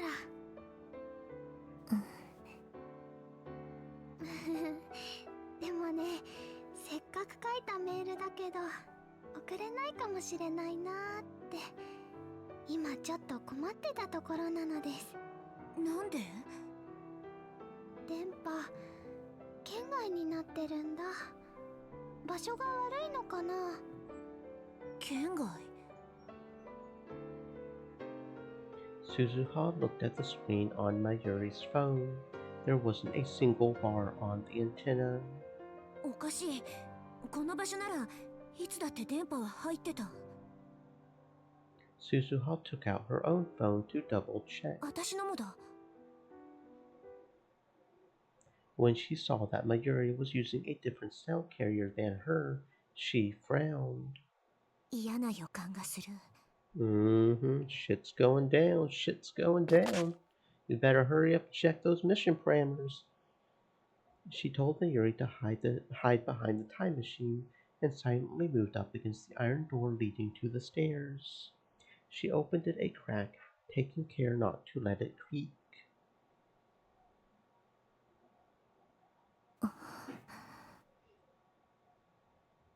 She looked inside the building. It was as quiet as ever.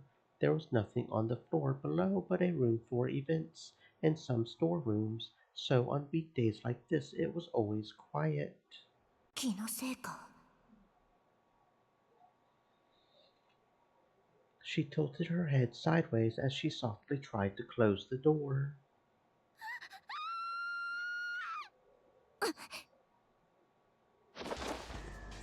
At Mayuri's scream, she turned around just in time to see armed agents in camouflage jumping over the fence. One of them had grabbed Mayuri. 外壁をよじ登ってきたのか。 Susuho deeply regretted her mistake. She was well aware that someone could try to come up the walls, but the video from her dad had made her so excited she had lowered her guard. There were about 30 men, all carrying small assault rifles. With Mayuri as their hostage, Susuho couldn't do anything. 銃を置いてそのまま地面に伏せろ。手は頭の上だ。 One of the men gave her an order in a cold voice. 抵抗すれば、この女の命は保証できない。 He pulled Mayuri close and put the gun to her head, then flipped off the safety. くそ。 She had no choice but to obey. Susuho took the gun out of her holster and put it on the ground, then took a pose where she couldn't resist. 喋らないで。こいつらいざとなれば本気で姉さんを殺すよ。私は大丈夫だから。 From the way they moved, she could easily tell they were veteran professionals. That meant they were certainly after the time machine, and probably well aware that only Suzuha could operate it. That, Suzuha decided, meant they wouldn't kill her if they didn't have to. The man who had spoken to her first, who was probably the leader, knelt down next to her. She was searched roughly to make sure she wasn't carrying any other weapons. これでも一応女なんだ。少しは気を使えよ。 They took the other small pistol she carried for emergencies, as well as several different kinds of knives. 目標2と目標3確保。そっちは The leader spoke to the group of men gathering around the time machine. 目標1確保。ロックがかかっていて、すべてエラーで弾かれます。 Several of the men had gone inside the machine as well. Leaving the hatch open had been Suzuha's own mistake, but still, it upset her to see them inside the machine. 何をしても無駄だ。そいつは私じゃないと言うことを聞かない。 立て。 The leader kicked her with the heel of his boot. 手はそのままゆっくりとだ。少しでも余計な動きをしたら即座に人質を殺す。 When she stood up, her hands were handcuffed behind her back. They prodded her from behind to move next to the machine. 生体認証だ。そうだ。ただし、私の静脈や指紋をコピーしても無駄だ。手を切り落としたり、目玉をくり抜いたって認証には使えない。2036年のシステムはそんなに間抜けじゃない。 The men in camo seemed aware of everything she said. None of them seemed surprised or irritated. 教授はどうした？ The leader asked the man who was pointing the gun at Mayuri. 現在こちらに向かっているところです。目標1は目標2とセットだ。洗脳しないと無理だと伝えろ。 Susuha gritted her teeth when she heard the word brainwashing. She had seen many of her friends in Valkyrie undergo this cruel procedure, then be sent back as spies before turning into vegetables. The leader turned towards Susuha. 洗脳の行き着く先は分かっているはずだ。教授は薬などは使わない。直接脳をいじられることになる。そうなる前に素直に我々に協力した方が利口だと思うんだ。教授か。 Where she had come from, an old doctor with that name had led a brainwashing team that had attempted to destroy Valkyrie. Suzuha had hated him more than anyone else. They hadn't used drugs either. It was safe to assume that both professors were the same person. わかった。 She nodded. 言うことを聞く。だが、これじゃ無理だ。 Suzuha jangled the cuffs behind her back. 手錠は外す。ただし抵抗すればそっちの女が死ぬ。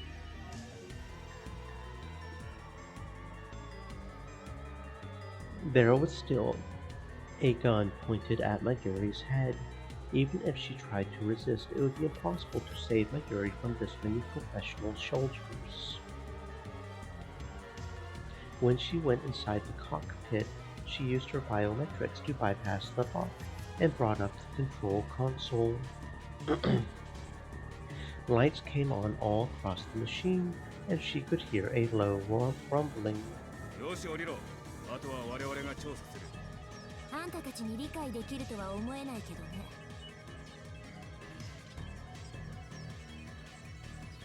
As Susuha left the cockpit, the leader turned his gaze toward a particular cluster of the men, which seemed to be engineers. That was the moment she was waiting for. Her hand had wandered below the console for just a moment when she left the cockpit. She had hidden some knives there.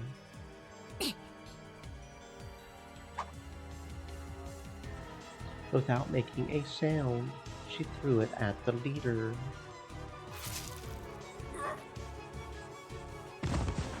The knife pierced his throat. He went down so quickly he hadn't even had time to scream. She quickly readied another knife and darted between the men in camo. Her target was the man pointing a gun at Mayuri's head. She dropped her hips low to the ground. In an instant she moved behind him and slit his throat. Blood poured out onto an astonished Mayuri, but there was no time to worry about her. She grabbed his rifle and fired a few shots to force him to the ground, then grabbed Mayuri's hand and ran behind the machine. Come back here. The plan had gone well so far, but she had seriously underestimated how well trained these men were. The second in command quickly moved to the front and worked to re-establish control. All she had was a knife and the gun she had stolen, and she needed to protect Mayuri, a non-combatant. She was still facing more than 25 active enemies.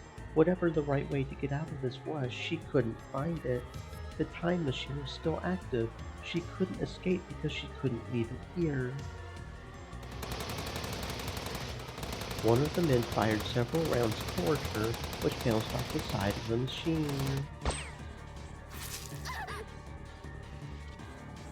And then Mayuri's head flew back as if she had been struck. A spurt of blood came out.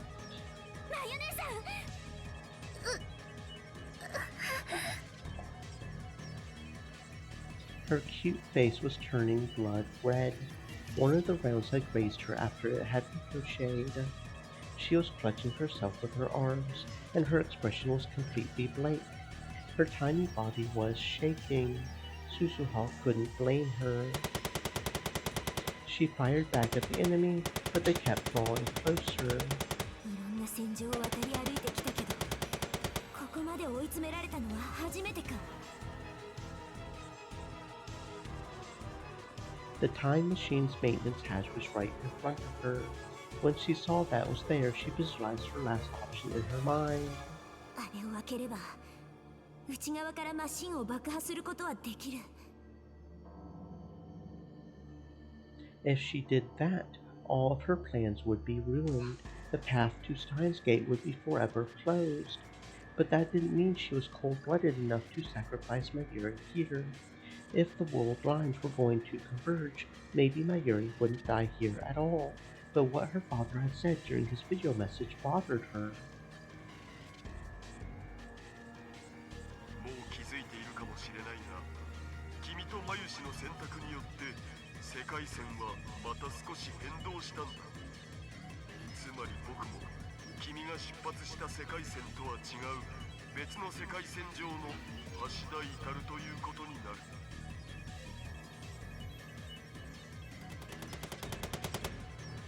Which meant that Suzuha had no proof that Mayuri would be alive in 2036 now. Had the world line really changed? Of course, for the sake of Operation Aquila, she hoped it had, but that meant she wouldn't be able to move from this place. 最悪の事態を想定しろ。The worst case scenario, that would be these men taking the time machine. They could turn the world line into something even worse than the one Suzuha had experienced. It might become a world line where not only Mayuri's life wasn't safe, but Daru's wasn't either. If that was going to happen, she had to make her choice fast. She kept a careful eye on the men, and as soon as she saw an opening, she opened the maintenance hatch's biometric lock. She could see part of the engine, which was still giving off a quiet rumble. She turned her gun sights on it.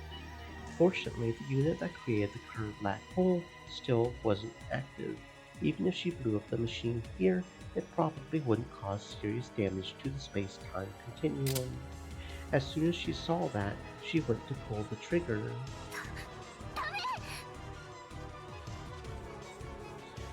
And Mayuri's voice stopped her. 止めるな。もう決めたことだ。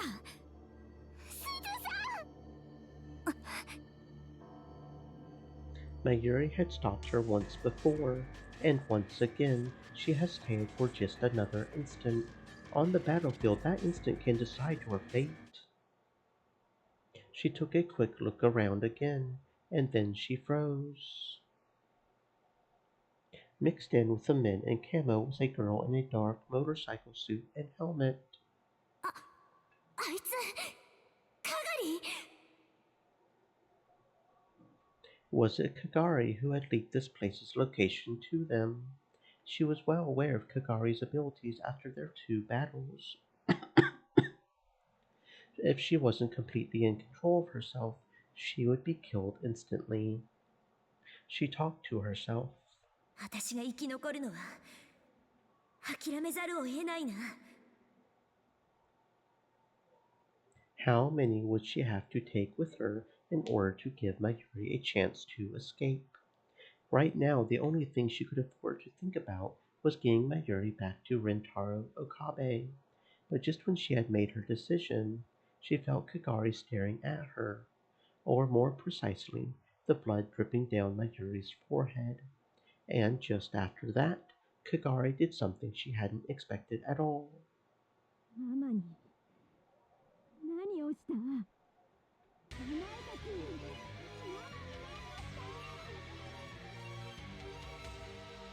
There was a scream. No, it was the howl of an enraged beast. And then the slaughter began.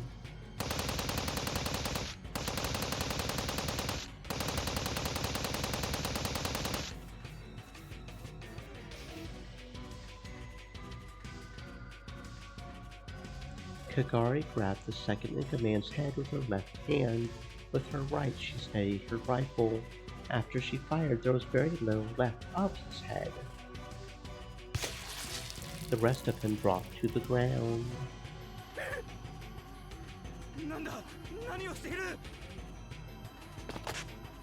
She slammed the piece of tattered flesh that had once been a man's head into the ground, and with no warning at all leaped from one screaming man to another.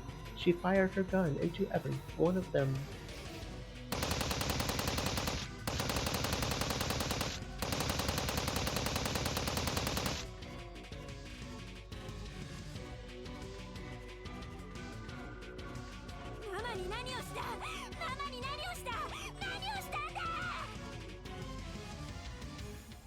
Even when her targets were already soaked in a sea of blood, she kept firing until their limbs were blown apart into unrecognizable rags. Some of them tried shooting her to protect themselves, but no matter where she was struck, Kagari didn't even flinch. When her magazine ran dry, she drew forth long, military-style cleavers. Holding one in each hand, she used them and her military combat training to slaughter anyone she saw. Their entrails were scattered all over the twilight rooftop, covering her whole body in blood and bits of flesh.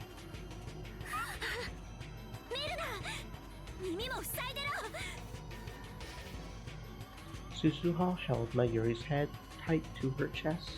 Mayuri was shaking from fear, but she did as she was told and clamped her hands down over her ears.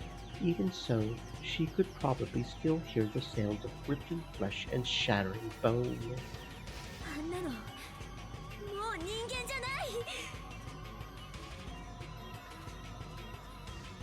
Even Susuha had gone stone cold in shock. During all her time in combat, she had never seen a one-sided slaughter like this. She had experienced this when they fought, but Kagari seemed to feel no fear or pain. She simply focused all her energy on killing her opponent.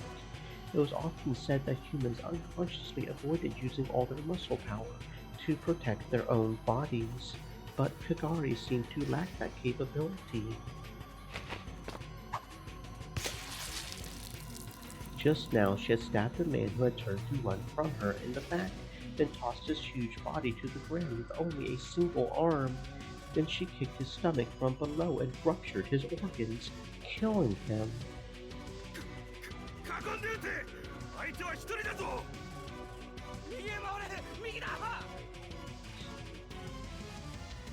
Finally, after several, perhaps a dozen or more, of the men had been killed, what remained of the squad started to scream orders at one another.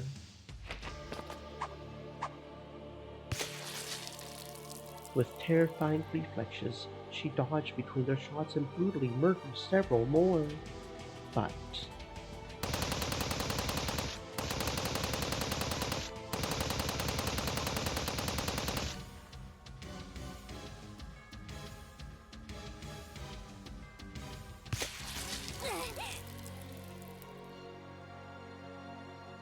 at last, a hail of gunfire struck her left hand, and the knife she was holding fell to the ground. No, that wasn't it. It wasn't the knife that fell, it was her entire left hand. The shock caused her body to stagger back.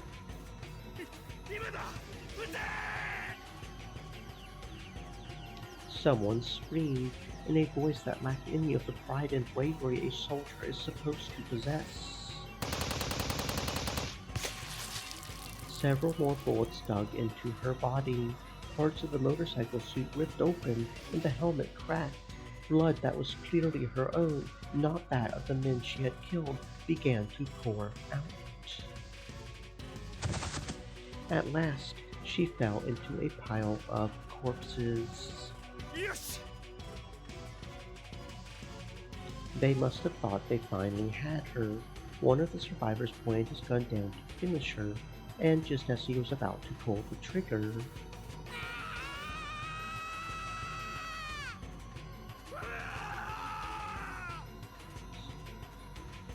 her bestial roar and the man's terrified scream overlapped in a horrible cacophony. She forced herself to leap up and brought the back of the remaining cleaver down on his arm, knocking him back. An instant later, the knife slit his throat and ended his life.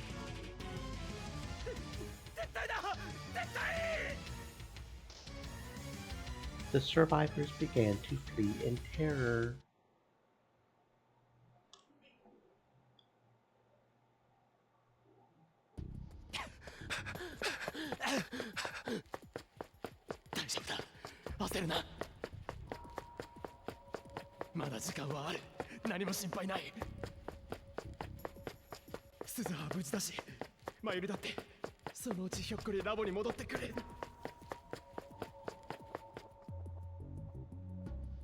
When I reached the radio building, I realized that many people in the crowd of pedestrians were holding their phones up to the sky. There was evidently no service near the station either. I took a moment to catch my breath as I looked up at the radio building. I could hear what sounded like a distant explosion. It wasn't just one. The explosions were coming in a series. Several of the people around me were glancing at their surroundings, confused by these unfamiliar sounds. And then I realized that was gunfire. I remembered the sounds I had heard during the battle between CERN's rounders and the Russian military. The sounds were coming from the roof of the radio building. Had I not made it in time? I ran into the radio building. For some reason, the elevator was under maintenance and turned off.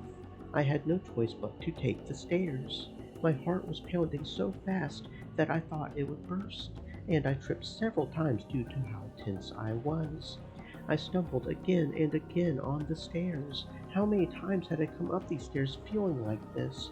Cursing my lack of endurance, I headed for the top floor.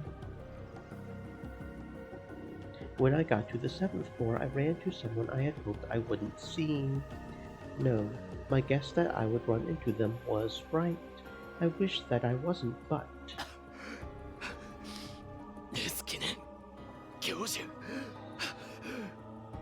Yeah, Rintaro. まさかこんなに早く君が来るとは思わなかったよ。Dr. Leskinen seemed perturbed when he saw my face.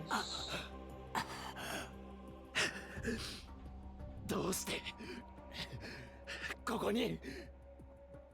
少し落ち着きなさい。そんなに息が切れていたのでは話もできないよ。どうしてここにいるんです？アマデウスはどうなったんです？君に頼んだサンプリングテストは半年前に終わっている。話すことはできないな。That was his answer. Even though Amadeus had disappeared, Leskinen was extremely calm. There was no sign of him trying to deal with the problem, and instead of being in his office, he was here. That was all I needed to know. クリスが俺に送ってきたメッセージの内容は本当だったんですね。The father that she had spoken of was Leskinen after all. クリスや魔法どうしたんです？彼女たちの記憶データを解析してタイムマシンに関するデータを取り出すつもりなんでしょう。驚いたな。クリスはそこまで君に話してしまったのか。監視していたつもりだったが、いつの間にそんな真似を。Leskinen seemed truly shocked, which meant he had noticed that Kurisu wasn't at Chandler, or that she had spoken to me there. And then, Leskinen took out a gun and pointed it at me. 君は少し踏み込みすぎたようだ。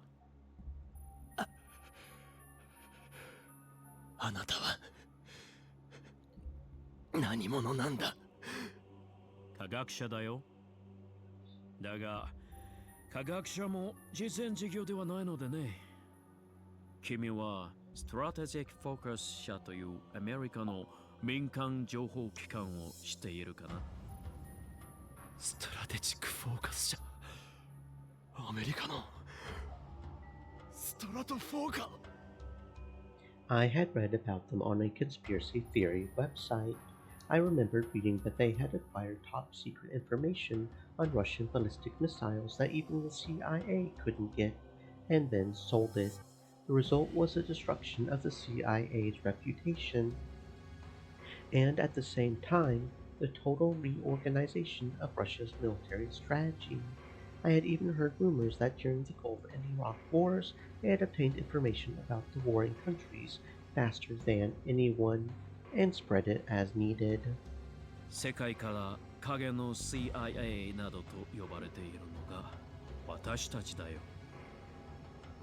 So was he going to use Amadeus for military purposes? Was everything he had said at that seminar just platitudes and lies? まあ、私のことはどうでもいいだろう。それよりリンタロウ、勝美から聞いたのだが、君も例の新型脳炎を発症しているそうだね。それどころか、新型脳炎そのもののメカニズムについて何か知っているらしいじゃないか。実に興味深い。君の持つその情報をぜひ提供してくれないか。何？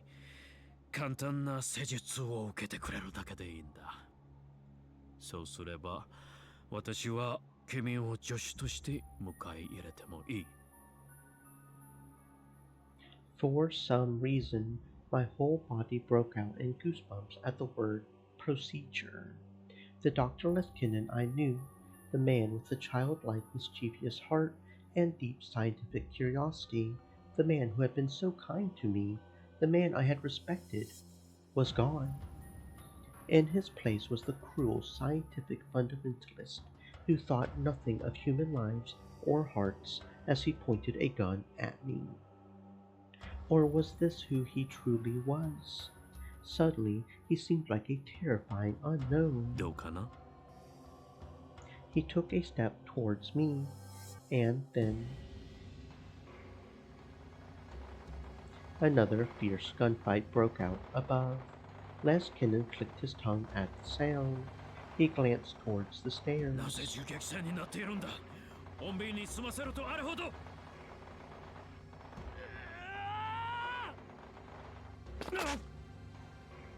I took advantage of the distraction. Luckily, I was still on the staircase. I tackled his legs as hard as I could, and he lost his balance and fell. He hit his head hard on one of the steps, and after a moment's jerk, stopped moving at all. He might be dead, but I didn't care anymore. I had become a murderer many times over already. When I opened the door, what I saw was a vision from the heart of hell itself. There was blood everywhere, and bodies too. なんだこれ。 In the middle of the sea of blood was a girl in a motorcycle suit and helmet, covered in crimson as she lay on the ground. She held a giant cleaver. I could see instantly that she was responsible for this disaster. Her shoulders moved up and down a little, so evidently she was still alive. I approached the woman, trying my best not to throw up from the stench. 大丈夫ママ。 I could hear her voice from beneath the cracked, broken helmet. I looked closer and saw that some of the blood was her own. Her body was racked by bullet wounds, and her left hand was completely gone. It was a miracle that she had somehow survived all that. She didn't seem to notice me as she slowly crawled through the blood. I followed her gaze and saw Mayuri huddled beneath the time machine. Suzuha seemed to be unhurt, but there was blood on Mayuri's face. I hadn't expected to see her here, and I was worried about her wound, but more than anything, I was glad she was safe. She raised her face when she heard my voice, but the next moment, her eyes locked on the girl in the motorcycle suit.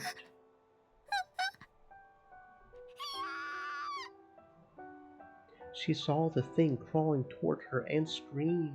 ママ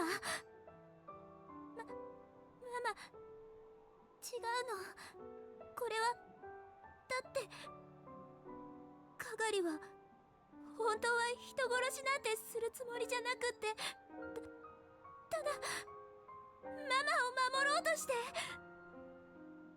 Kagari? Did she say Kagari?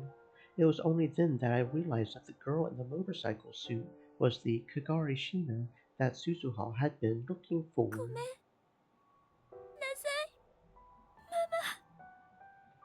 かがり、もういい。 Suzuha yelled, unable to take any more. もういいから動くな。死ぬぞお前。かがりはね、ママに怖い思いをさせようなんて思ってなかったんだよ。本当だよ。かがりはただママを助けなくちゃって。だからママお願い、かがりを嫌いにならないでお願い。ママごめんなさい。許して。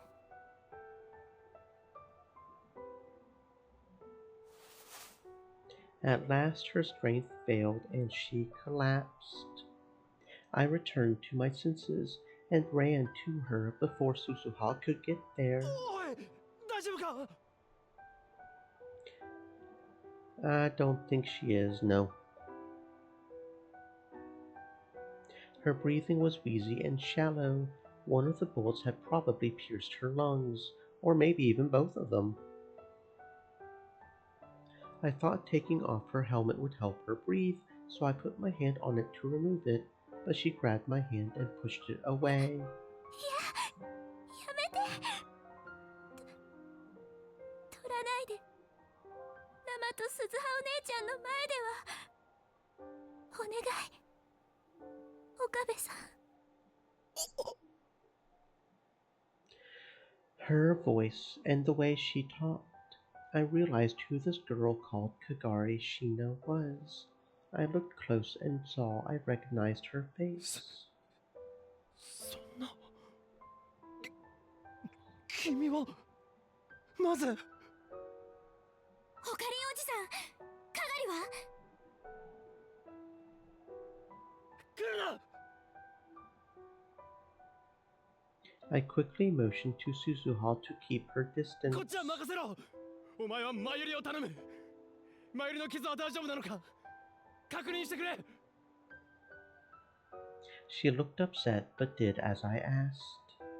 She went back to Mayuri and started to look at her wounds. Mayuri was covering her face and trying not to look at the bodies. 大丈夫。マユ姉さんの傷は深くない。 I relaxed a little when I heard that. よかった。ママ、無事だったんだ。よかった。 Kagari's voice was a whisper as I cradled her in my arms. And then she slowly closed her eyes. Her breathing got し weaker. っかりしろ。君はなんで？大丈夫。心配しないで。私、こうなっても痛くも苦しくもないから。いつも神様の声が聞こえるの。君は痛くならないよ、苦しくならないよって。だから全然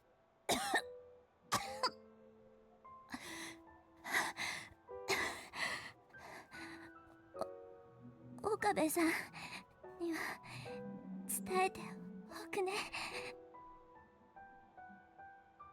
本物は何も知らないです。3年前からヨーロッパに留学中だから、教授が私を秋葉原へ送り込むために裏で手を回して、本物は本当に何も知らない。教授だって。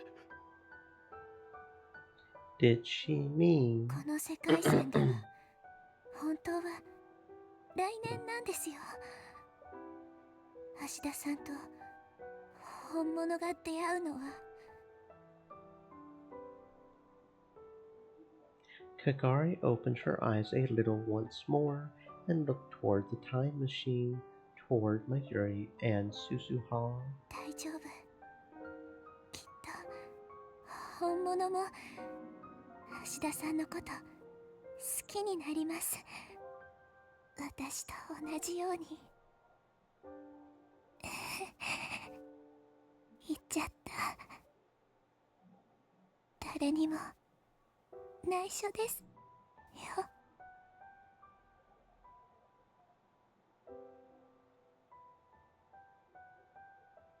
And this time, her smile still shining in her eyes, they closed for real. With one final shudder, the strength left her body.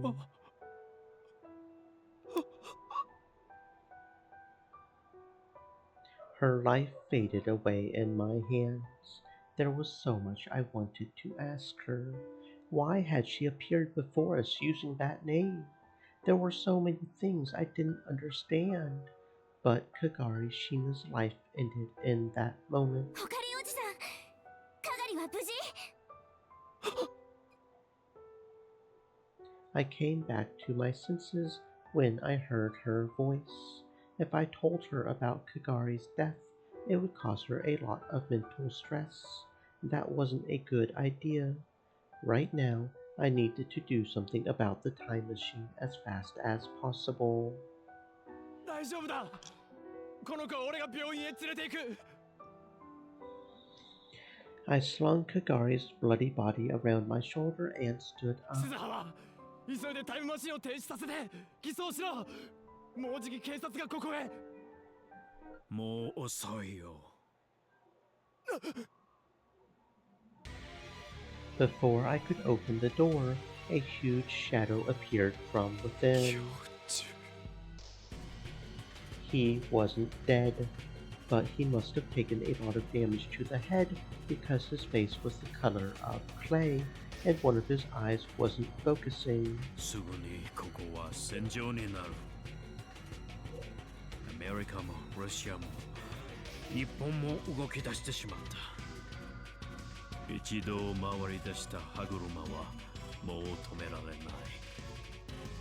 カガリがもっと早く我々に報告していれば、ここまで事態は悪化することもなかったもの。Leskinen knew about Kagari, which meant that I was right. But Susuha spoke before I could. そうか。お前が教授か。カガリを洗脳したのはお前だな。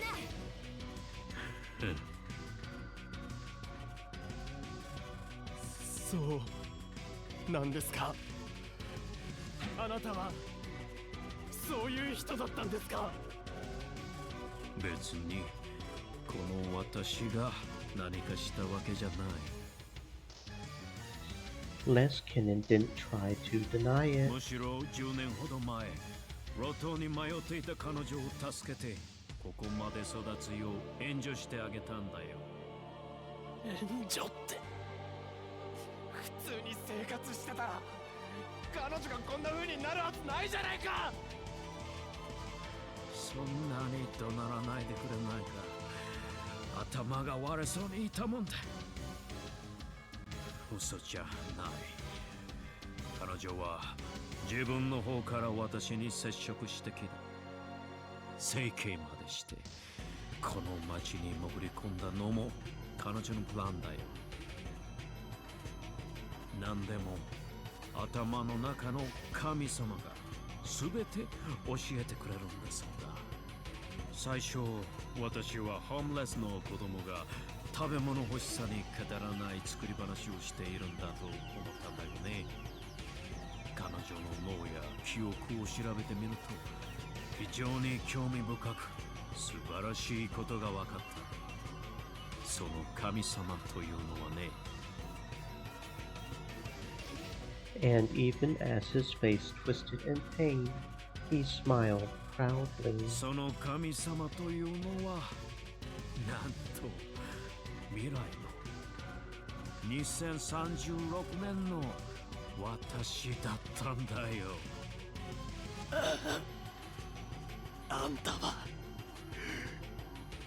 本当のマッドサイエンティストだ。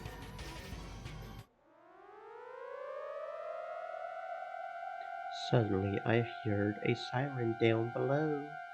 Just hearing the sound made me feel uneasy.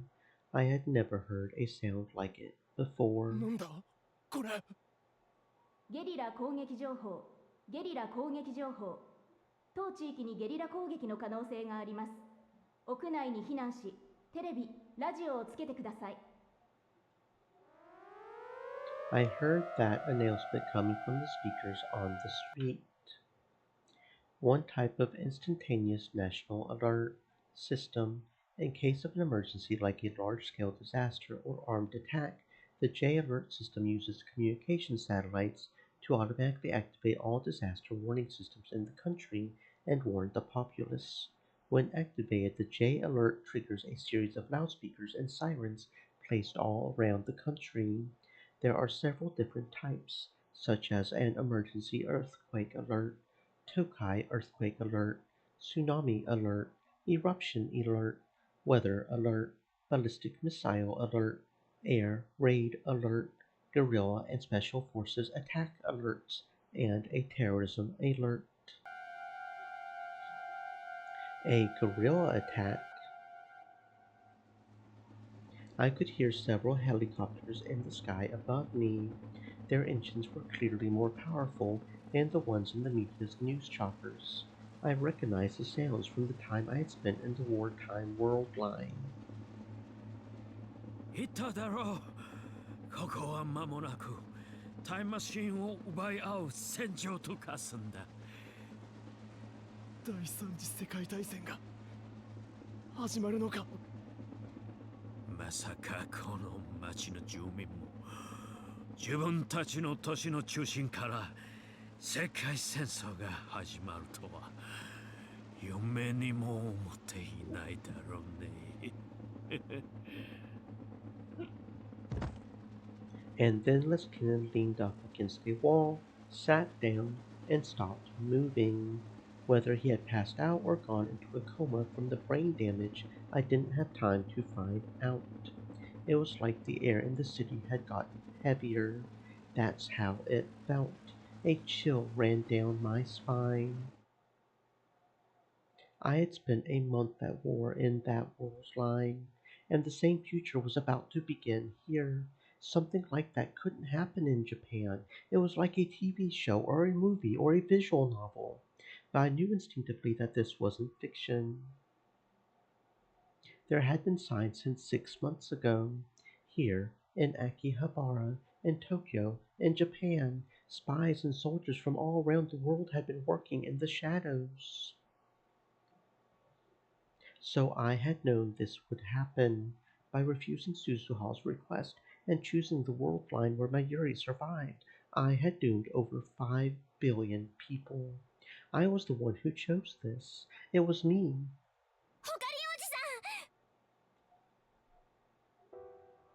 I looked and saw that Suzuha was pushing Mayuri into the time machine. こうなったら私たちはこのまま過去へジャンプする。かがりのこと頼んだよ。Suzuha had no idea that Kagari was already dead. She leaped into the cockpit. I raced over and grabbed onto the hatch, then looked inside. 過去ってまさか1年前あの日へ行くのか。こんな急に。急ってわけじゃないんだ。それにあのヒエは飛ばない。 She was tapping commands into the console as she spoke. 何？あのヒエは飛ばないって、どういう？ちょっとまゆ姉さんを借りるよ。 Mayuri was already strapped into a seat, just like I was when I had jumped a year ago with Suzuha. まゆり、お前。あかり。 I heard fierce gunfire and screams in the distance. It looked like some of the spies had started fighting each other. Kagare may have just wiped out a force from one nation, but an army from an entirely different one was still coming. And if they're fighting, it's from two different ones actually, but okay. Mayuri handed me a smartphone. I took it without thinking. つながらないからこれ預けるね。メール読んで。マユシーの気持ちだから。ちょっと待て。なんでお前が行くんだ。お前がいたって結果は同じだ。何もできない。それに今飛んだら戻ってこられない。違うの。オカリンじゃダメなの。これはね、マユシーの役目だから。わからない。俺にはさっぱりわからない。頼む、降りてくれマユリ。お前まで因果の輪から外れたら、俺は何のためにこの世界線を選んだのか。オカリン。Mayuri gently rubbed my cheek, and she smiled sadly. She softly pushed my shoulder.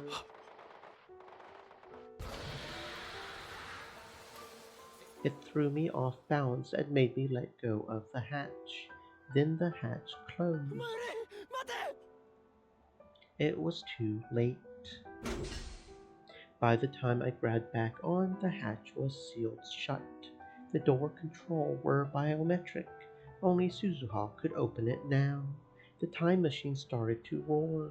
A pale light began to gather around it.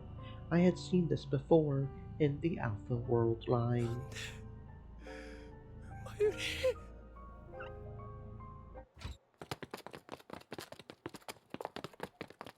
Just then, a group of armed men kicked open the door and swarmed onto the roof. They were highly trained military operatives.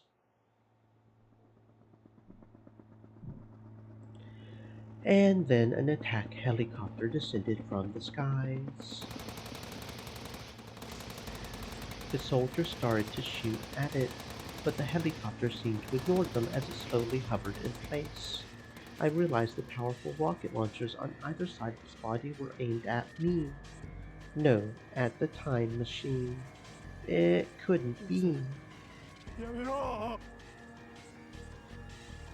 But my worst fears were realized. The helicopter fired its rockets. They headed straight for the time machine. It was still there, shrouded in light.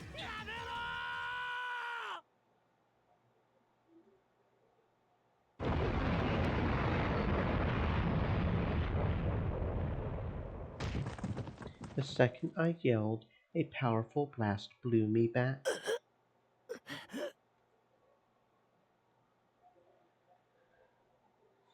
The next thing I knew, I was crawling on the ground.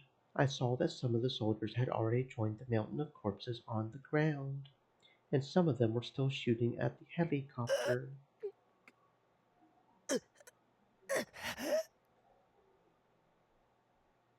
I stood up as fast as I could. My whole body felt like it was on fire.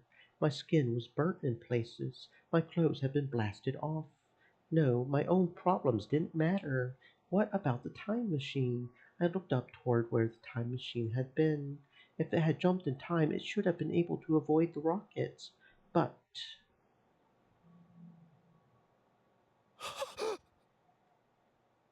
There were scraps of metal everywhere. I could tell they belonged to the time machine. Had I not made it in time? Mayuri? I looked around in the cloud of smoke. なあ、マユリ、どこだ？マユリ、鈴葉、返事をしてくれ！ There were bodies everywhere, but I couldn't see Mayuri or Suzuha. I couldn't even tell if they were alive or dead. There were no bodies, they had simply vanished. After that, things went far beyond my power to control. Oop. And there I go dropping it again. I'm back here. Brutal battles took place on the ground and in the sky of Akihabara. Oh, seriously, come back here. I had seen footage of war in the Middle East on the news. Those same scenes were playing out in Akihabara. Oops. I managed to slip through the chaos of the battle and barely escape the radio building with my life. I had no choice but to leave Kagari's body. I took the long way back to the lab so that no one would find me. By the time I arrived, the sun had set, and the night sky was illuminated with explosions and tracer rounds. The whole of Akihabara was like someone had poked a beehive. The lights were out at the lab, but inside I found Daru, Maho, and Ferris staring at the TV and computer monitor. オカリン、岡部さん、よく無事で。ってひどい怪我してる。大丈夫なの？戦闘に巻き込まれたん？急いで手当てしないと。I didn't have the energy to answer them. I looked toward the footage on the TV screen. The reporter was wearing a bulletproof vest and hard hat. He was screaming at the top of his lungs, trying to drown out the reporters from the other stations. まるで戦争です。秋葉原駅前や中央通りはすでに閉鎖されて、米軍と自衛隊のヘリや装甲車が今またものすごい発砲音が聞こえました。ここは本当に日本なのでしょうか。まるで内戦中の国の取材をしているようです。政府の発表ではテロということですが、こんな。And then a stray shot from an anti-material rifle, fired by a special forces team from some country or another, struck the news van's engine and blew it up. 爆発した！爆発が起きました！死にたいのか？今すぐ逃げろ！もう戦争なんだ！本当に死ぬぞ！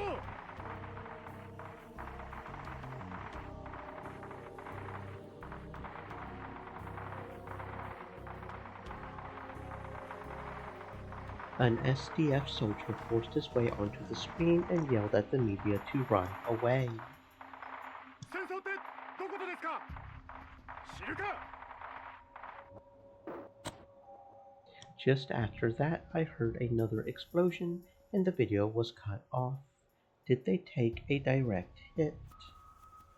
Everyone fell silent. ここも危ないわね。お家には帰れない。ネットの情報も大混乱中なんだよ。なあオカリン、鈴葉は？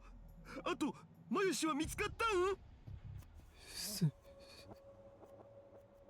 鈴葉とマユリは鈴葉とマユリは過去へ飛んだのか死んだのかどっちかだ。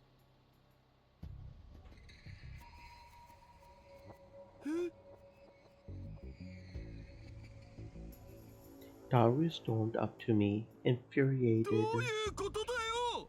もっとちゃんと教えてくれ！戦闘ヘリがタイムマシンにロケットランチャーを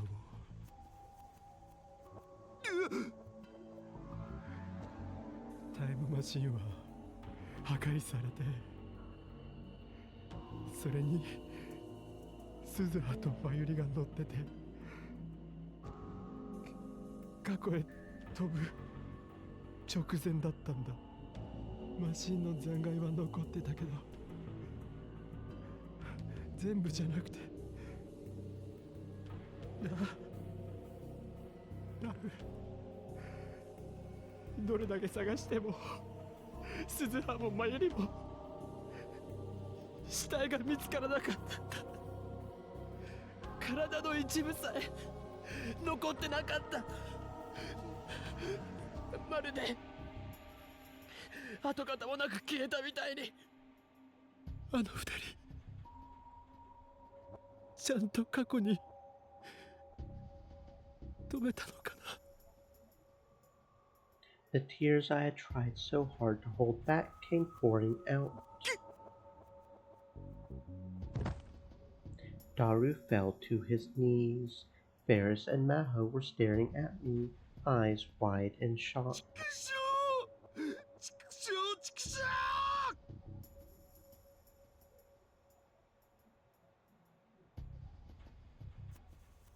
Daru slammed his fist into the floor.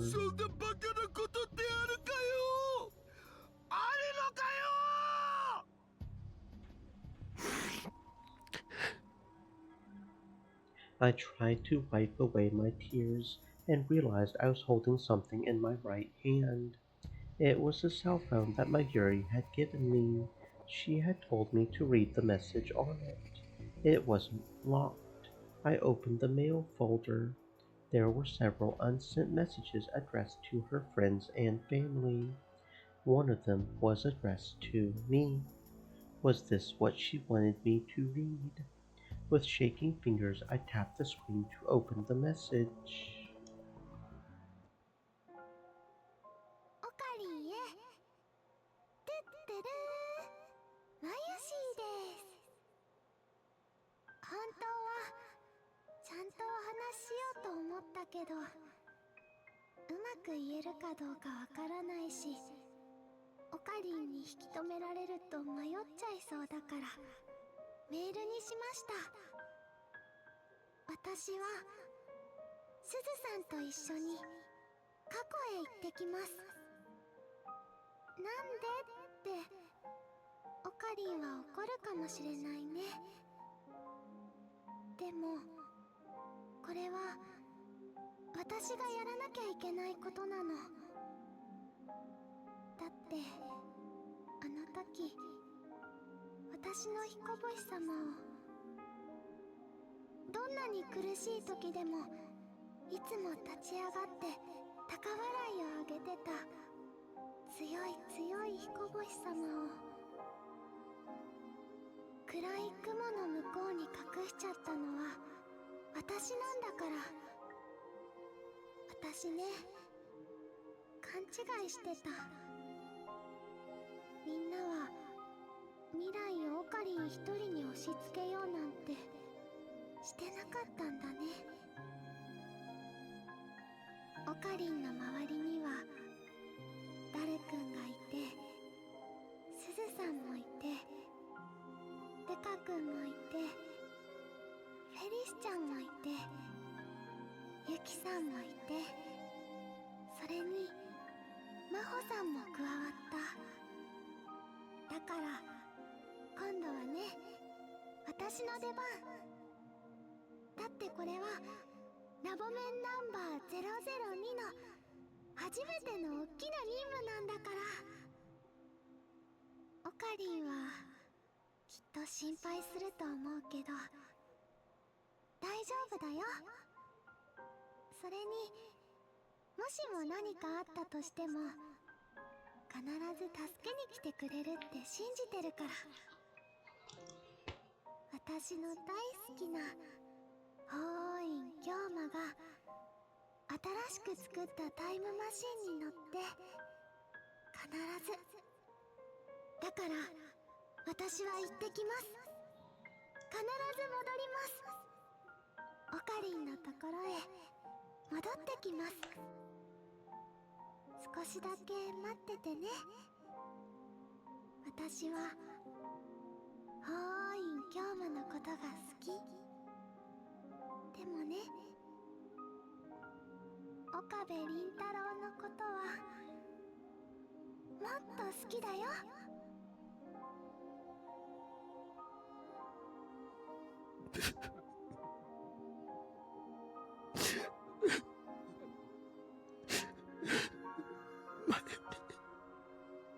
お前忘れてるだろ。お前は俺の人質なんだぞ。いなくなったら人質にならないじゃないか。何かあったら助けに来いだと。人質のくせに生意気だろ。狂気のマッドサイエンティストがお前なんかのために。お前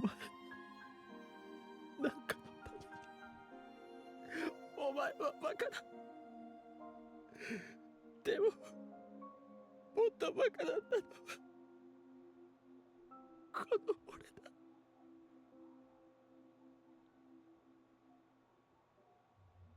My heart was in pain. It hurt so much. It was just like after I had killed Kurisu. Maybe I would be better off if I just fell over and died. I would do anything to be released from this pain. But in the corner of my tear-blurred vision, I saw it. Kyoma, Hoen's final weapon, his last hope. No, it was the thing that had brought me so many nightmares.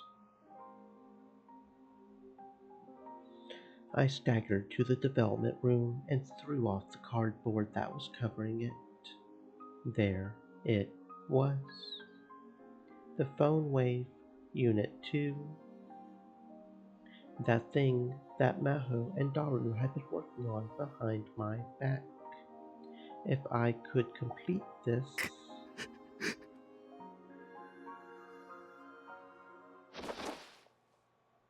I turned around, wiped away my tears, and saw my friends looking depressed in the middle of the darkened room. お前たち、タイムリープマシンの作り方がわからないと言ったな。俺の言う通りにしてくれるか。クリスの導き出した回をお前たちに伝える。それでタイムリープマシンは起動する。Maho said the one thing she didn't know was how to compress the memory data, which means that everything else was finished. And I knew how to complete it. Daru was the first to nod. やるよ。教えてくれ、オカリン。私も手伝うわ。決まりだにゃ。All three responded with no hesitation. They turned toward me and spoke their answers clearly. よし。ダル、セルにハッキングをかけてくれ。LHC を遠隔操作する。そこで記憶データを36バイトまで小さくする。それなら過去へ転送できる。たったの36バイト。You could tell she was a scientist by the way her face went pale at that number. けどさ、なんか動作が不安定で、こいつただの電子レンジになっちゃう時があって。ブラウン管工房の42型ブラウン管。それが点灯している時に電話レンジカッコ仮は機能を発揮する。ブラウン管。あ、そうか。Just the words CRT were enough for her to figure it out. The life was coming back to their eyes. それなら完成させられるかも。でも完成したとしていきなり使うつもり？何の実証もせずに人体実験まがいのことをするなんて。自分の作ったものに自信が持てないのか。でも別の世界線でクリスはやってみせたぞ。それはクリスだからよ。私はあの子にはなれないわ。アットチャンネルに書かれたクリスのメッセージを見ただろう。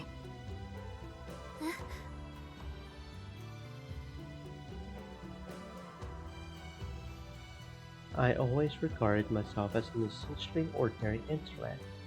Tell her that she was always the person I wanted to be.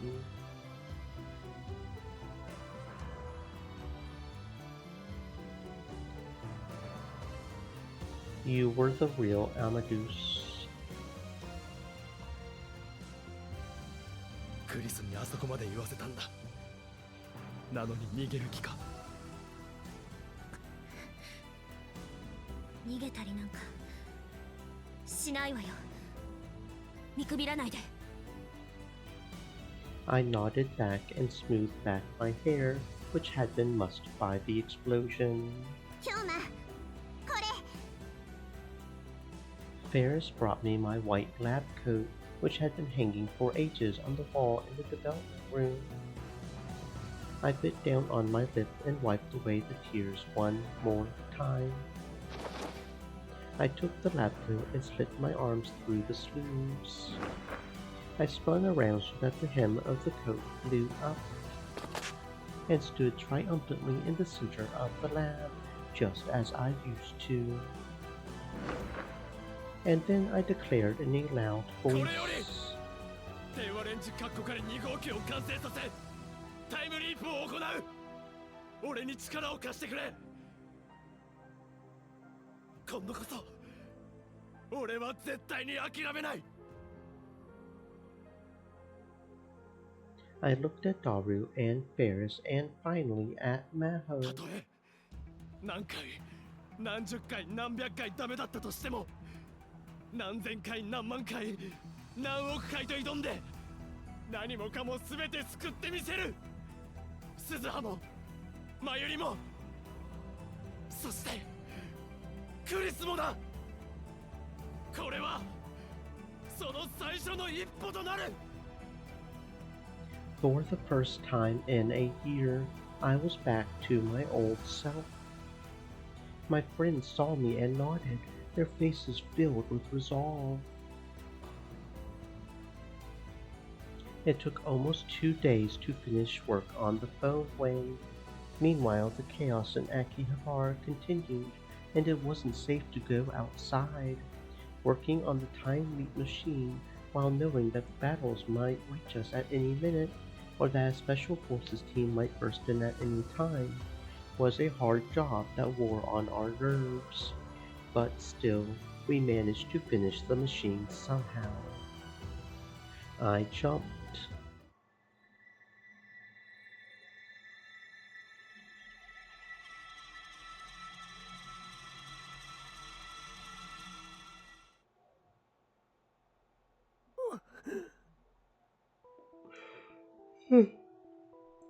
The next thing I knew, I was standing in the middle of an Akihabara alleyway. I was holding a cell phone in my hand. I had a nasty headache, and there was a stinging pain in my neck. I felt a pain on one side of my head like a migraine headache, and the left side of my face hurt really bad. My vision flashed with dark and bright spots. I took a look around. The alley was still peaceful. I heard no gunshots and no explosions.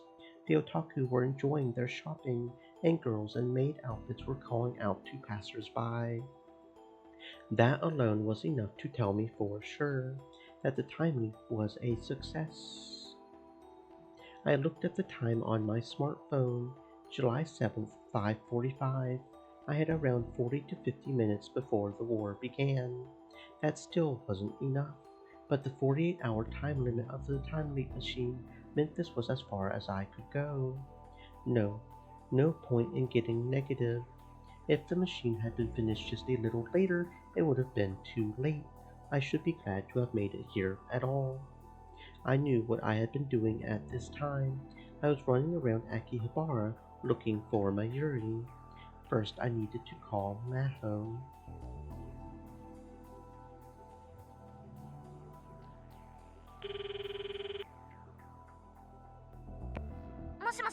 見つかった？いや、だが場所は分かった。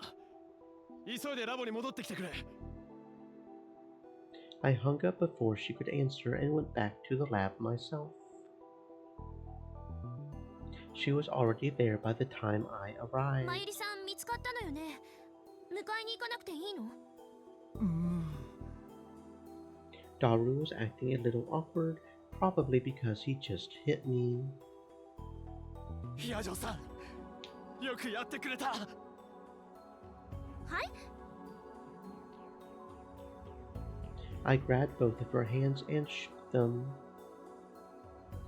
Both Maho and Daru seemed confused as to what was going on. 俺は48時間後の未来からタイムリープしてきたんだ。マジ？完成させたの？最低でもあと48時間以内に？ああ、一体どうやって？説明は後だ。いいか、時間がない。よく聞いてくれ。何人もの命がかかってる。I had gone over the mission many times while waiting for the work on the phone wave to finish. I had thought of everything to ヒ say. アジョさん、すぐにアマデウスにアクセスして、クリスと魔法をバックアップごと全部消去しろ。レース記念はあれを平和利用するつもりなんてない。何を？そんなめちゃくちゃな。タイムリープしてきたって言っただろう。あと1時間もしないうちに秋葉原が戦場になるんだ。タイムマシンが狙われるんだよ。それが第3次世界大戦の始まりになる。阻止しないと鈴葉もマユリも死ぬ。 Maho and Daru went pale when they heard that. マジ？え？マジ？だから俺の言う通りにしてほしい。データにはアクセスできるけど、外部からいじるには教授の持っている管理者権限が必要よ。そこから先はダルの仕事だ。クラックしてデータを完全破壊しろ。オキドキ！任せろ！ Daru started typing at incredible speed. His daughter's life was on the line. Maho stood next to him and typed in her ID and password to begin accessing Amadeus. 俺はラジカンへ行く。ここは任せたぞ。オカリン！鈴葉を頼む！はあ、任せろ。 Daru didn't even look up from his computer. 鈴葉、マユリ！ When I made it to the top of the radio building, Mayuri quickly ducked behind the time machine. おかわり。Mayuri was trying not to look at me. Her eyes were a little red because she had been crying so much. She had heard me talking about Kurisu's sacrifice in the Alpha World line.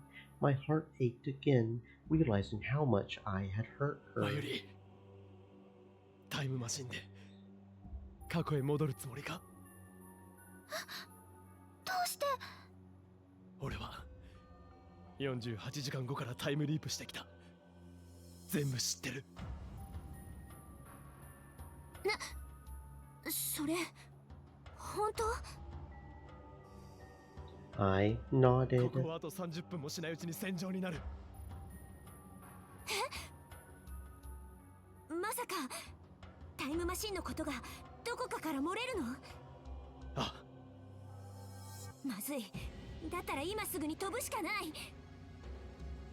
Suzuha leapt into the time いや、 machine. ちょっとだけ待ってくれ。ダルとヒアジョーさんが今先手を打っているところだ。優秀な2人だ。必ずうまくいくだろう。でももし仮に思い通りにいかなかったら。行かなかったらお前たちは死ぬかもしれない。かもしれないってどういう意味？オカリンおじさんがタイムリープする前の世界で私たちはどうなったの？というかおじさんがタイムリープしてきたってことは何か致命的な失敗があった？そうなんだね。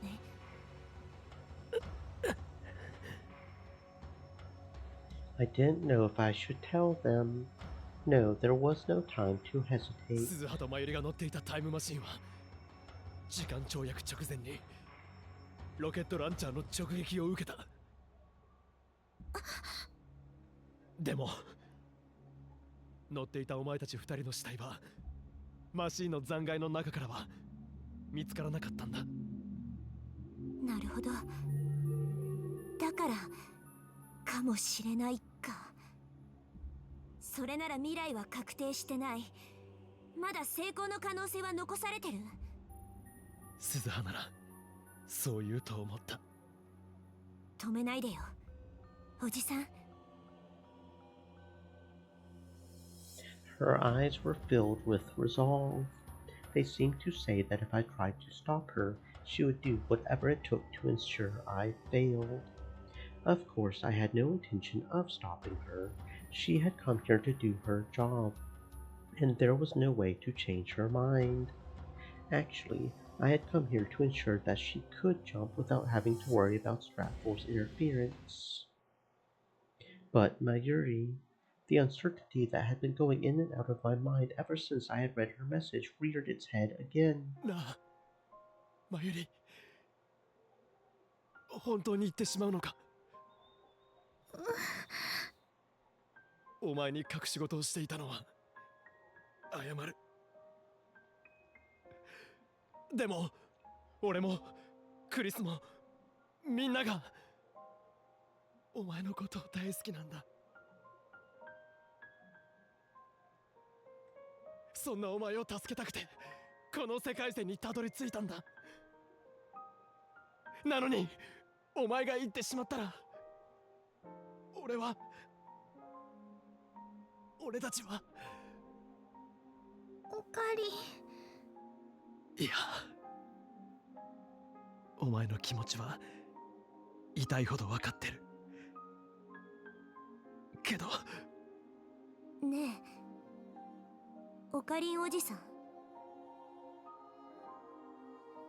And then Susuha spoke オペレー softly. ションアークライトが発動したんだよ。オペレーションアークライト。私が聞かされていた当初の計画とは違う。戻るのは去年の7月28日じゃなくて8月21日になった。8月21日。 That was the day Susuha had come in the time machine, and the day I had given up on everything. そのオペレーションにはまゆ姉さんも必要なんだ。未来の父さんから私はそう指示を受けた。ついさっき。なんだって。 In the future, Daru had come up with an operation I knew nothing about, and he needed Mayuri for it. Her unexpected words sent my mind reeling. おかり。 And then Mayuri came close enough for me to hold her and grab my hand tight.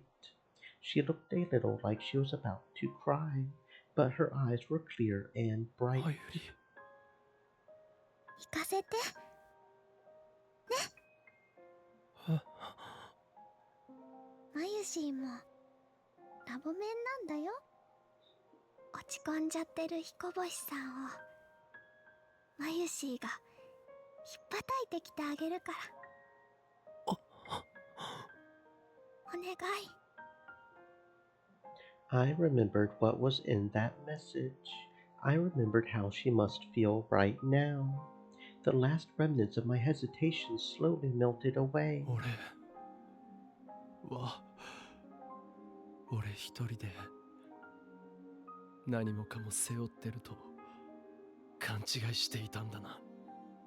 周りのことが見えてなかったんだな。真由里だけじゃない。俺の近くにはたくさんのラボメンたちがいるのにな。おか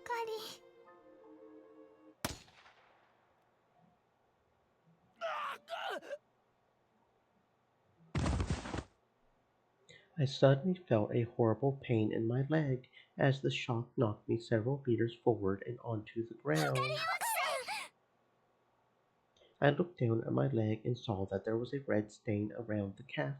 It felt like it was on fire. The pain flared up each time my heart beat, and I couldn't stand. Was I just shocked? お前かがり A girl in a motorcycle suit was standing there. Kagari had a handgun in her right hand, and in her left she was holding what looked like a bomb. There was no sign of the professor or the other men in camo. That much was fortunate, but Kagari had shown up a little earlier than I expected. I hadn't quite planned for this, but evidently I had run out of time. スザーマシンに乗るんだ今すぐ飛べくだらないことを言って悪かったお前を守るためなら誰はどんなことでもやってのける失敗なんてするわけないよなオカリンおじさんだからマシンは無事に飛べるだろもちろん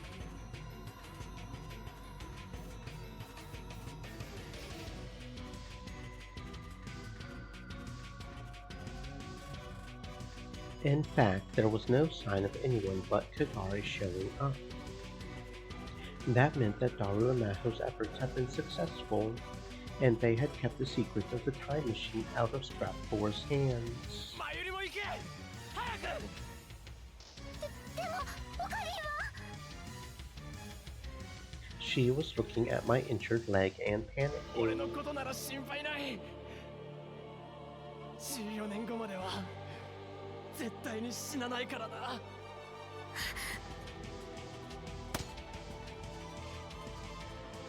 Kagari fired again. The bullet struck less than 30 centimeters away from where I was lying on the ground. 誰も動いちゃダメじゃないとその人を殺しちゃうよマシンに乗らないでそれは教授に渡すのその後使い方を教えてもらってかがりが未来へ帰るのに使うんだから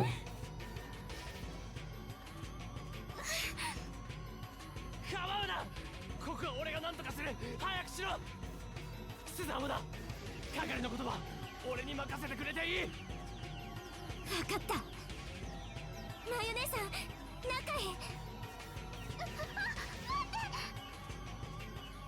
Suzuha pushed Mayuri inside the time machine and out of my sight. オカリンおじさんかがりのこと頼んだよ了解だ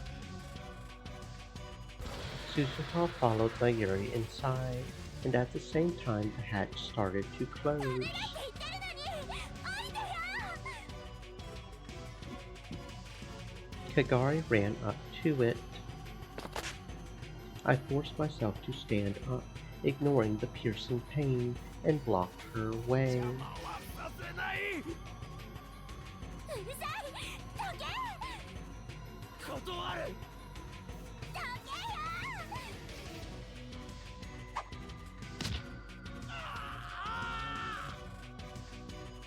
Kagari kicked my injured leg, and hard. The pain made me so dizzy I could hardly stand. Kagari slid past me and tried to grab onto the time machine. She was going to use the bomb in her hand. If she did, things would turn out the same as last time. My time leak would be Stream elements. wasted.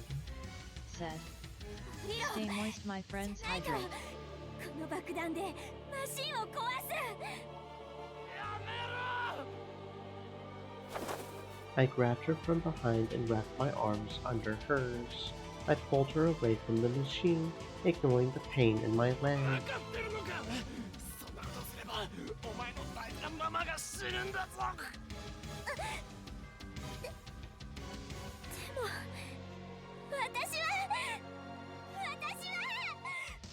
おとなしくしてくれ頼むから Mayuri tossed a hard drive to me from the almost completely closed hatch. What fell on the floor was the thing Kurisu had left behind for Maho. これはクリスのどうしてここに I thought Russia had destroyed 父 it. さんを怒らないでやって。これからのタイムマシン研究に必要なものだと思うから。I could just barely hear Suzuha's voice from within the machine. So that was it. Daru had hid it in the time machine. それじゃあオカリ、行ってくるね。 I could see Mayuri looking at me from the small gap in the door. That's right. This was a temporary goodbye. I would see her again someday. Right, Mayuri? So I would send off my brave lab member 2 with my head held high. 頼んだぞラボメンナンバー00に椎名真由里オペレーションアークライトを完遂しろ情けないこの俺をひっぱたいてきてくれ任せて。オカリ、私ね、オカリンのこと大好き。あ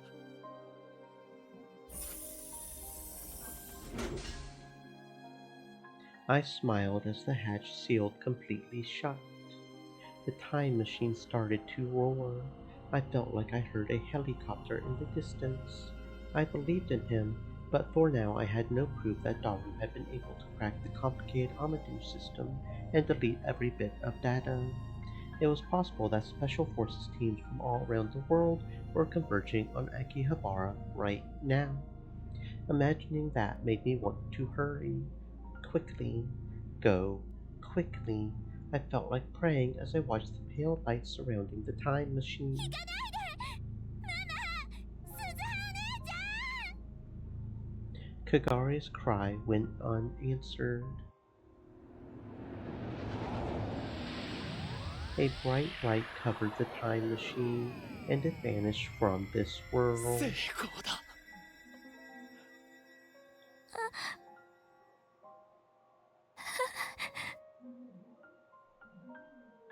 Kagari sobbed and glared at me with eyes full of hate. どうしてママを行かせた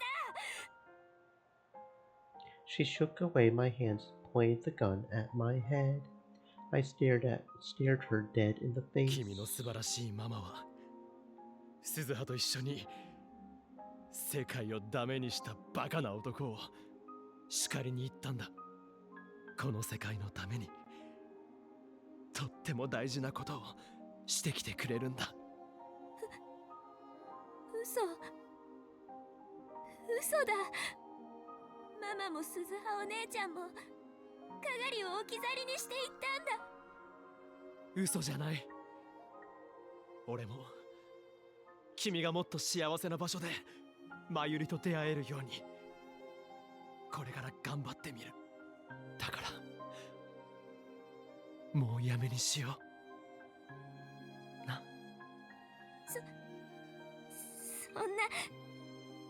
そんな話信じられないいや君なら信じてくれるはずだだって俺は君が本当は誰でどんなに優しい人かよく知ってるから The gun barrel started to shake a little. 私を知ってる知ってる俺は48時間後からタイムリープしてきたからな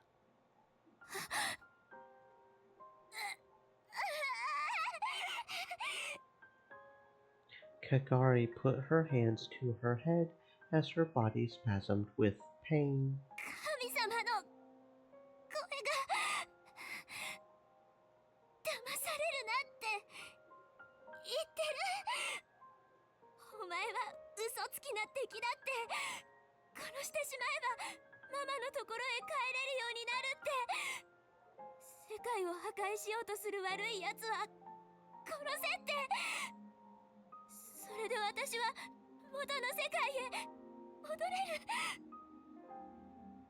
Kagari wasn't making any sense. Was this brainwashing?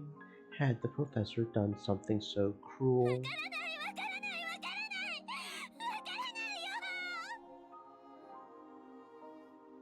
I grabbed the flailing hand that held the gun and looked deep into her eyes. She was crying and scared. 聞くんだ。ママはきっともう戻ってこない。でもこれから俺たちが頑張れば、もしかしたらママも君も幸せな形で一緒に暮らせる世界が訪れるかもしれない。君のママはそのために時間を飛び越えていったんだ。そのママの気持ちを台無しにしちゃダメだ。君は今からでもやり直せる。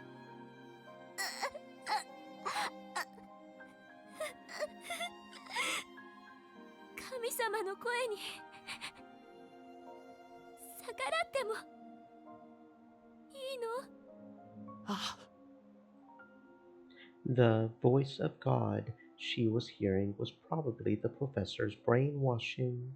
How far it had its claws sunk into her mind, I had no way to tell. But now we had Maho, a specialist in brain science. If we work hard at treatment, I'm sure she'll be okay. ねえ、岡部さん。 Her voice was normal again. ママに会いたいよ。会えるかな？会えるさ、いつか。よかった。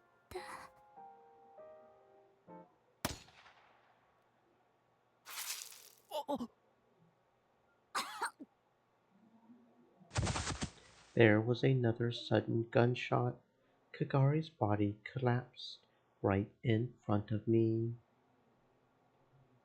I looked over at where it came from and saw another girl in a black motorcycle suit. She wasn't wearing a helmet, so I could tell it was Moeka Kiryu pointing a gun at us.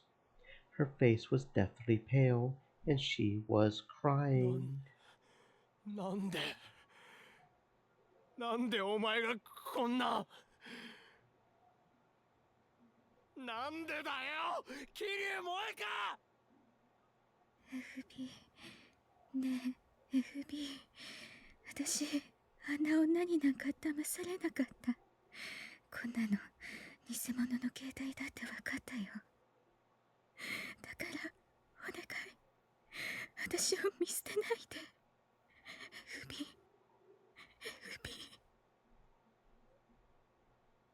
The cell phone fell from her hands. Another shot from her gun blew it into fragments. I held Kagari in my arms. Her chest was turning red. おい、しっかりしろ。よかった。神様の言う通りにしても間違うことあったんだ。自業自得ですよ。彼女の心を踏みにじって利用しようとしたからごめんなさい。こんな子になるつもりじゃなかったのねえ。ママ、どこなの？ Her voice grew thinner. Moeka Kiryu collapsed some distance away. Her eyes were unfocused, and all she did was mumble. She didn't seem capable of coherent thought. Both of them would be in danger if I didn't get them to a hospital. But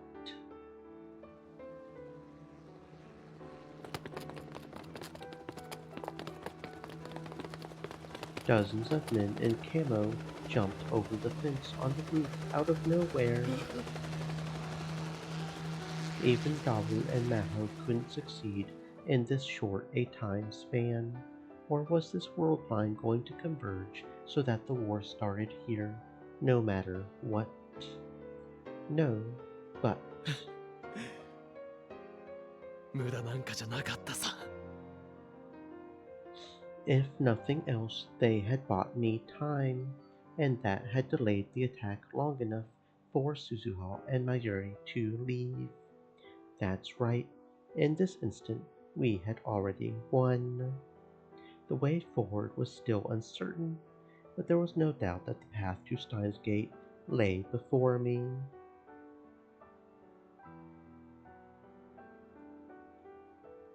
目標1ロスト。目標2、目標3もロスト。どうなってる？ The leader was talking on his radio.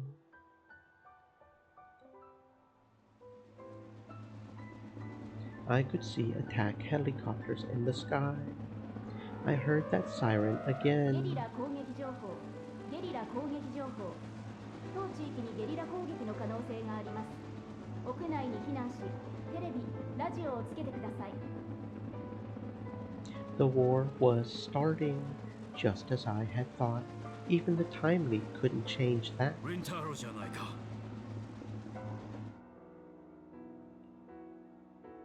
Leskinen appeared from behind the men in camo.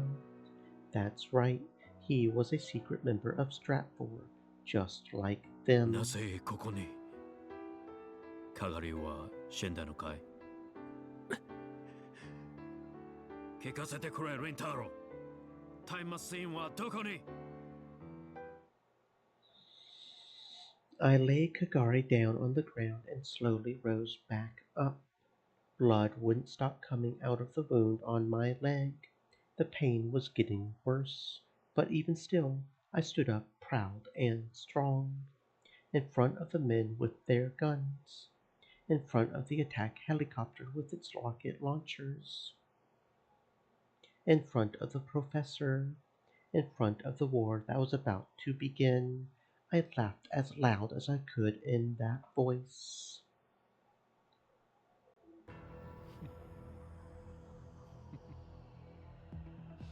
Yo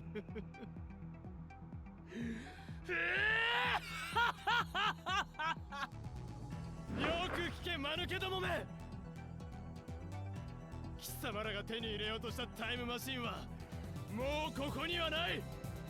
この時代にはもう存在しないのだ。残念だったな。せいぜい悔しがるがいい。そして恐れるがいい。この法王院教魔は貴様らにも運命にも負けることはない。俺は必ずシュタインズゲートを見つけてみせる。 That's right. This was the beginning of the long, long epigraph necessary to reach Steins Gate. Madness is doing the same thing over and over and expecting a different result. Einstein had once said that when he despaired of human folly, but now I would gladly give myself over to that madness and folly. I would use every bit of dedication and obsession within me to seek the lone different outcome which the laws of God could not reach. それがこの俺の選択だ。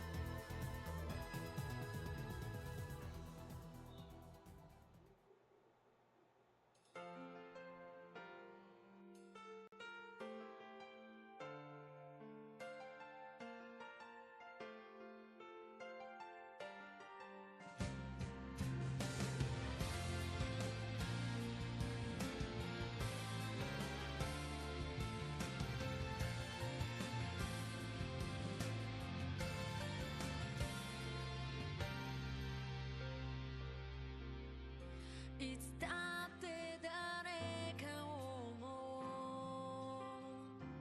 う優しい嘘だってみんなちゃんと知ってるずっと一緒にいたいよ本当の気持ち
因果は成立した。計画の最終段階について話そう。ダイバージェンスを変え、未知の世界線、シュタインズゲートへ到達する計画だ。ちなみに、シュタインズゲートと命名したのは俺だ。なぜシュタインズゲートなのかは、お前ならわかるはず。特に意味はない。そうだろ。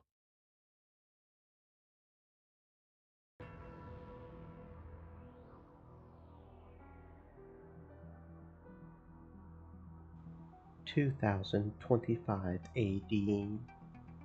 The Future Gadget Laboratory, aka the Lab. It was also the headquarters of the resistance organization Valkyrie, once located in a room in a multi-purpose building in Akihabara. It had been moved to a new base after the Third World War. The place was far too filthy to really be called a lab, but it was, without doubt, the home of the best minds in the world as they searched for a way to reach Steins Gate. In the center of the room, Rintaro Okabe was delivering a monologue, posing like a stage actor as his white coat flapped. お前が立っているその場所は、俺たちがクリスを助けたいと願ったからこそ到達できた瞬間なんだ。俺の計画の下準備は完了した。あとはお前次第だ。最終ミッション、オペレーションスクルドの概要を説明する。The final mission to reach Steins Gate, given by Rintaro Okabe in the year 2025 to himself in the year 2010. The parameters for the mission's success were as follows: change the results of established events without changing the events themselves. Deceive the world, Rintaro Okabe. Deceive the world. Skuld is the youngest of the three Norn sisters, the goddess of fate in Norse mythology. She sits at the Erd Spring and face Yggdrasil, the world tree, where she tends to the tree's growth. Skuld is the goddess that controls the future and is also one of the Valkyries. 確定した過去を変えずに結果を変えろ。Kurisu, aka Maho Higajo, was staring at him, annoyed, from a distance away. Kurisu was Maho's codename in Valkyrie.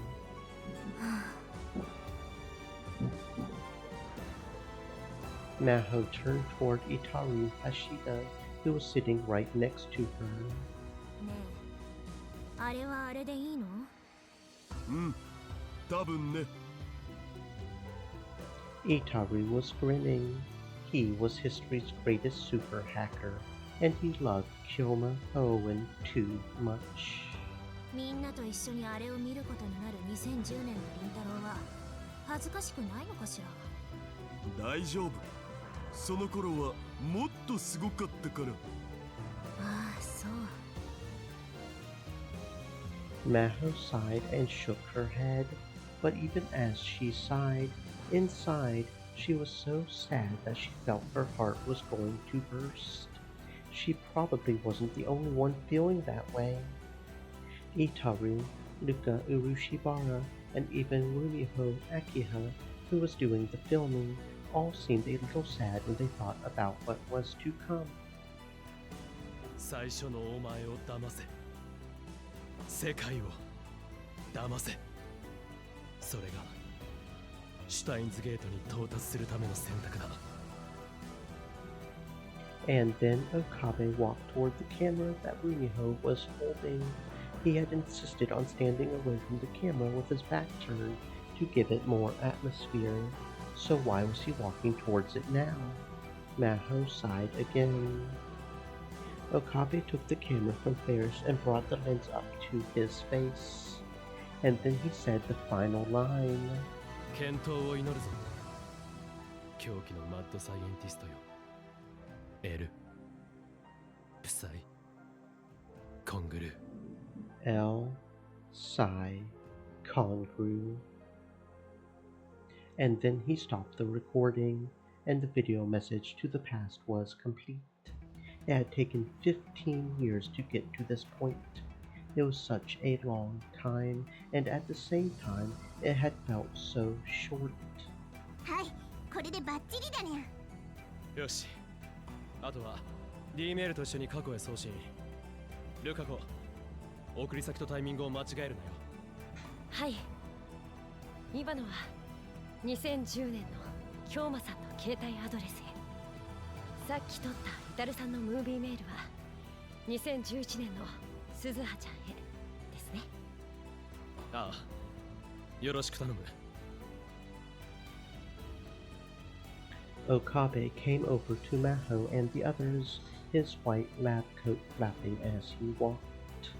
お疲れ様。これでシュタインズゲートへの道筋はついた。今の俺にできるのはここまでだ。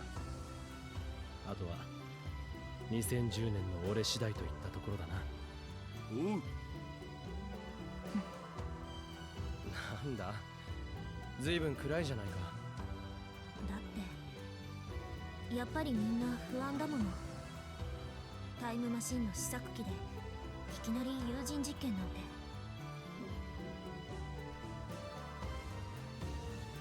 Maho looked up at the huge time machine, unit number FGC-193, behind them. It was almost the same shape as the C-204 model that had appeared in Akihabara in 2010, but it was still a prototype with many unstable parts. 大丈夫だ。俺は有能な右腕たちを信用してるからな。絶対に成功する。あなたが死ぬのは2025年。この世界線ではそれが確定している。だからって自分から死にに行くような真似は感心しないわ。They had had this debate 1,000 times before. Maho herself had thought she had come to terms with it, but at the last minute, she found herself bringing it up again. 確かに俺はかつて鈴葉からそう言われた。2025年に死ぬと。あいつの話じゃ真由里をかばって暴漢に刺されるんだったかな。今この場に真由里はいないが世界線は収束する。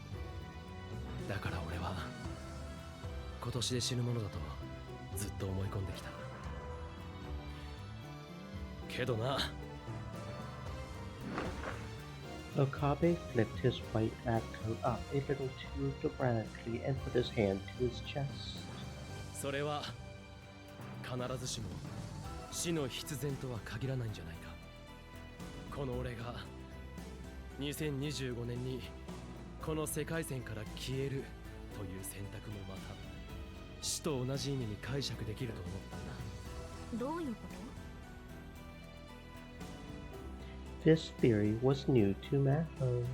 つまり2025年に俺がこの世を去るというのは別に死ぬわけじゃなくて、記念すべきタイムマシン初号機に乗り別の時空間へと無事に旅立ったことを意味していたのだ。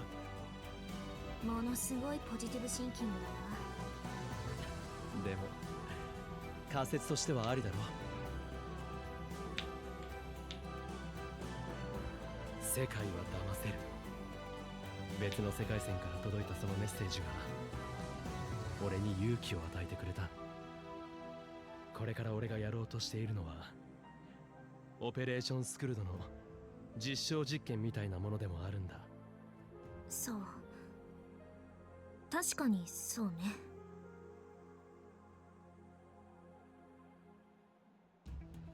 But to Maho and the others, it was all the same. After 2025, Rintaro Okabe would be gone. He would never come back. He wasn't saying it, but he knew it too.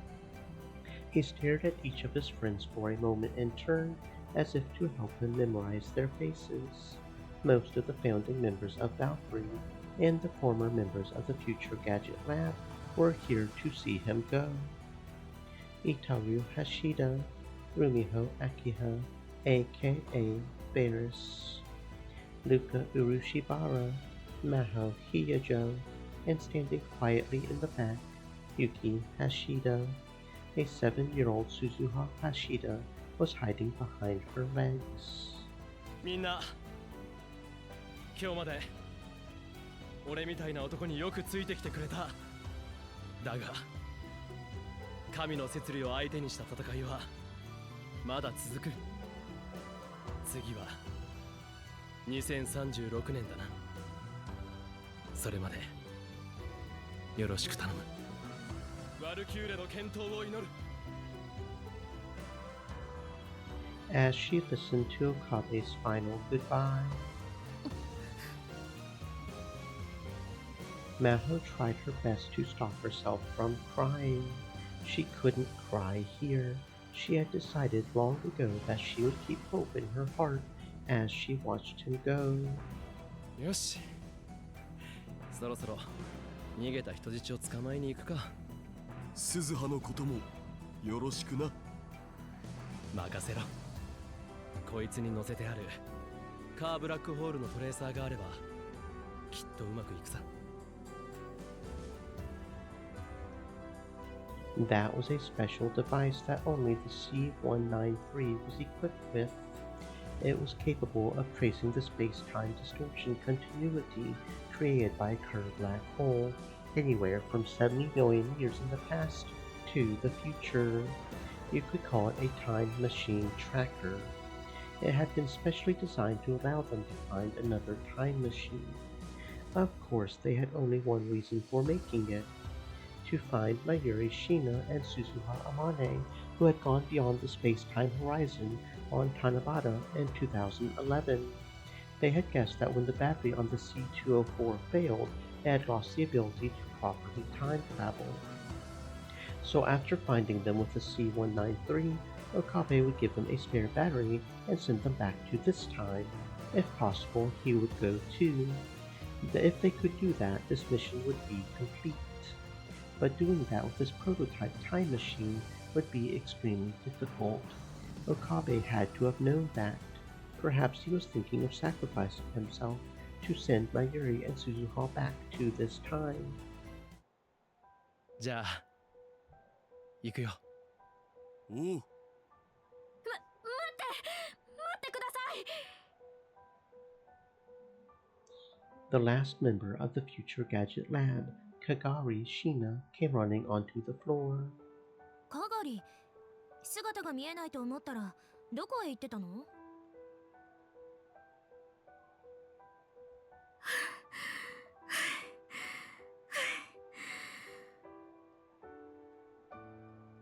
ごめんなさい。これを取ってきたんです。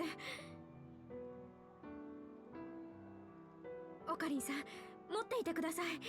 お守り。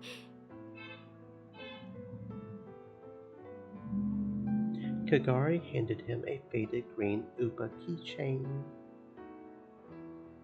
いいのか？君の大切な宝物だろ？はい。だからこそです。絶対に返してください。ママと一緒に。わかった。必ず返すよ。必ずな。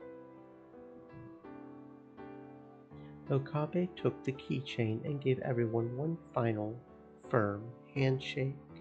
Finally, he came to Maho. 元気で。君もな、クリス。いや、マホ。ねえ。ん？シュタインズゲートは実在すると思う？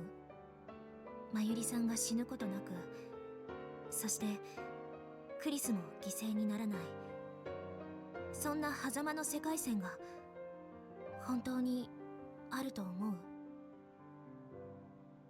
It was the first time she had asked that in 14 years since the battle began on that year's Tanabata. あるさ、絶対に。Rintaro Okabe Kyoma Owen answered her with a smile, but his smile seemed so sad that Maho couldn't help but cry.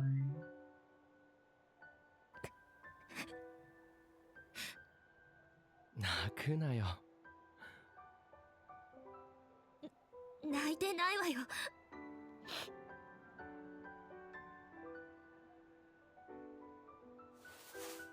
Maho gave him a hug and swore to herself that she would never forget his warmth and conviction. いってらっしゃい。Okabe nodded a little.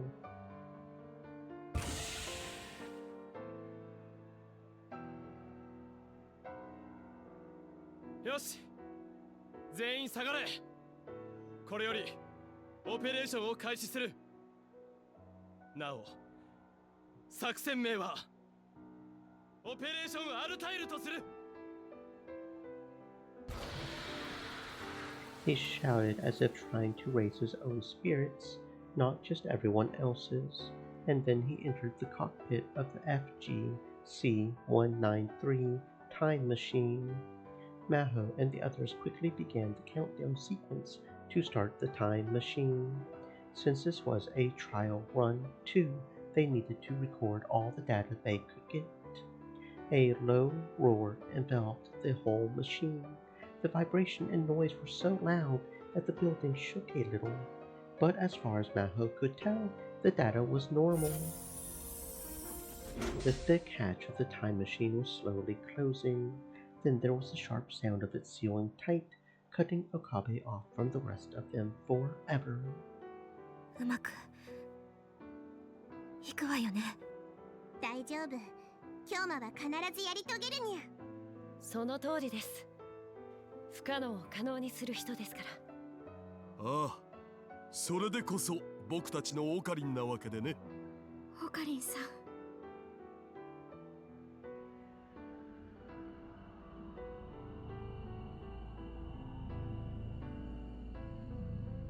A rainbow-colored fog started to rise up around the machine. The sound of the engine grew so loud that it threatened to blow out their eardrums, and no one could hear a thing. Okarin!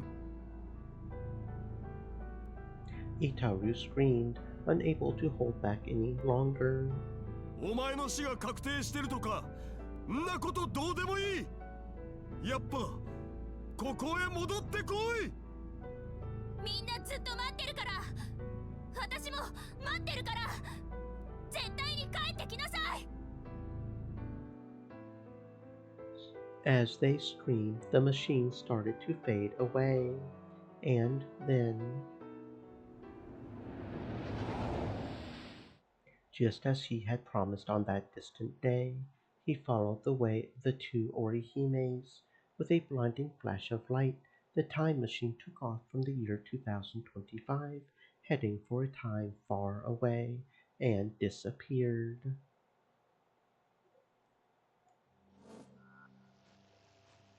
宇宙に始まりはあるが、終わりはない。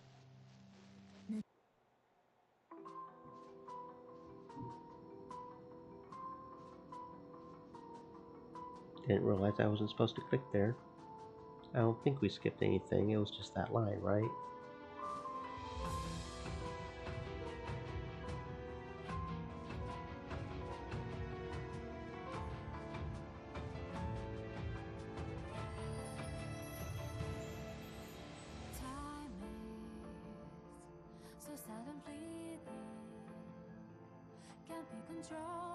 Like a river, never stops. Spaces, emptiness dark and so cold. Can you define its presence? Does it exist? We drift through the heavens, 果てない想い Filled with the love from above. 光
And that is Steins Gate 100% completed. Steins Gate 0, 100% completed.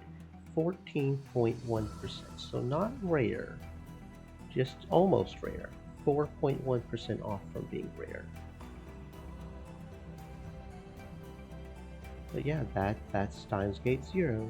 So we will take a moment break here, and then we will move on to My Darling's Embrace.